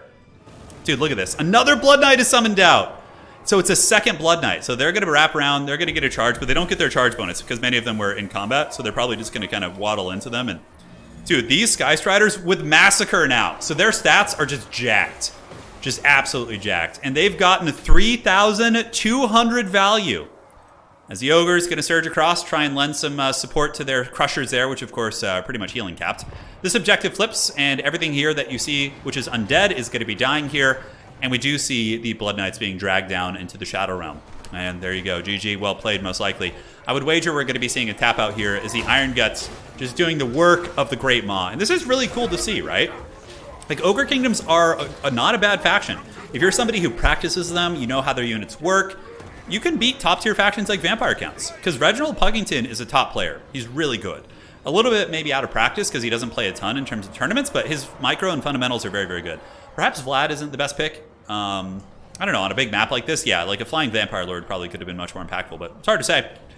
So, Iron Guts grinding away, Sky Striders doing their thing, and the old Nobbler Trappers are now going to be surging in to deal with these as the Blood Knights loop around the back, continuously being hunted. These Sky Striders, dude, they must be closing in on 4,000 value. Yeah, 4,500 value on these guys, man. Huge, huge bully beatdown. All three objectives owned by the Ogre Kingdoms. I don't know what Reginald Puggington thinks he can do now. That is a massive, massive deficit. Looks like we're going to get some Skeleton Spearmen coming out. The Ogres are literally spawn camping the Vampire Counts now, which really only happens when somebody's like colossally behind. So Iron Guts moving in. The Powder Guts, as well as the Man-Eater Pistols, going to be putting some big hurt on. And the Blood Knights just can't catch a break, dude. They're having such a bad time. They're having such a bad time against these Cav, dude. Look at that. Oh my goodness. The Chungus Ogres. Just hunting down these epic knights. I love it. I love it. It's so good. And Vlad, of course, like you guys, the headcanon of today's game is that he turned into a swarm of bats and disappeared. We do see Direwolves coming out, but Direwolves will probably lose to Man-Eaters. We see a Flaming Sword of Ruin going down as well. And Butcher on the Iron Guts is going to make them very, very tough to kill. It's a fat heal, dude. Those Blood Knights do get crumbled and killed, and again, it's basically spawn camping. I don't know why Puggington hasn't left. It's 17.4 to like literally 10,000 value. That is a colossal lead. That is colossal. You guys are talking about Greenskins. Greenskins are really good. Yeah, Greenskins are not a bad faction at all, dude. They're completely competitive, very viable. They have their bad matchups, they have their good matchups, but overall they're a very, very strong faction. So, GG, other Blood Knights going to get hammered here. On the backside, we do see the Direwolves trying their best. They do get that very beat up unit of Powder Guts. Maybe could get that Fire Belly. They only have 30 armor. Wouldn't be a bad idea. And over here, we do see just a White King and a Corpse Cart trying to fight, but it's only a matter of time before they get crumbled down. More Nobbler Trappers moving over to the side point, but the Lead Belcher should be able to get there. Ogres are a very swift faction, so they can probably mitigate that pretty quickly. And, you know, even if Puggington does manage to snake an objective here, which would be very, very cool for him, it's not going to matter. The Ogres will get it back very, very quickly. As you can see, Bulls, well, I guess these Bulls are pretty beat up. Maybe the Haggard Fellbats will be able to kind of cause some problems. Lead Belcher's ripping shots, trying to shoot some of the Direwolves off the point. Ogre's got a little bit of excited spawn camping the Vampire Counts in the back. I think we all like seeing Vampire Counts lose every now and then. You know, just Undead in general have been oppressive literally for all three games. And, you know, I can tell you this from experience. I have been playing competitive multiplayer since game one and have been casting it as well. And Vampire Counts and Undead have just been tyrannical and annoying for all three games. So it certainly feels good to see them get the business sometimes. There's a little bit of enjoyment there. So Ogres, I think, maintain the objective. Yeah, they get the two characters on it, which have 3 capture weight, so the Vampires don't actually get that. And, again, I don't know what he's really looking to do. I mean, he's triple capped. He's losing on every front.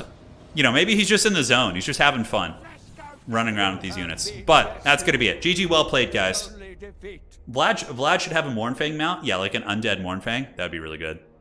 That was a great game, though. That was a great game. Undead got nerfed. Yeah, they're Undead are in one of the best spots they've ever been, actually, in terms of balance. Yeah. Creative Assembly, to their credit, did do a good job nerfing Undead. Like, Tomb Kings and Vampire Count's win rate is much lower now. Yeah. So, kudos to CA for that. That was good. Now they just need to get Slanesh, and we'll be okay. Hellstriders, 5,400 value. Oh my god, that's so good. And look at that, 2,100. Really good. The Tyrant paid for himself. Vlad kind of got beaten down, but didn't do bad. Really, the momentum shifted when the two Blood Knights just got, like, or the one Blood Knight got crumped. That was a huge momentum shift. All right. So Flying Taco is going to be the King of the Hill. The score to beat is still 3. And what we'll do now, guys, is we will play until Flying Taco either beats the score or he's defeated. That's going to be the game plan. So we'll see if anybody can take the taco. Well played to you, Puggington. Sorry, don't mean to remove you, but want to make sure other people can get in there. Well played, Pug. Great game, man. Great game. You want to join, but you think you might get wrecked? Oh, it is medley. Well, I guess it's not that long. We'll keep going. We'll keep going. We don't have to have that condition yet. All right. So let's do. Is it the Mountains of Truth? I wanted to do the Altar of the Champion. Yeah, that's a fun one. All right. Here we go. So let's grab this. This is going to be Flying Taco versus Medley. Man, nobody's able to really hold the crown for too long tonight, huh? This has been a scary time to be a ruler, it would seem. Okay. And we're all set. Cool. Yeah, we can do an FFA to close it out. That'd be fun. 8-hour stream hype. Oh my goodness. All right, guys. I'm going to go refill my water. I'll be right back and enjoy a little hype trailer in the meantime. More, Lord of Death, keep our souls, lest they fall prey to him.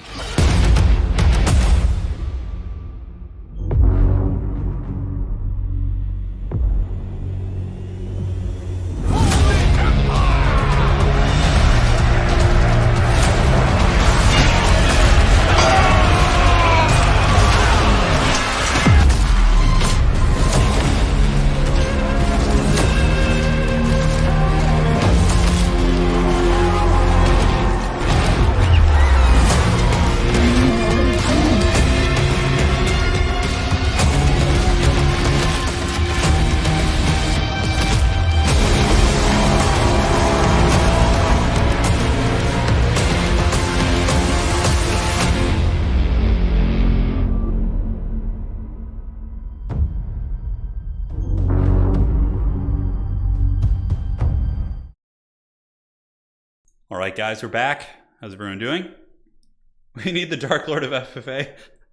Yeah, FFA with no unit caps. Oh my god. Ah, that was good. That was really, really good. Yeah, I'm sure most people here probably saw the mini. I could show it on stream too, by the way. Let's do that. Let's see if we can find it. So, all right. So let me get this, and I have a picture of it. So if you guys can see the Wookiee claw that Lady Turin is doing. So when we start our Old World channel, which is going to be a tabletop wargaming channel, my wife is also going to be doing painting tutorials on the channel. So she'll be doing a whole series, like once a week, she'll be doing painting tutorials for different fantasy miniatures and 40K as well, which will be really fun. And she has some crazy like terrain fabrication skills as well. So there will be a lot of fun stuff. So we have, what the hell was it? So mini, yes. See if I can find it here real quick for you. Should be somewhere on the desktop. There we go. All right.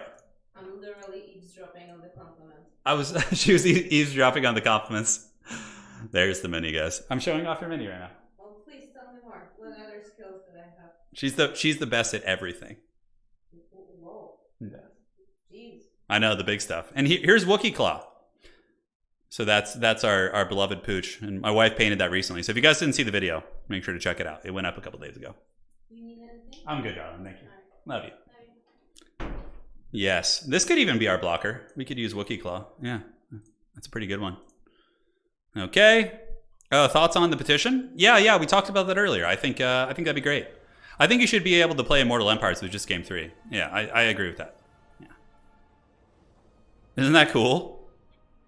I can never paint eyes. When I go to paint eyes on a mini, They are just so awful. They look like googly eyes. Like, I just can't do it. I just don't. Yeah, does it have a mullet? Yeah, it does. He has a mullet. Yeah, and sunglasses on. Even though I don't really wear sunglasses, but yeah, it's just funny. Now you just need to paint a Nurgle corrupted version. No, in fantasy, I'm a Empire enjoyer. In 40K, I'm a Nurgle enjoyer. Yeah, yeah, it was really fun. Now you need a demi mount for the Empire Heroes in Old World. That's the perfect stand-in. Yeah, no, that character is going to be my general in Old World. I'm going to use him as like either a Demogryph Knight, like captain, like the leader of a group of Demogryph Knights, or I'm going to use him as my general of the Empire and like a horse or a Demogryph, whatever they end up doing. So, yes. All right. Use a pin for the eyes. So I think she actually used the brush for it. But like for the writing on the pug, on the chest, she used a calligraphy pen, which is like for really fine kind of calligraphy type work, which was really, really clever actually. Yeah, it was rad. Inks go a long way to hide the googly eye effect. Yeah, totally makes sense. Totally makes sense. Okay. So let's see here. We got Grand KOTH versus Ogre Kingdoms. Going to be pretty exciting. Let's get Medley's name up there. Make it official. And there we go. All right, loading into the match. Let's get this party started. Medley, of course, one of the best KOTH players in the community. We probably right now, actually, this is very exciting. We probably have one of the best KOTH players versus one of the best Ogre players, if not the best in their respective factions. Very exciting. We got two mains playing their main factions, going at it here. I'm curious what the Ogres are going to do. I feel like KOTH has some really good tools against them with like all the spears and cannons and guns and just like a lot of scary durability. You know, I'm eager to see, man. I'm very, very eager. And as in chat, she says, or just grab a 0.1 millimeter tip ink pen, easiest eyes. Yeah, totally makes sense. Totally makes sense. I'm the master of googly eyes. Many of my Empire like soldiers have googly eyes. It haunts me to no end. That's what's great about doing Chaos is you could just like paint their eyes like one giant color and just say, oh, look, their eyes are glowing red because they're evil Khorne warriors. You know, that's the best part about painting like Chaos and those type of models. So we're on the Altar of the Champion. It's a pretty cool map. This is one of our Total Tavern map pack maps. You can see a little piece of terrain has been put on both sides to make it so you can kind of hide from cannons a little bit, which is fun. And we'll, of course, go over all the armies once we do get in. Scrap launchers are really good here, yeah, especially with like terrain, because they can shoot up and over terrain, whereas cannons can't shoot back at them. But like scrap launchers aren't like a I'm going to run you down really quick unit. They're like a unit that over the course of a long game will, you know, help generate shoot value. Yeah, the Ogre RORs, he has the ROR, what are those things called? Stonehorns, yeah. Which I think it gets like extra defensive stats at the cost of speed, which is pretty exciting.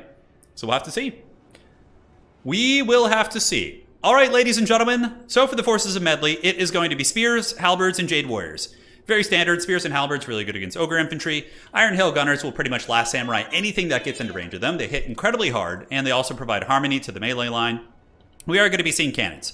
This is a pretty good map for cannons, because they can control Objective 1, and they can kind of shoot out there. There's a little bit of obstruction, but for the most part, they can. So the cannons should be very, very strong here for the forces of Grand KOTH. Now, how is Flying Taco going to deal with this? This objective should be pretty good for the Ogres. It's kind of like obstructed, and they can like ambush in and vanguard like Noblars there. Be very annoying. You have the double scrap launcher, which I think the scrap launchers, if they can focus down the Iron Hill Gunners, then, you know, this giant stone, look at this thing, it's so cool. The Snowhorn of Morn. Badass, dude. So Glacial Defense gives it another 20% missile resist. So it goes up to 40%, which is pretty crazy. And then if you're casting heals on it, it can do some seriously good work. We got Noblars, Ogre Bulls, and once again, Flying Taco just does not leave home without the Sky Striders. I don't know if he just has an affinity for this unit and he just loves them, or if he thinks they're good against KOTH. They might struggle against mass infantry, but man, oh man, are they cool. And they, of course, have a little bit of missile resist, and yeah, they just hammer things. That's basically it. So, the fight is on. The scrap launcher is going to be shooting up and over. Is there any faction that counters Slaanesh? Not really. I mean, there's some factions that can beat them. Like, Empire actually has some tools against Slaanesh, with like Mass State Trooper and then War Wagons like backed up. Slaanesh does have trouble with that, and grenade launchers and stuff, but it really depends on the map. It really depends on the map. So, The Ogre is going to be sending the dreaded Stonehorn over to the side, hiding behind this train here. So it looks like the old Sky Strider is going to be chilling behind this building. Should provide some line of sight blocking, while the rest of the peasants and spears and all these other units are going to be moving up, trying to grab the points. This point's a little bit hard for KOTH to get. It's very exposed out in the wild, but if they park like an elite halberd unit there, a Jade Warrior halberd with a peasant spear, I think that could be a little bit tricky for them. So yeah, Creative Assembly definitely does an excellent job with the modeling. Like the models look so good in Warhammer. Like, I know Warhammer PvP has a history of just haggard interactions and weird shit, but the fact that, like, it's the Warhammer universe and the models look so awesome and just, like, the lore and immersion of the characters is what really brings this game to life, right?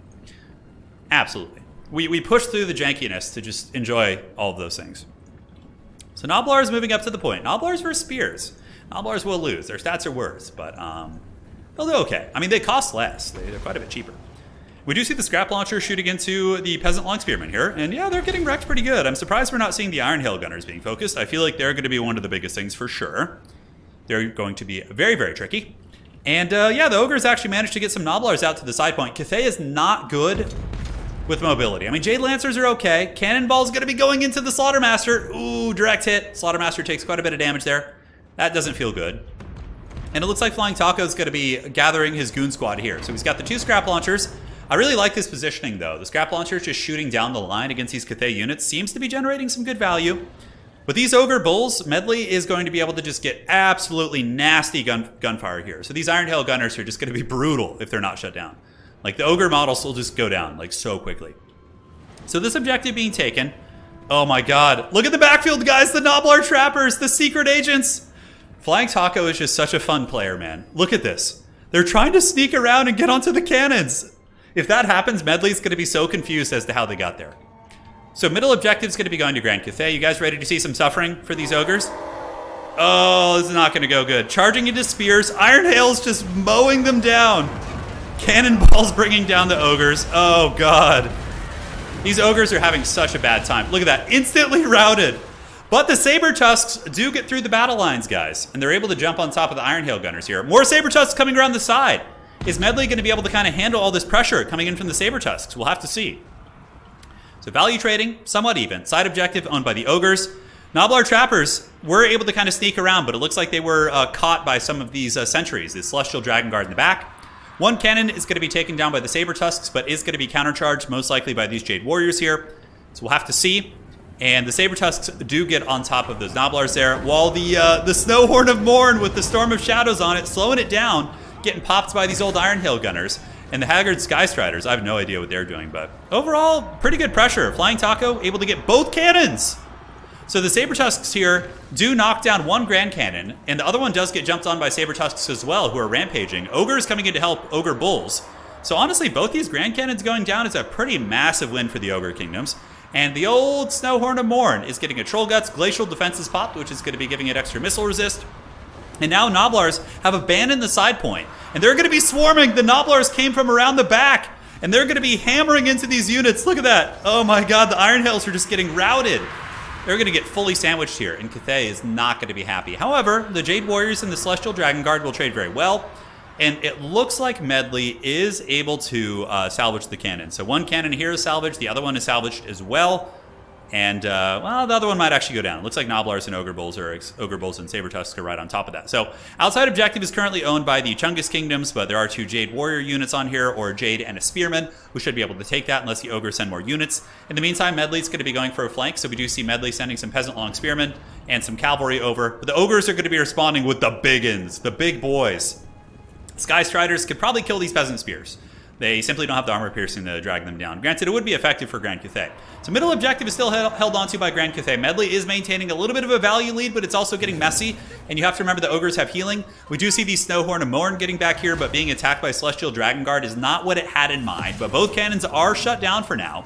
And most of the shooting for Grand KOTH is also shut down. So even though Grand KOTH does have a bit of a value lead, this is where the Ogre Kingdoms can start pulling back the game. This objective might be flipping for the forces of KOTH. Granted, if these Ogre Bulls get to the point quick enough, they should be able to hold it. And the objective is going to flip back to the Ogres right now. Yep. So they almost lost it, but the Ogre Bulls getting to that objective should be enough to deal with the Jade Warriors.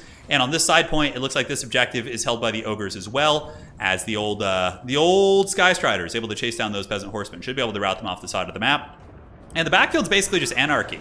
We see the dreaded Nobblar Scrap Launchers being used in melee to shut down the Iron Hail Gunners, which is hilarious. They're going to pull out some of their shotguns here, but yeah, they're going to just be perpetually shut down by these units. And over here, one cannon is still online, the other one is still around, but there are units right on top of it. Look at that! The double Scrap Launchers getting into melee. This is crazy! Medley is doing a really good job under pressure, though. Flying Taco is throwing so much at the KOTH forces, and Medley's like scrapping very, very well, sending the right units to the right places despite all the pressure. I love the fact that the just janky-ass Scrap Launchers are being used in melee to shut down the Iron Hills. It's hilarious. And yeah, it looks like some Halberds coming in, but yeah, Scrap Launchers have good mass. We'll have to see. So side objective is owned by the Ogre Kingdoms. Other side objective is owned by the Ogres as well. They do have a little bit of a point lead, and the value trading is dead even. Granted, it probably favors the Ogres with the healing being taken into account. And now the Scrap Launcher is going to be fleeing. Look, they run away from the Iron Hail Gunners. They're like, for peace, flee the scene. Unfortunately, though, for Flying Taco, the Stonehorn of Morn is going to be pushed off the battlefield. This thing did great, though. I mean, not a lot of value, probably, but it absorbed a lot of firepower, which otherwise could have been killing, you know, more and more units. Oh, it's back! The Stonehorn of Morn has returned!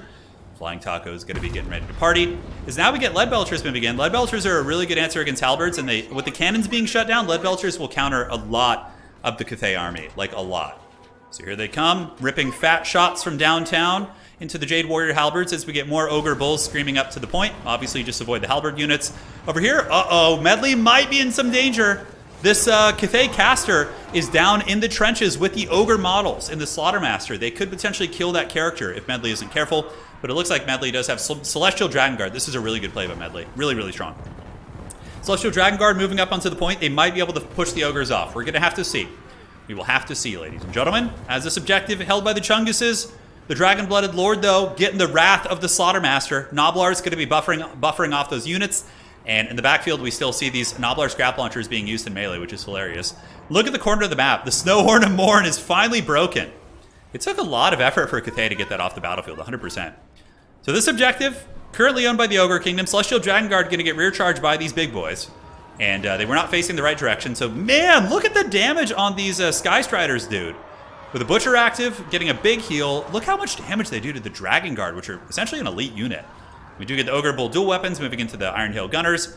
But yeah, they're going to have to cycle charge. And it looks like Flying Taco's going to pull back. He's going to cycle charge, pull back and cycle charge. Rinse and repeat. And then he pulls back the other Ogre Bulls. Dude, he is so on point with the cycle charging. It's pretty incredible. And it looks like Grand KOTH is kind of running out of steam a little bit on the battlefield. The Ogres probably have a decent value lead considering that they just got... They just have so much for just random shit, just charging in the back line. Scrap Launchers and, you know, the Snowhorns of Morn. And we get Mornfang with Iron Fist coming in. Oh my god. You guys ready for this charge? This is going to be brutal, dude. This is going to be brutal. So here they come. Celestial Dragon Guard, obviously pretty strong, but I mean, big scary Ogres are big scary Ogres. And they do ignore some charge defense, I think. So yeah, the double charge from the Mornfang Cavalry, dude. The Halberds are just getting cut apart. They're probably going to break here in a minute. They are just taking so much damage. And we got even more Halberds in here. Thankfully for Flying Taco, though, these guns are potentially shut down here. On the other side, these Ogre Bulls with dual weapons are able to finish off the Iron Hails, screening out the Peasant Horsemen. The middle objective is owned by Grand KOTH, but I believe their summoned units just disappeared, so maybe the Ogres are going to be able to pull this one back. And the Secret Agent Nobblar Scrap Launchers, dude. Just getting into the backfield, pulling back, using their artillery. And the Lead Belcher core is very nasty. These Lead Belchers probably have like 800 plus value. Yeah, almost about 700, 800, just shooting into the Halberds just nonstop. Mornfang Cav coming in, absolutely eviscerating Grand KOTH on the side point. Currently, the Ogres are maintaining a pretty big value lead. Iron Hail Gunners, though, doing some excellent work. Iron Hail Gunners, of course, blasting into the Ogre Bulls here.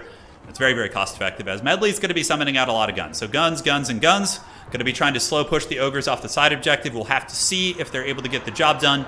The Mornfang Cavalry, in tandem with the RORs, were able to kind of break through the Halberds, but another unit of Halberds coming in. Not going to be easy. Maybe KOTH has a chance of getting that objective back. And also KOTH is threatening this back objective here. It looks like they have some Peasant Horsemen, but yeah, Ogres respond very quickly with Saber Tusk packs, and Ogre Bulls should be able to handle it. Now, what are the Scrap Launchers shooting here? It looks like they're currently obstructed, trying to shoot into the Halberds, getting a little bit of damage in there, but also hitting their own units. KOTH pushing into the backfield with Blood Belchers, able to shut them down with the Jade Warriors, but there's going to be a quick response of Ogre Bulls, which should win. And the dreaded Noblar Scrap Launchers being used as like chariots is very interesting. I mean, I guess they don't do insignificant damage in melee. But KOTH might flip this one, guys. Maybe. Although the cycle charging from Flying Taco is super, super on point.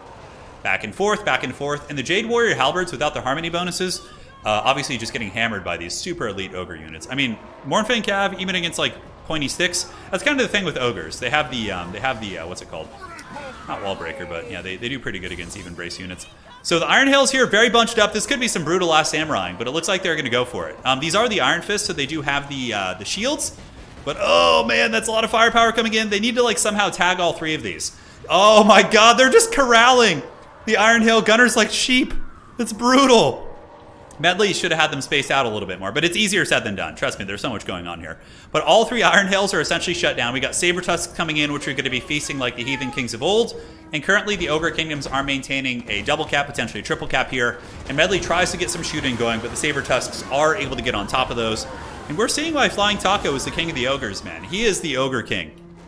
He's the who? What do you call the boss of the ogres? You got the war boss for the greenskins. You got the emperor for the empire, obviously. Would it be Grease's Goldtooth? Is he like the tyrant, the tyrant overseer, or something like that? Yeah, I feel like that would be the title. So, I think Grand Cathay's in the pits. Those three Iron Hills were kind of their last chance, and we are going to see a tap out. The ogres is coming to get ya. So, with that being said, Flying Taco has the opportunity to beat me if he wins 2 more games. And, yep. And if Flying Taco loses, we'll go and play the FFA. That's going to be the game plan for tonight's King of the Hill. Tyrants. Yes, Tyrant. That's what I thought. Well played. The score to beat is currently 3 still. Flying Taco, very, very close. Over Tyrant. There you go. All right. So let's get on the... what map do you want to do? We could do the Borderlow Landing. All right, let's do a little Celestial Lake. Well played. Well played. That was good. That was a great game. The Ogre Tyrant. The Ogre Tyrant, yeah. Well played, Medley. Great game. It was really fun. Very scrappy. Very, very scrappy. Both of you guys had to work super hard that game, that's for sure.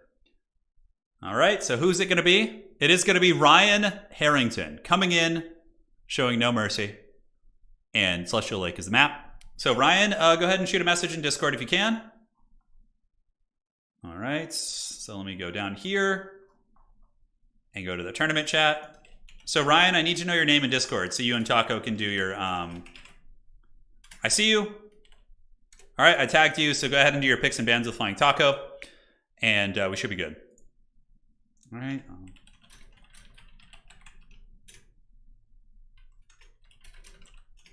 Zach, coordinating with the players. After, and then we can jam after. 1 sec here. Very cool. All right, so let's see what they're going to pick, man. I let those lead belters shoot, and yeah, Medley. I mean, Flying Taco was microing like a madman, and so were you. It was a very intense game. Ogres can be really strong, man. They can be very, very strong. Yeah, I wonder if Ryan Harrington's gonna counter his ogres by banning him, because he can ban the ogres if he wants to using the picks and bans. Yeah, we'll have to see. All right, Ryan, I see you, brother. So communicate with Flying Taco. Ryan has a T-Rex with a Canadian flag in the background. That's pretty cool. The dreaded T-Rex is coming. All right, and there we go. So we're doing King of the Hill for anybody just joining. We're getting there. We're pretty close to finishing. If Flying Taco wins, he gets to play 1 more game after that, and then if he wins that, he wins the stream. And then we go to the FFA to close things out. Yeah, which will be pretty fun. Yeah, it's going to be fun, man. I'm curious what they're going to pick. Curious. Yeah, ogres, I mean, they haven't gotten a DLC yet. So they'll certainly get some other things. I was considering the ogres ban, but decided against it. Yeah, it sounds like you and Taco had like, an agreement to just let each of you play your mains, which honestly, in a King of the Hill stream, it's more about banning the bullshit and then just like playing what you want, Like you don't need to be like super sweaty in this and like ban your opponent's main that right? Yeah, I think this is a good place to practice. Yeah. We should do an Age of Empires King of the Hill. That'd be pretty fun, like a 1v1. But the thing is, those Age games last really long, so we could literally have like a 3-hour stream in Age be like 2 games. If the players go to late game, you know? Yeah, it's tricky. Yeah, so he has to beat my score of 3. I'm reading the End Times novels. Do you have any thoughts on the series? The End Times is just, I don't even consider the End Times canon. It's just a lame, I mean, like, sure, there's some epic battles and whatnot, but the End Times is just stupid. It's basically just like Games Workshop just wanted to end Warhammer Fantasy, so they just like mishmashed a bunch of nonsense together, and it was terrible, and all these characters with like 20 years of lore just like thrown into stupid, like, it was just dumb. Yeah. I literally don't even think about End Times if I think about Warhammer Fantasy lore. I just pretend it's not a thing. I think that's what most people do. Yeah. So, here we are. But, you know, not to say the books don't have some enjoyable moments from what I've heard. But yeah, like, End Times, I just... read the Gotrek and Felix books and, like, the actual Warhammer Fantasy books. Those books were just written to, like, Harry and Age of Sigmar, basically. Maybe low resources on low maps? Yeah, I'm not sure. AoE King of the Four would be a marathon stream, it would. Yeah. Yeah, the End Times is just weird. It's just like, Dwarves versus Beastmen! Oh, no! Dude, do you know how brutal this is going to be for the Dwarves? Like, Flying Taco is really good at Beastmen. And Beastmen actually have some great tools against Dwarves. They have really good chariots, and yeah. Warhammer Total War is my canon. Yeah, I agree. Warhammer End Times is fan fiction? Yeah. Sounds good, Gunhound. Yeah, think of it. Think of anything, man. I've been having so much fun playing Age. I'm 1 game away from getting Conqueror right now. I just need to win 1 more game. I think I'm going to try tomorrow and see if I can get it. Yeah. All right. Here we come. And looking good. Looking good, ladies and gentlemen. Looking good. All right. Dwarves versus Beastmen. Time to blast the beasts. Gyrocopters are okay, but you got to watch out for Harpies. You got to watch out for the Harpies. I'm excited for Thursday's tournament, Gunhound. That's going to be a lot of fun. Tomorrow, I might do an Age stream tomorrow. I'm not sure. We'll have to see. The wife and I may go out and do something, but if we don't and it's raining again and we just want to stay in, I might do another Age stream tomorrow. And then next weekend is a big Total War weekend. I'm going to be streaming the grand finals of the Warhammer World Championship on Sunday. So Sunday is a big stream next week. That's going to be the Warhammer World Championship stream. So stay tuned for that. I think it's a 3-day. So Friday is the round of 16, Saturday is the round of 8, and then Sunday is the grand finals. As of now, I'm streaming... I might stream 2 of the days, but I'm going to try and see if I can just do 1 of the days just to get, you know, it's cool to have more people in the community cover it. So I'm going to see what's going on there. Maybe Anticity and Dov or whoever else is interested in casting. I don't know if there's too many people casting tournaments these days. I guess so. I mean, there never was a ton, I guess. Yeah. Who do you think are going to try? Amalians are my favorite right now in AoE. I've been winning a lot of games with them. Just the pressure and the Freemba Garrison, like, timing push is really nasty. Holy Romans are another main of mine. They're really good. I love hunting relics. I want to learn the Ottoman Empire in Age 2. They're quite fun. Hunt for Thursday. It's going to be fun. It's going to be snowing, Wookie. Oh, where you live. Yeah, I wish we did have some snow here. Snow is very charming in like, December and the holiday season. It's very fun to have. All right, so I have some water here. I do. Excellent. Art Gallery, no. He doesn't play multiplayer. Yeah. Will you ever give Warhammer Fantasy Mod for Bannerlord a try? Yeah, I was actually thinking about doing a stream of that. Yeah, I don't know. I think it would be fun. I think it'd be fun. Satisfy the grudge. Ungrim Iron Fist versus the great Bray Shaman of Pit of Shades. Ladies and gentlemen, we have a Jabberslythe. The dreaded Jabberslythe is here. It is an anti-infantry Mortis Engine monster. Not bad against dwarves if it has terrain. I've seen Jabberslythes do very, very well in games against like Nurgle and kind of these melee-focused factions. Dwarves can kill it with Slayers. They can shoot it, so you got to be really careful, but Celestial Lake does have some nice terrain to work with, so not going to be the end of the world. All right. So, Dwarves, Double Slayer, Cannon, Quarrelers, a lot of shooting. Maybe a little bit vulnerable against Chariots. We'll have to see. And for the forces of Flying Taco on the other side, it's going to be the Great Bray Shaman of Pit of Shades, I would imagine. Yep. We got Chaff units, the real hard hitters on the Beastmen roster, Jabberslythe, and Minotaurs. Minotaurs, after the cost reduction, are really good. Like, these guys can take dwarves to Pound Town, 100%. Pound Land if you're in the UK. Pound Stretcher, pretty hilarious. I remember the first time I was in the UK, and I walked past, I was with Italian Spartacus, and we walked past a store called Poundland. I was just laughing so hard. I was like, oh my god, this is the greatest store ever. But Minotaurs, anti-infantry, armor-piercing, very vulnerable to slayers and shooting, but if they can attack the other things without those targets affecting them, they can do quite well. They can also kill slayers very quickly if they have chaff units underneath them. So that's kind of how you typically want to play that. Slayers can also waste a lot of time trying to catch a Jabberslythe. Correct, Hadries. Because Jabberslythes have some of the most slippery and annoying attack animations in the game. Man, I'm all hyped on caffeine now, man. I'm getting hog wild here. All right. Let's do it, man. Let's do it. The battle's soon to be on. A single cannon, I do like that. I think having a cannon just kind of shooting at Minotaurs or Jabberslythe is going to be very strong. Celestial Lake is a very well-designed map. I really like it. There's a little dragon shrine here. Like, this objective is vulnerable to shooting a little bit, but overall, like, you can kind of, like, hide from cannon fire and artillery, you know, camping by using the tree line here. So for the Beastmen, obviously what you do, here's the overall strategy, right? You get some units here, just like a couple crappy chaff units, like an Ungor. And then you go all in on this objective, okay? So then what's going to happen is the dwarves are going to grab their home objective and they're going to go and swarm this with everything. And then when the much slower dwarves then come to this objective, you take and you maneuver around, you rush from here, you use your fast vanguards, and you take their home objective. That's kind of how I would plan this game if I was playing the Beastmen. When was the last time you saw a Coatl in a game in Warhammer 3? Good question, because I was playing with King of the Dead the other day, and he was saying, oh, I'm going to beat you with a Coatl. I'm going to beat you with a Coatl. And I was like, okay, dude, go ahead and try. So we load into a game. He uses a Coatl, and it was the hardest beating I've ever given him. The game was literally over in like 3 minutes. That was the last time the Coatl did nothing. Oh my god. And that was the last time I've heard of a Coatl. Yeah. The game was too one-sided to even post. It was just the Coatl getting massacred by Beastmen. Yeah, it was pretty funny. All right. So Ungor's moving up. We do also see Minotaurs heading towards the objective. It looks like the Beastmen are going to get aggressive here, which is interesting. No, he's just posturing. So Flying Taco just going to be sitting here. He's got some Harpies on standby, and he is going to be taking the side objective while he does use this terrain, this lovely shrine to the Dragon Emperor, and is going to be getting the Minotaurs out on the far side here.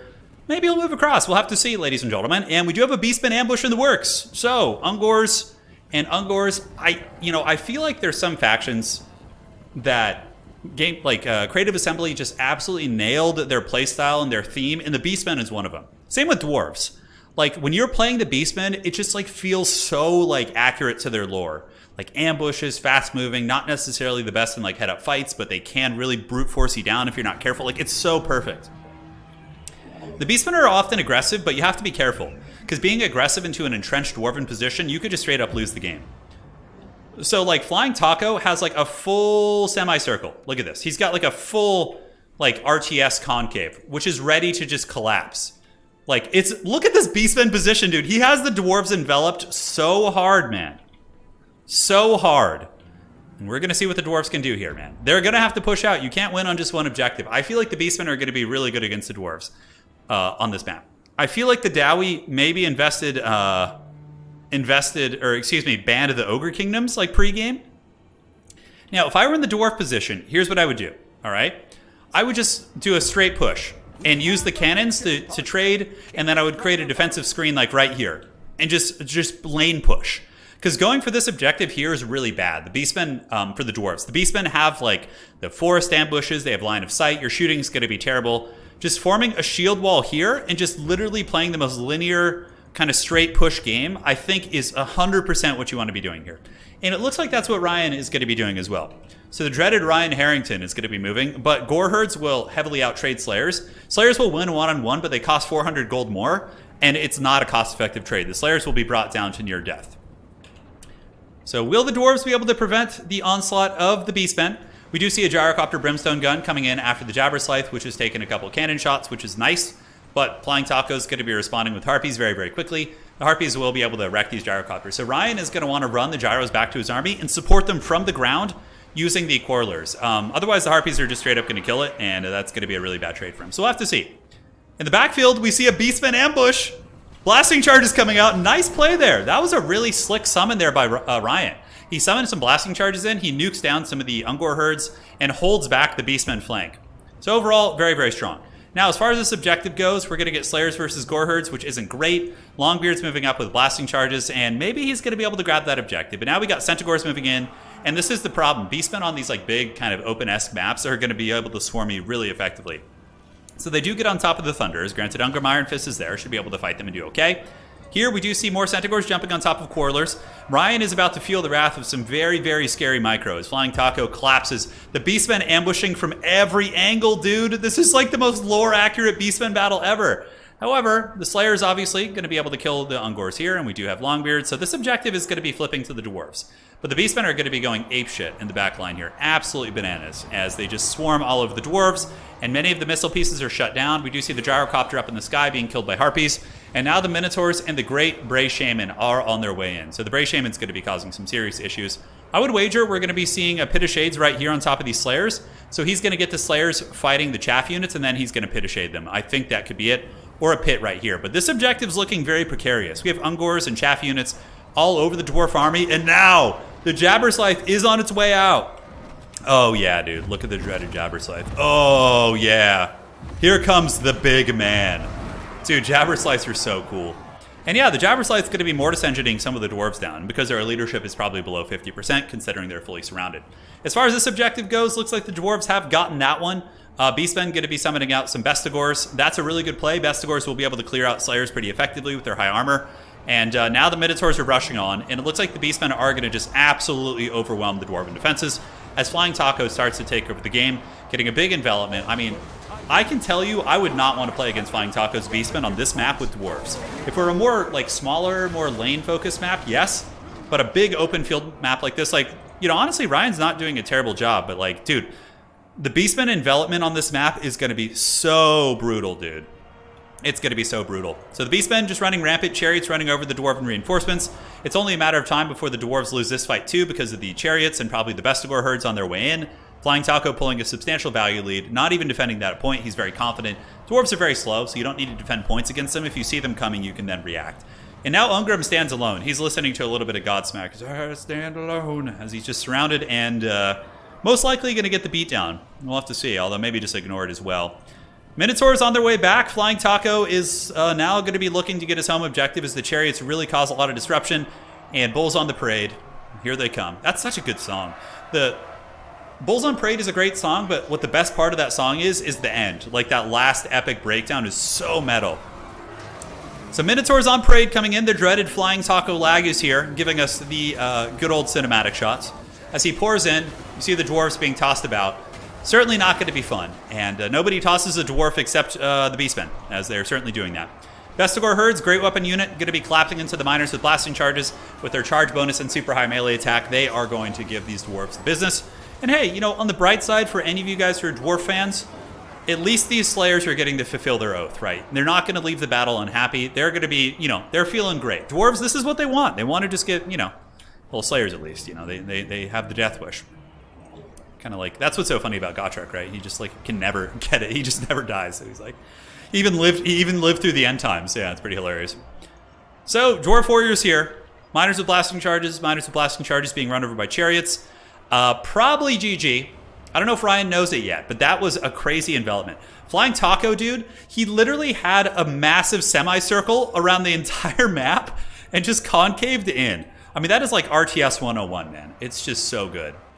Yep, Dwarves absolutely cut to pieces back here. Bestigors, Minotaurs bouncing back. Slayer's going to be losing to the Chaff units. They're not designed to fight Chaff. So now Flying Taco is going to start spawn camping the Dwarves probably, I would wager, as Harpies are intercepting reinforcements. Blasting charges, oh, you know, they obviously can do okay, but Chariots will be very disruptive against them.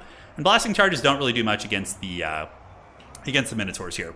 But hey, very well played, Ryan. Hold your head up high. You're playing against one of the best players in the history of Total War Warhammer. You know, Flying Taco's always been a top tier player who likes to play like mediocre to terrible factions, which is what makes him very endearing. And he even was able to win an ECL season, which was the most competitive format we had in my Warhammer 2 leagues. So yeah, kudos to you, Ryan. Hold your head up high, man. Don't let it get you down. Jabberslythe back here, getting in there, doing some work. Currently sitting at 500 or so value, but at least it's a distraction card effects. Chariots shutting down the Trollhammer torpedoes. Minotaurs running rampant, and I think that's going to be ye old GG as he's triple capped. Flying Taco basically just purging and hunting down the last of the forces. James in chat knows. He says they have wronged us. Very true. So more Dwarf Warriors coming out. Might be able to stabilize the backfield, although there's no Slayers here, so the Jabber's Life is just going to be very, very cost-effective. As we do see the Dwarfs in the Vanguard point on the side being run over by Centaurs and Minotaurs and Chariots and all that sort of good stuff. And yeah. Professor Pone saying, what's the long story short on why Gotrek took the Slayer Oath? So I've read up through Vampire Slayer, and I don't think it's been revealed yet why he took the Slayer Oath. It's like briefly mentioned, like, but he never gets in, like, Felix in the books, like, doesn't feel comfortable, like, talking to him about it. I think eventually it does get revealed why he did, but somebody in chat, I mean, yeah, the books have been out for 20 years, so feel free to share it. I don't care. But, yes. GG, well played. That's going to be a victory for ye old Beastmen. Going absolutely bananas there. What a great game. Nice try, Ryan. Nice try. It's a tough one, especially against Flying Taco. So, if Taco wins the next game, he is going to be the champion of today's stream. And we'll see how that goes. GG, well played. All right, so let's find it. So where are we? Going down to the tournament chat. And let's make room. So we got to make room here. And get this next one going. What map do we want to do? What is a cool map we haven't done? Let's take it back to the old school. We'll do a vanilla map. We've been doing all modded maps tonight. So we'll do the classic Black Ark. Oh, man. What a heavyweight duel. We got Hadri's and Flying Taco. Hadri is currently top 3 on the leaderboard right now. Oh, my goodness. Wow. What a great way it would have happened to any of us. Fear not. Hadri's versus Flying Taco, dude. What a heavyweight duel of fates. If Flying Taco wins, that is going to be the end of the road. And the stream will be over. If Hadri's wins, he's the Kingslayer. And he will be, protecting my honor and giving us a tie, which will be fun. All right. So they can do their picks and bans here. And it should be good. Let's get it going, man. Ogres and Beastmen play. Yes. So now we're on the Black Ark. This is going to be a very, very fun match. And let's see what they pick. Idea. Yeah, there's definitely some plot armor in Warhammer Fantasy. I mean, with Gotrek and Felix for sure. Yeah.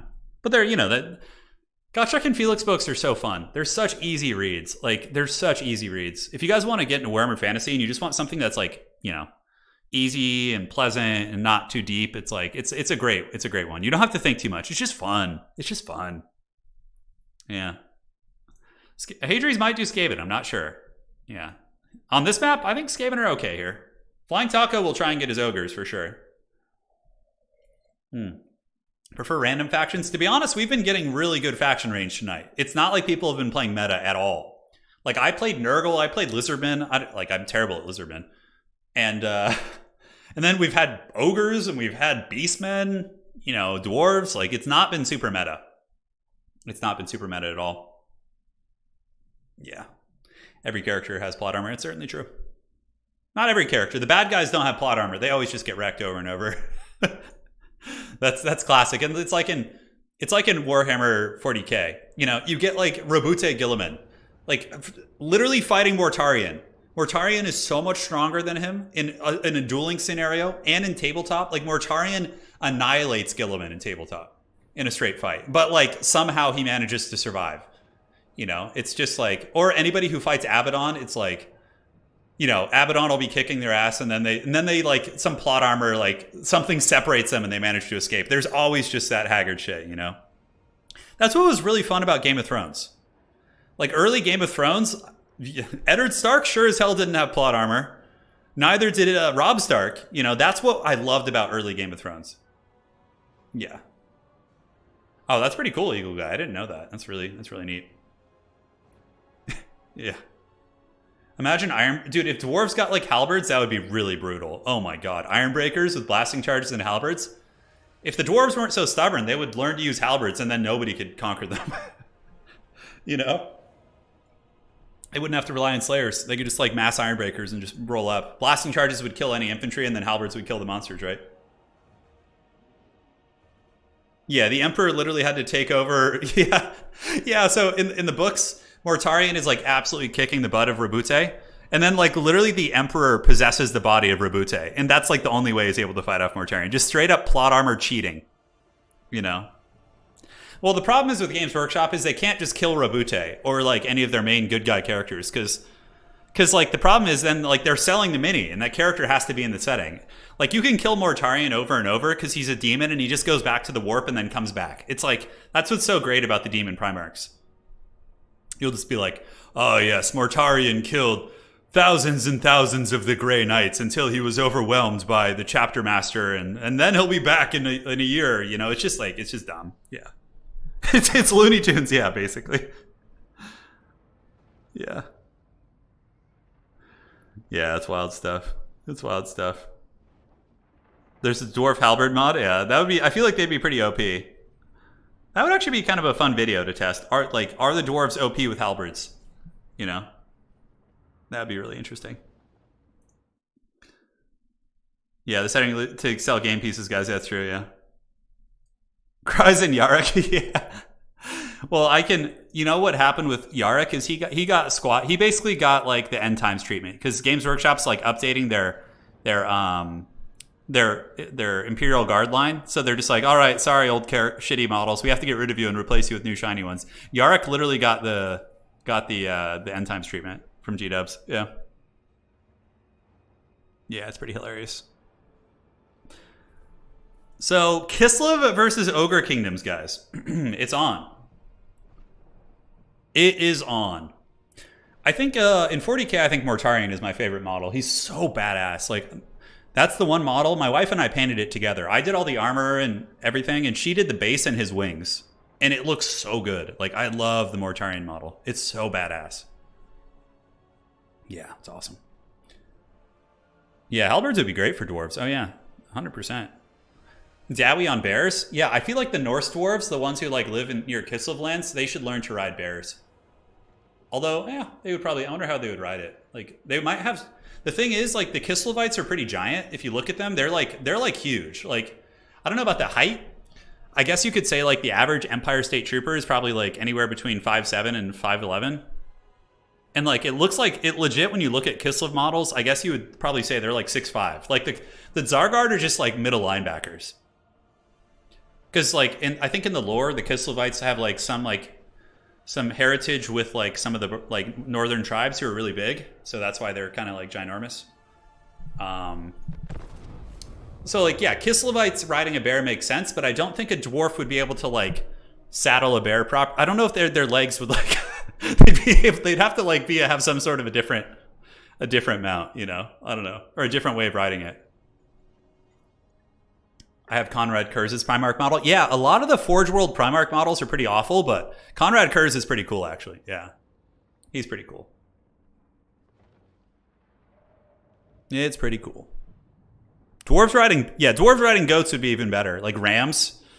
That'd be so rad.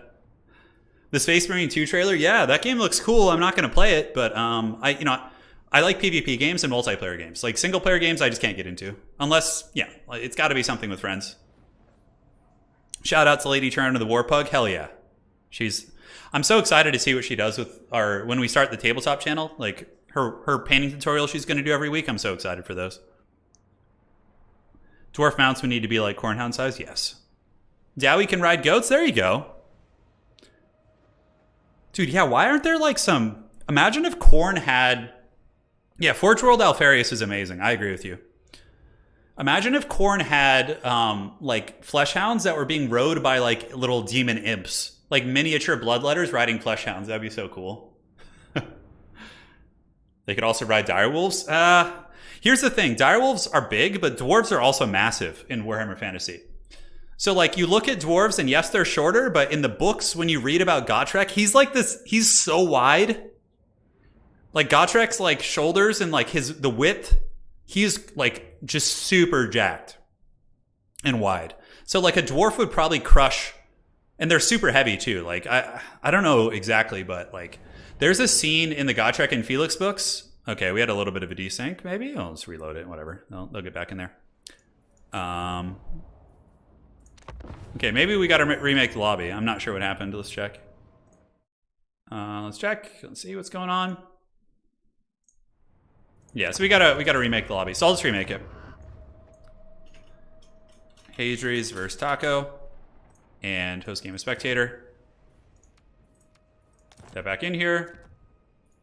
Yeah, sometimes you have these weird desyncs. It's very strange. Like, yeah, dwarves would have to ride something really muscular. Because they're huge. They're not tall, but they're dense. Yeah, they're like rock, made of rock, basically. But yeah, there's a scene in Gotrek and Felix where it's like a really brief moment. But like Gotrek is being, I think there's like a Chaos Knight attacking him or something like on a horse is attacking Gotrek. And he like literally picks up this like this undead horse, or it's like a demon horse or something. I can't remember. And he throws it. Like he literally picks up like a cart or like a horse and he throws it like over his head. Like like picking up a giant war beast and throwing it. Like Gotrek is jacked. And dwarves in general are just super strong. Like they can like probably, you know, do all that strongman shit, like bending metal and, you know, whatever. It's nuts. All right. They can ride barrels down the river. Don't you bring that evil into Warhammer. Don't you do it. I don't know what that means, Vernon. I have no idea. Death rollers would be really cool. Yeah, you could add death rollers in. I think that'd be pretty neat. Yeah. Classic horse toss. I can't remember which book it is, but it happens at one point. Gotrek is uncreative. Yeah, he's playing the laboratory in this game. No, it's pretty great. Like the way that Tolkien dwarves are depicted. Like if you look at Gimli, like yeah, he's strong and whatnot, but like Warhammer dwarves are next level strong. Like have you seen some of the art of Warhammer dwarves? Like how scary they look? Hang on. Like they could literally just bend, like break someone in half with their hands, like a smaller person. Let me find like an art. Dwarf Slayer art Warhammer. Yeah, they're just jacked. Jacktimus Prime, dude, just so jacked. Hold on, I'm trying to find like a really good depiction. All right, where are we at here? There's some like depictions of them that make them look more cartoony, but I straight up think Slayers are like one of the coolest thing in all of like Warhammer Fantasy. Oh, that's so cool. I think that's from Age of Reckoning, this one. Yeah, anyways. I'll try and find something later. Lord of the Rings dwarves. Yeah, 5. Yeah, they're like 5 feet wide, yeah. Dwarves are really cool.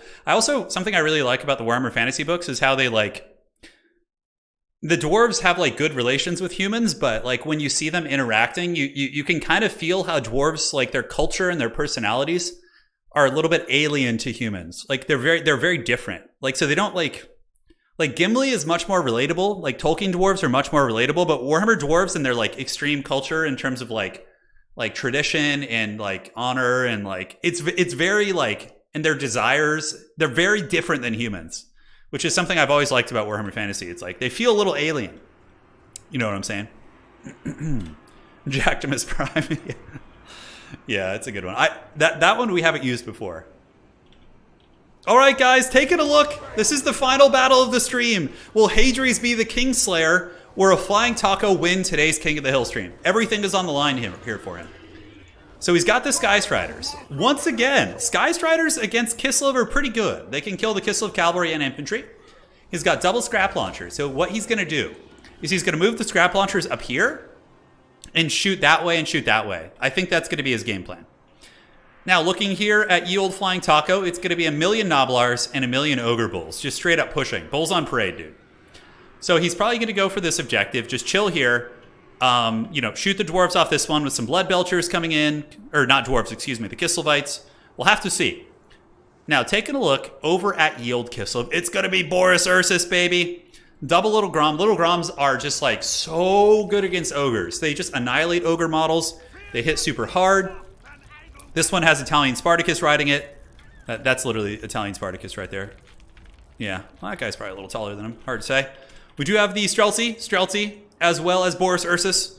And on the other side, we got more guns and bows and another Little Grom. I really like how Hadri's has one Little Grom on each objective here.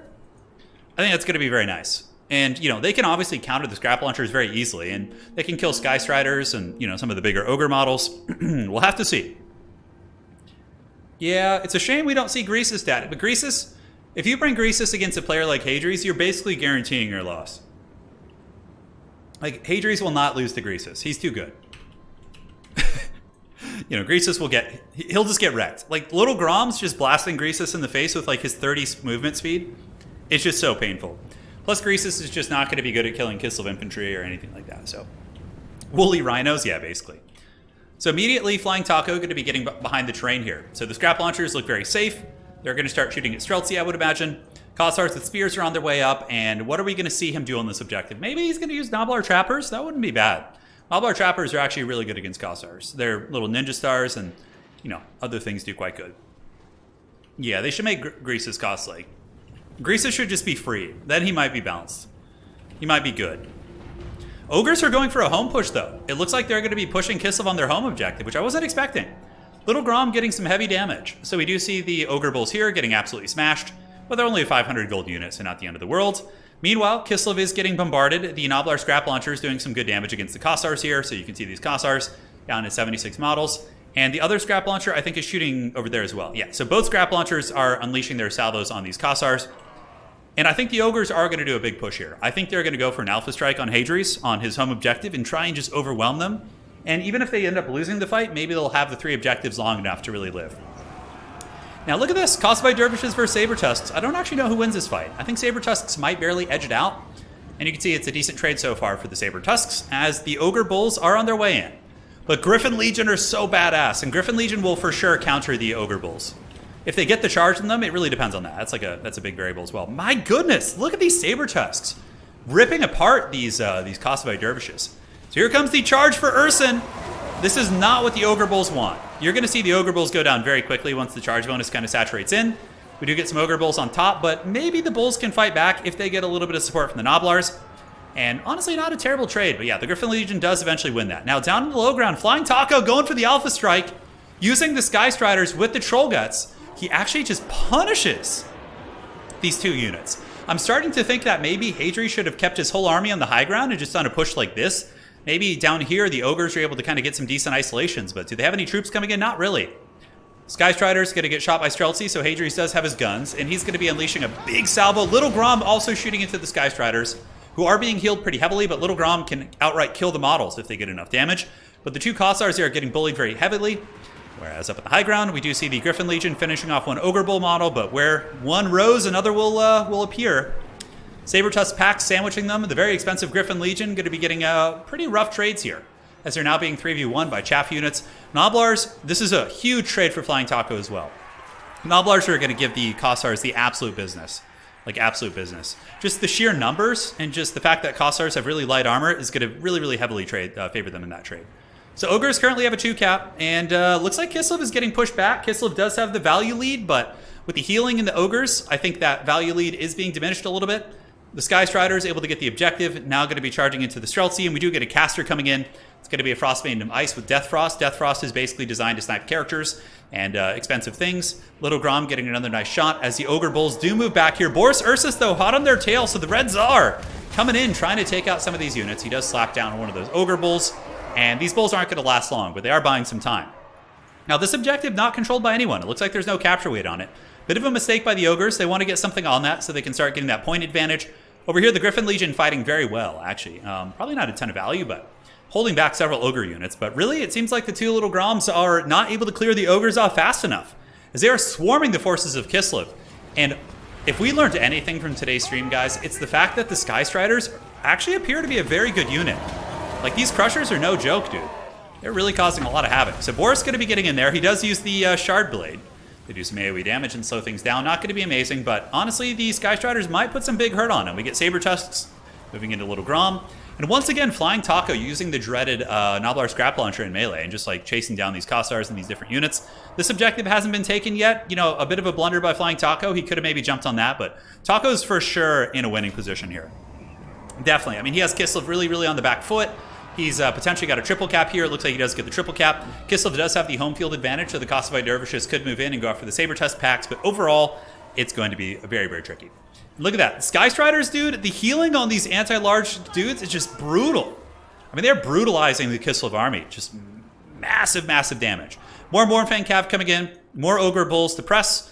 Ogres are really, really fast. Even their basic, Ogre Infantry do have 54 speed, so they can get to the front lines very quickly. And we see the Kosovo Dervishes being absolutely massacred here. So this whole high ground engagement, a complete disaster for Kislev. And I don't think that Kislev has any chances. With the healing that the Ogres have brought to the table, they've been able to heal through much of the Kislev DPS, and we do see the Scrap Launcher pushing back.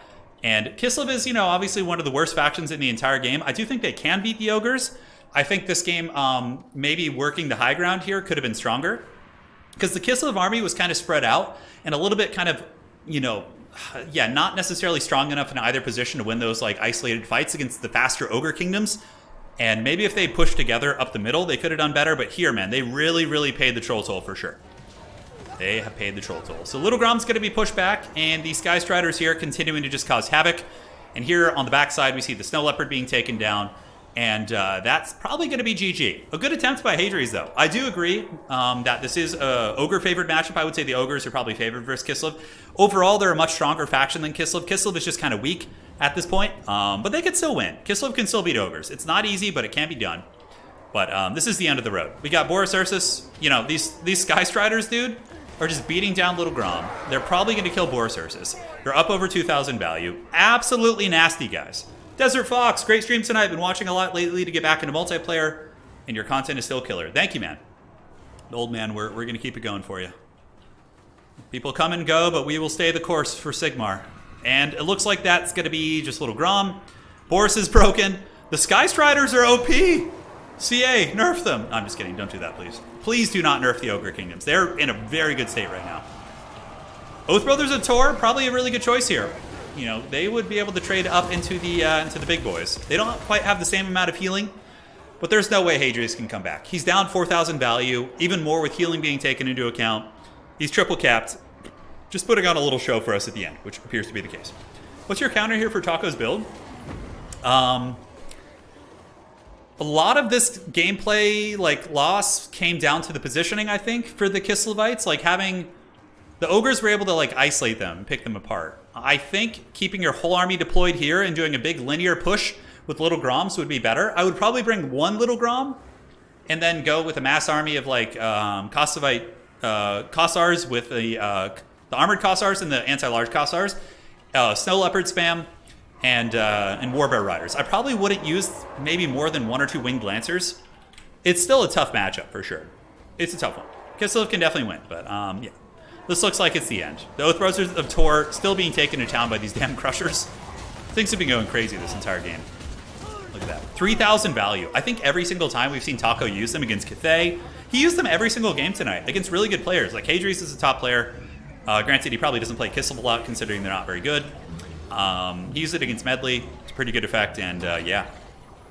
GG. Well played. Couple Snow Leopards. Snow Leopards are very good here. They can trade very well. They hit hard. They have anti-large. I think having 2 or 3 Snow Leopards out, hunting Ogre characters, and frostbiting them is quite strong.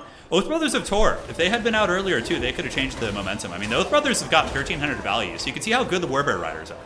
Maybe summoning Warbear Riders instead of the Griffin Legion could have been a strong play also. Ice Witch is good. Boris Ursus isn't terrible, but Ice Witch is probably a little bit more cost-effective in general. The Frostmaiden here are getting taken out. Hadri's trying to grind here, but yeah, just putting on one show for the road. So after this, we'll make an FFA game. I will host it, and we can have one FFA to rule them all. And again, want to thank you all for joining tonight. It's been a lot of fun. And yeah, there's nothing else you can do. Both Brothers of Tor, though, really good, man. You can see the Kislev anti-large can certainly go fisticuffs. 1,600 value. I think they cost closer to 2,000, so they might pay for themselves before this is over. We do get a unit of Streltsy out. They hit quite hard. Streltsy do have good shooting, and they're able to put a lot of powder into the Mournfang. In theory, Streltsy should be quite good against these guys with their armor-piercing great weapons, but more Ogre Bulls jumping into them. I feel like Streltsy have bugged attack animations. I feel like them fighting in melee is just awful. I don't know what it is. They should be better. Their stats are pretty good. 28, 28, 34. It's almost like a White Lion. I mean, obviously less stats, but similar great weapon damage profile. 931. That's going to be it. Hadri's just chilling. Literally just has this pocket of troops in the corner.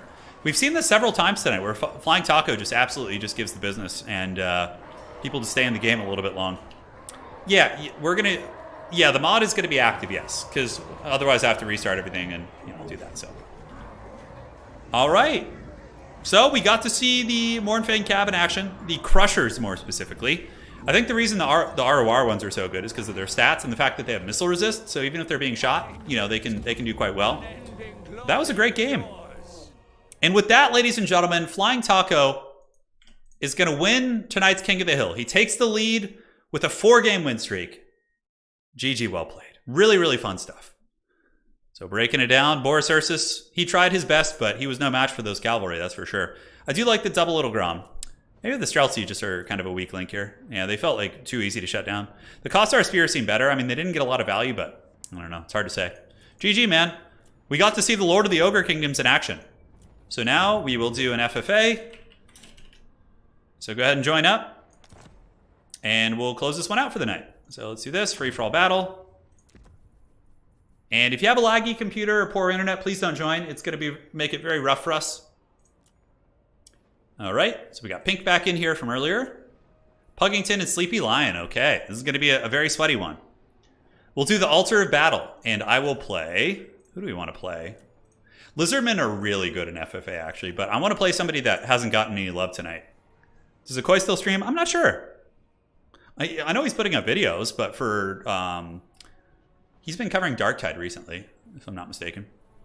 All right, so how do we want to do it? Who do we want to play? Skaven could be fun. Vampire Coast, yeah, it's a little bit too slow.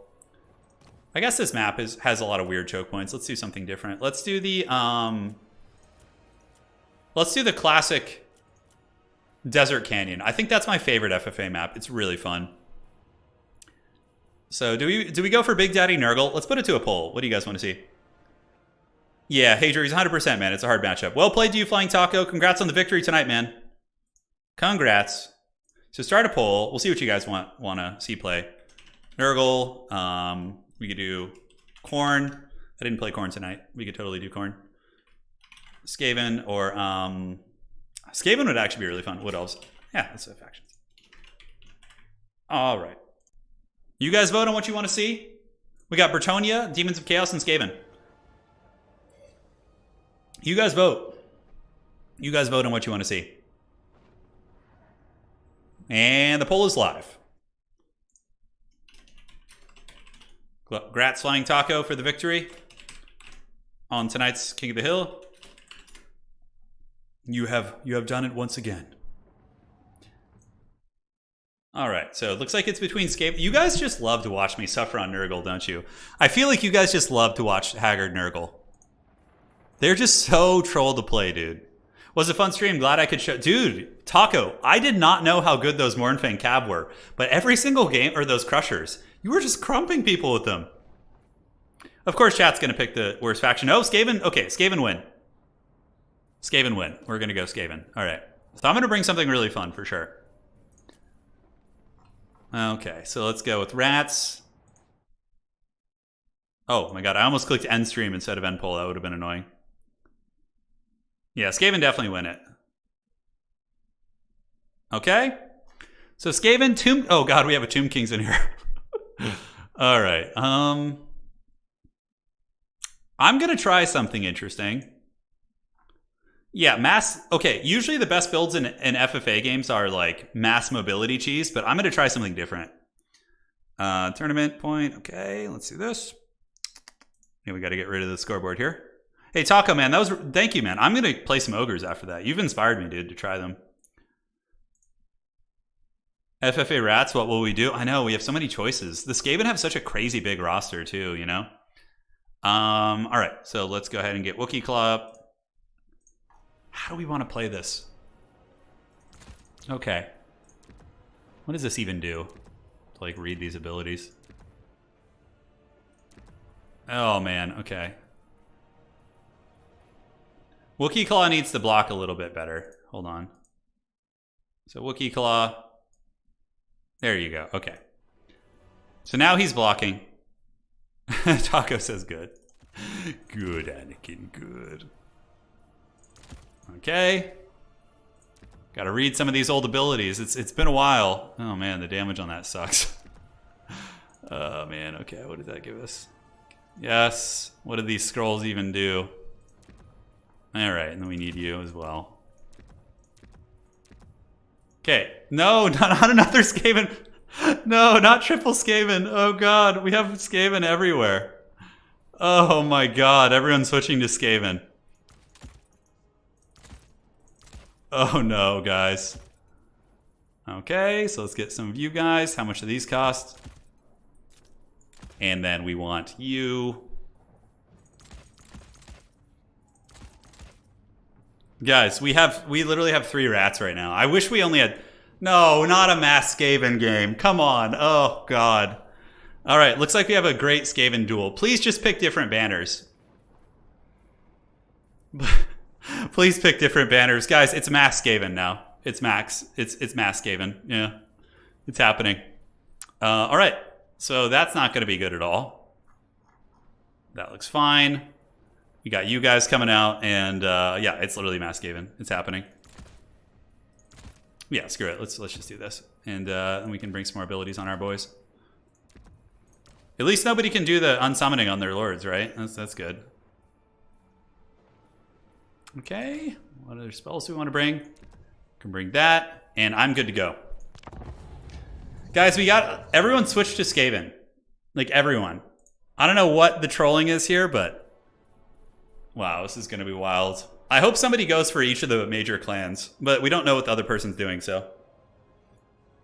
Oh, dude. I have a Doom Wheel. You guys excited for that? You can see it. There's like a little teaser on the right. It got past the blocker. Yeah, so you guys get the Doom Wheel of Doom. All right, one sec, guys. And we're all set. Perfect. This is very lore accurate? Yeah, it is. It truly is. At least we all have different banners. Hey, NN, thank you for the donation. They're memeing, I hope? I think so. Quick swap to Nurgle? Yeah. No, I already have a very fun build picked out, so we gotta stay the course. One sec, guys. I'm gonna go fill my water up. I'll be right back.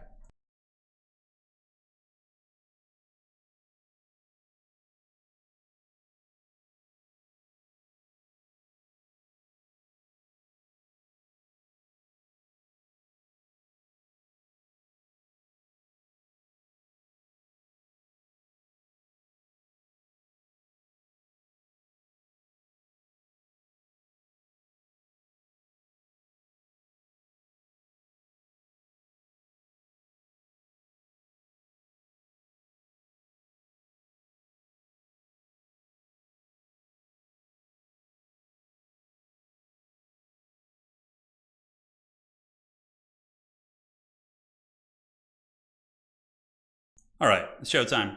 Looks like Sleepy Lion's ready. Sorry for the jump scare. I always do that. And we got to wait for Puggington. And come on, guys. The build can't be that complicated. What's going on over there? Putting this one on the big screen. There you go. That's the life. So we have a massive Skaven civil war here, basically. I am playing... We can change our flag, I guess. Let's do this. Let's play Clan Carrion, dude. That sounds pretty cool. We're going to be the Carrion clan. I would go... Yeah, full stock could be good. It could be good for sure. Hopefully they're all themed into their banners. Well, nobody's playing... I hope Sleepy Lion goes for Tretch. He's playing the Tretch.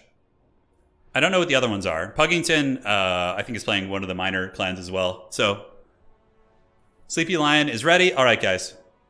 Here it is. Sneak peek of the army. There it is. I went Clan Eshin, but not Deathmaster. We have the Master Assassin. So it's going to be very interesting. Probably going to get massacred.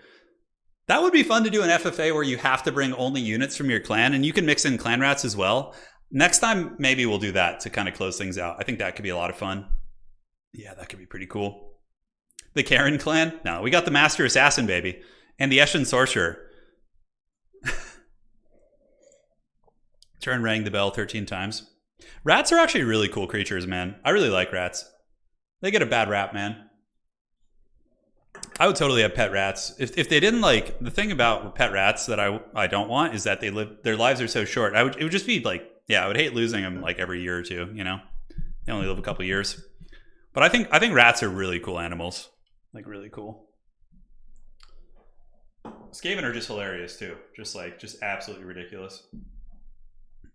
So yeah, we have a mass Vanguard army. Puggington with the dreaded load time. So we're gonna Vanguard by someone, try and get a little bit of loving going. I don't know actually. I have an idea. Eshin magic is terrible. Yes. Yeah, rats don't live very long, sadly. Capybaras are the coolest rats. Do you want me to go let you do it? Oh no, I'll be done in like 10 minutes. We can go get some together. Love you.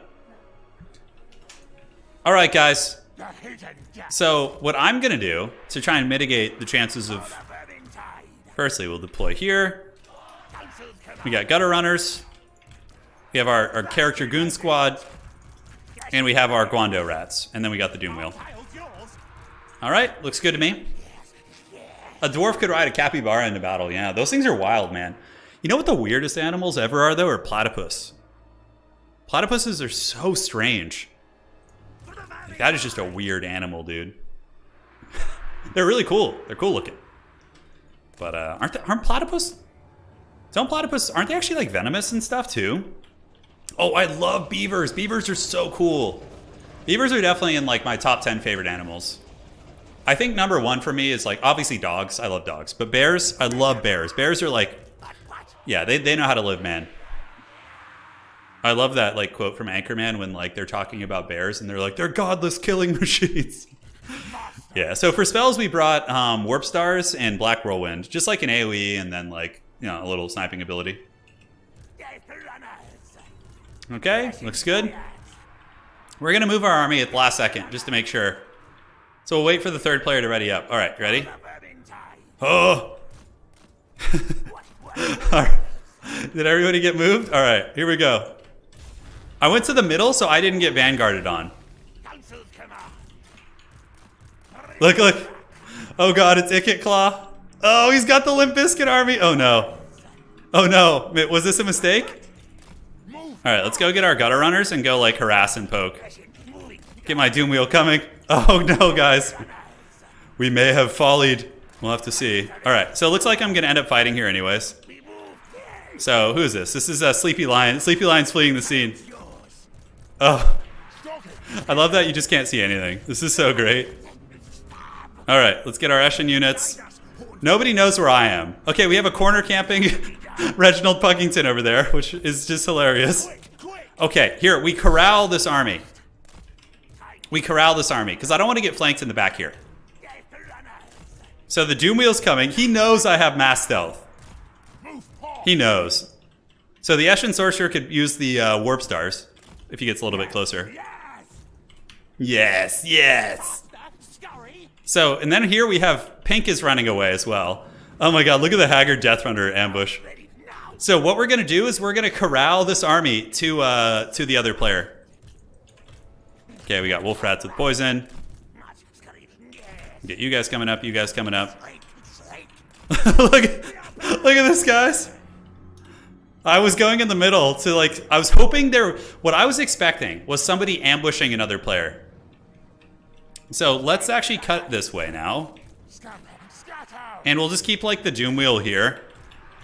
And we can keep like one Guando rat right here. So we'll put them here to block their escape, right? And we can keep one Death Runner there too. So this is gonna be blocking their escape with the Doom Wheel. Meanwhile, yeah, look, look, look. Sleepy Lion's getting sandwiched. Oh, that's so funny. All right, so why is there my Death Runners? Did I not give them the new orders? Okay. This is exactly what we want. We want the anarchy. And if Sleepy Lion wants to retreat through here, I'll have like a blockade, which will be hilarious. I just need to get my gutter runners active. Okay, maybe he's coming around here now. Is he? He's not going to get through my middle blockade, that's for sure. Okay, looks like there's no... He's not going to be trying to escape that way. Yeah, he's coming through the middle. Sleepy Lion's like just going to get sandwiched. Oh my god. All right, go my rats. Running away, classic Skaven. Oh yeah, for sure. The Doom Wheel's on the way. Look, because now he's like kind of like getting bombarded. And we got the 3 characters. Let's go after the Packmaster. Let's do the Ninja Star of Doom. No, I should save my wins. All right. Oh, this is Sleepy Lion got the worst, like the most unfortunate end of the stick here. The Master Assassin with the Ninja Stars too. All right. Oh, look at those gutter runners just wrecking that army, dude. Look at the gutter runners just milking value off this force. All right, let's get you guys in here. Let's get the Doom Wheel up for terror. The reason I brought the Doom Wheel mainly was for terror routes and whatnot. All right, so let's get the Guando rats fighting the mass. Continue to do our thing. Master Assassin goes here. Let's get our assassin going there. We can go after that character. And let's use Looming Dread. That's going to lower its leadership. Oh, yeah. Oh, my God. Look at the Packmaster just getting wrecked. Oh, wow. That's some damage, man. And let's do the Ninja Star on the Packmaster, too. This is pretty brutal. This is very brutal. Master Assassin, we're able to just pretty much one-shot that Packmaster guy. Although one of my ninja rats did get terror routed there. Oh, dear. Dear goodness. This is looking pretty bleak. We're getting a lot of points here. All right, so let's see if we can, like, get that guy. Unfortunately, I don't have anything to, like, chase him with, but we just have all these, like, anti-large rats everywhere. Some Doom Wheels are going to get into our backline zone. There's not much we can do about that. Vortex abilities aren't going to be good. Wow, we shattered the Packmaster already. All right, keep kiting backwards. Let's get our Goon Squad to go after Ikit Claw. All right, so let's go after him. See if we can pile in there. We do have the Guando rats. We have more Guando rats here. They're just routing that backfield. Dude, this is about as good as it gets. This is about as good as it gets.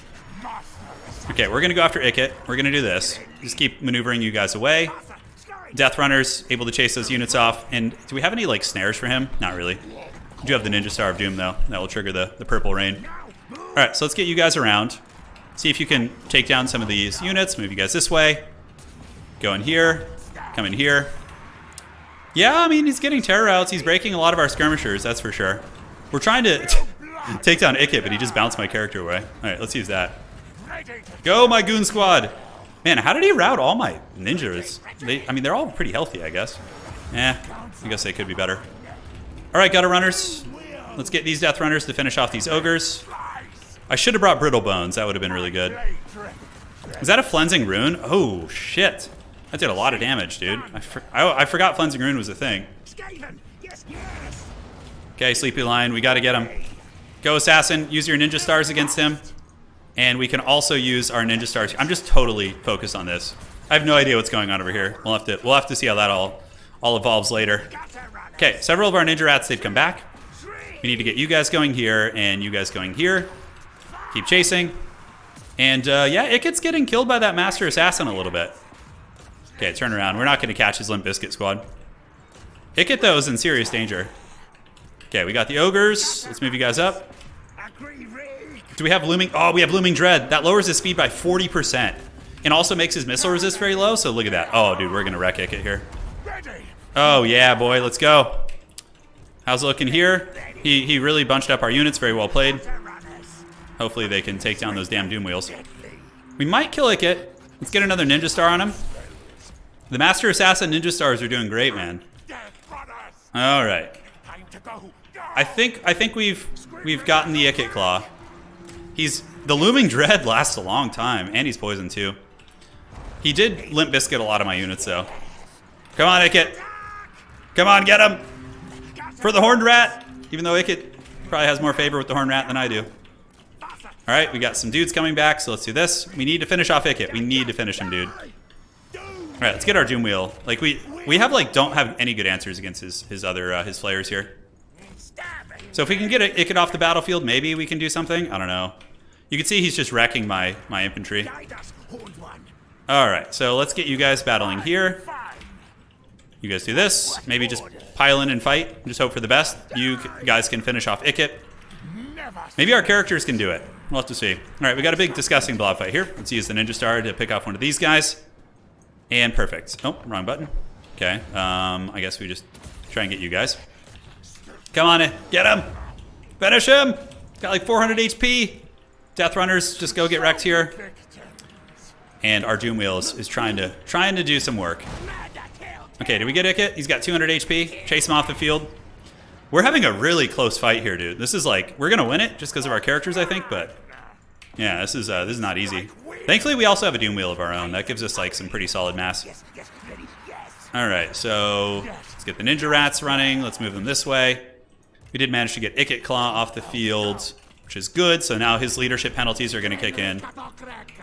And, you know, these guys are just having like a duel of fates over here. Look at this shit. It looks like overall Reginald got forced back, though. We need to get these damn players off the field if we can. Oh, he has a Wheels of Doom, too. Interesting. And Death Runners. Do we have the old Looming Dread? We do. Nice. Oh, it can only be used on characters? That's lame. Well, I mean, you would think the Doom Wheel pilot could feel a sense of Looming Dread, too, right? Alright, well, Sleepy Lion might get away with some of it. I don't know if we're going to be able to finish him. How are we doing on points? We're doing pretty good. We're not in first, though. Pink is. So we might need to work together. I'm not sure. Me and my friend here, the Sleepy Lion. Pink's army definitely looks healthier than mine. I'm pretty tattered. Still have a Hellpit Abomination fighting over there. All right, let's move over here. Let's head to the other side of the field and see what we can get done. Master Assassin can use his Ninja Stars to just throw here and get some picks. How are we doing on WOM? We have a little bit. We can use the Ninja Stars. It'll give us some value and some points and stuff. Triads, chase those guys off. Nice Ninja Stars coming down. Did almost no damage. Love it. And we need to just go have some fun now. Yeah. Let's see. What does this army look like? Oof, shit. A full health Gorich. We have to unite against... All the other Haggard clans must team up.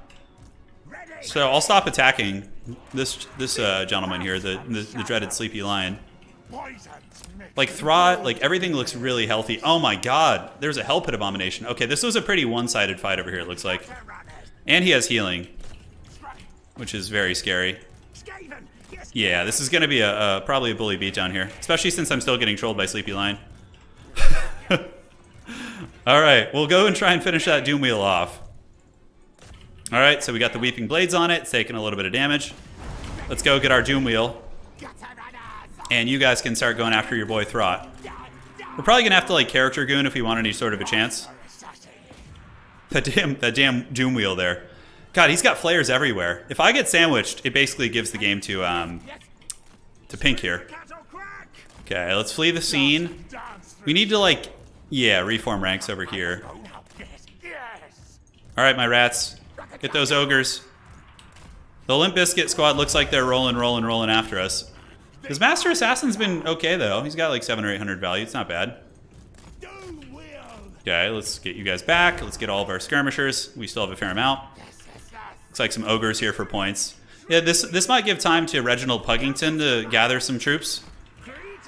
You just can't kill that Doom Wheel, dude. It's like such a raid boss. Jeez. Alright, let's get the Doom Wheel into the Night Runners here.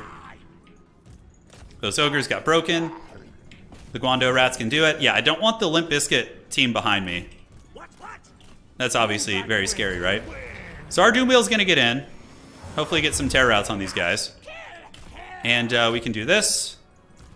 And we can also throw a Ninja Star at him. See how that goes. We have Death Runners, which are going to be pretty awful here. Alright, so let's go here. Use this. And we're going to use Looming Dread also. It's probably not enough. Cleansing Rune coming down as well. Very strong spell. It did just get nerfed, but it's still very good. Still very good. So we need to flee the scene because we're going to get wrecked here. Death Runners. Okay, the Limp Bizkit squad is riding to our aid. Maybe we can take this fight here. Maybe we can take this fight. All right, let's go after Gorich. Gorich is pulling back. We just got Cleansing Runed in the face. Thankfully, that spell got nerfed because it was really OP. Hey, we're getting some routes and stuff. We're getting some old routes going down. Let's get our boy Gorich here, see if we can get some points from him. Our Master Assassin, Concealment Bomb, let's get out of there. It's looking pretty rough. And we have some Vortexes, but honestly, I think just spamming the Ninja Stars is probably better. Alright, Doom Wheels, get into the Skirmishers.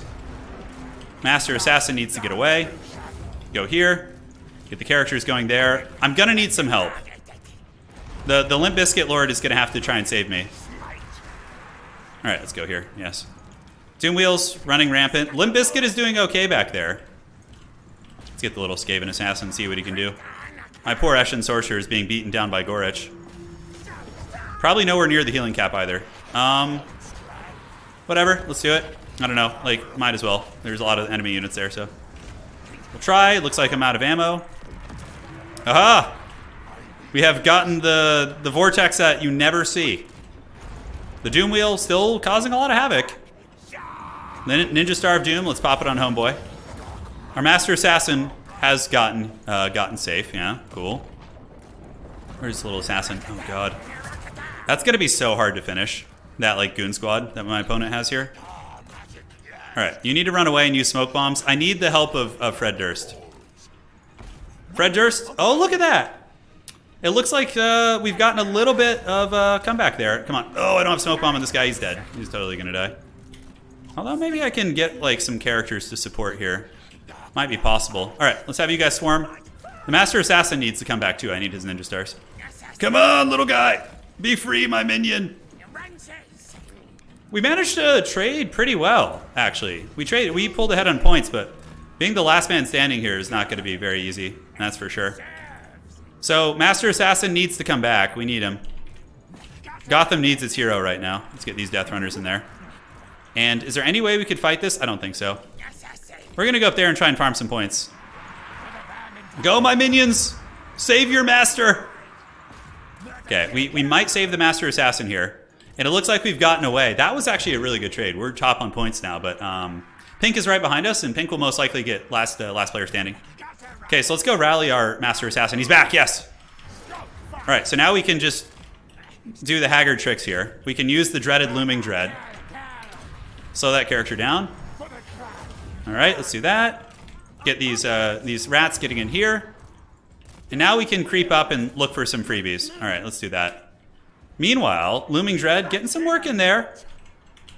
We need to get you like hustling away though. Those ogres are no joke. Okay, that's how are we looking here? What freebies do we have? Come on, Doomwheel. We actually have the Ninja Star. We could use it to pick off the Eshin Sorcerer here. I'm just going for points here. That's my best bet. All right, so they got chased off. Yeah, my Gutter Runners are slowly losing their fights. Master Assassin, no match for Throt the Unclean. He's gonna just absolutely dunk on me. Oh no, wavering. Maybe we could use a concealment bomb and creep away. I don't know, I'll make a play for it. He's broken now. Yeah, so he's officially like probably in the trash can. Dude, this FFA has been crazy. Everyone's going after Reginald for points here. We're like, give us the points. I need you to like kill some of the Limp Bizkit units. They're actually really difficult for us. All right, let's do the Ninja Star here. Looks like this is pretty much a route over here. So let's use concealment bombs and... Oh, they're gone. Okay. We're going for the Gorage kill. Trophy heads. Oh, get him. Howard Dean that man. Oh. Oh, the Ninja Star. Yeah, baby. Concealment bombs. Go sneaky, sneaky. I need to get as many points as possible up here to try and create a buffer against Pink's army. Pink is for sure last person standing. There's no chance. So we're going to just try and farm here if we can. All right, we broke the Limp Bizkit. Yeah, we would need like a 3,000 point lead, which I just don't think is possible here. I don't even know what it does when you overcast that. I really don't. What does it do? Increase number of missiles. Okay, pretty good. Is there any like points here? Wheels of Doom will give us good points. Oh my god, he keeps like... Can you cast it? Let's move you up on the hill first, buddy. Get you a little bit of a better angle. The problem is if I overcast it, he might just die. I like how we just have like the flare, like the Doom Wheel Battle of the Fates. Let's go get that character there. Okay, I probably can't afford to overcast it because it's going to kill me. Now we got Pink's army coming over. Oh, the Ninja Star. Oh no. Oh no. Not like this. The assassin should have stayed. I like the Eshin Sorcerer getting in there. Yes, come on, Doomwheel. Go. Assassin, get over here. Okay, the assassins are going to have to try. Let's go. Get it. Oh, the assassin got run over. This is like the most Benny Hill shit ever. I hope the Howard G... It will become a recurring joke, because now it's like stuck in my head. Okay, so we got an assassin farming there. Let's get the Ninja Stars going here. Keep my Doomwheel ramming their Doomwheel. Did we just like straight up miss point blank? I love it so much. That's so hilarious. Okay. The assassin trying his best. It's literally like hugging the back of these Doom players. Yeah, can we even use it against any of these? I don't think so. Oh, oh no, I could lose to the Limp Bizkiting. I don't think Sleepy Lion has any like chance of winning, but yeah, no, definitely not. I'd have to get way more points. It's gonna be too hard because I'm gonna give up a lot of points to these guys. Come on, Eshin Sorcerer, hold. Go, get the Ninja Star. There we go. That literally did like 5 damage, dude. It was so terrible. All right, we got an attack there. We're at 10.9. Come on, baby. Throughout the Unclean wants some of them points. Oh, let's go. Come on. Come on, Eshin Sorcerer, get there. This is a really fun FFA. Holy shit. That army here with Throt, though, is far too strong. Yeah, it looks like we're going to break the Doom Wheel. Yeah, are we going to break it? We're getting some damage there. Let's go after these with the Hem. We'll get the little Ninja Star guy on the hill. And, yeah, are we going to get it? Maybe not. Come on, give me the Ninja Star. Let's go. Come on. Cast the spell. Oh, yes, Ninja Stars. Dude, that spell sucks right now, at least against the Doom Wheel. Then he just gets run over. I love it. Just, how much value has my Doom Wheel got in this game? Oh, my wheel, only 800? Jesus. I guess it only killed like clan rats and shit. Come on, buddy, get it. Get his Doom Wheel. Ram it. Ramming speed. Okay, Throughout the Unclean's being very cautious. We're trying to get this thing, but we just can't surround it. Okay, farm it for points. Farm it for points. Yes. Oh, Pink's only 1,000 behind me. I don't think it's possible. I don't think it's possible. Come on. Chase the Doom Wheel down. Oh god, Gorich is coming. Our characters are so janky.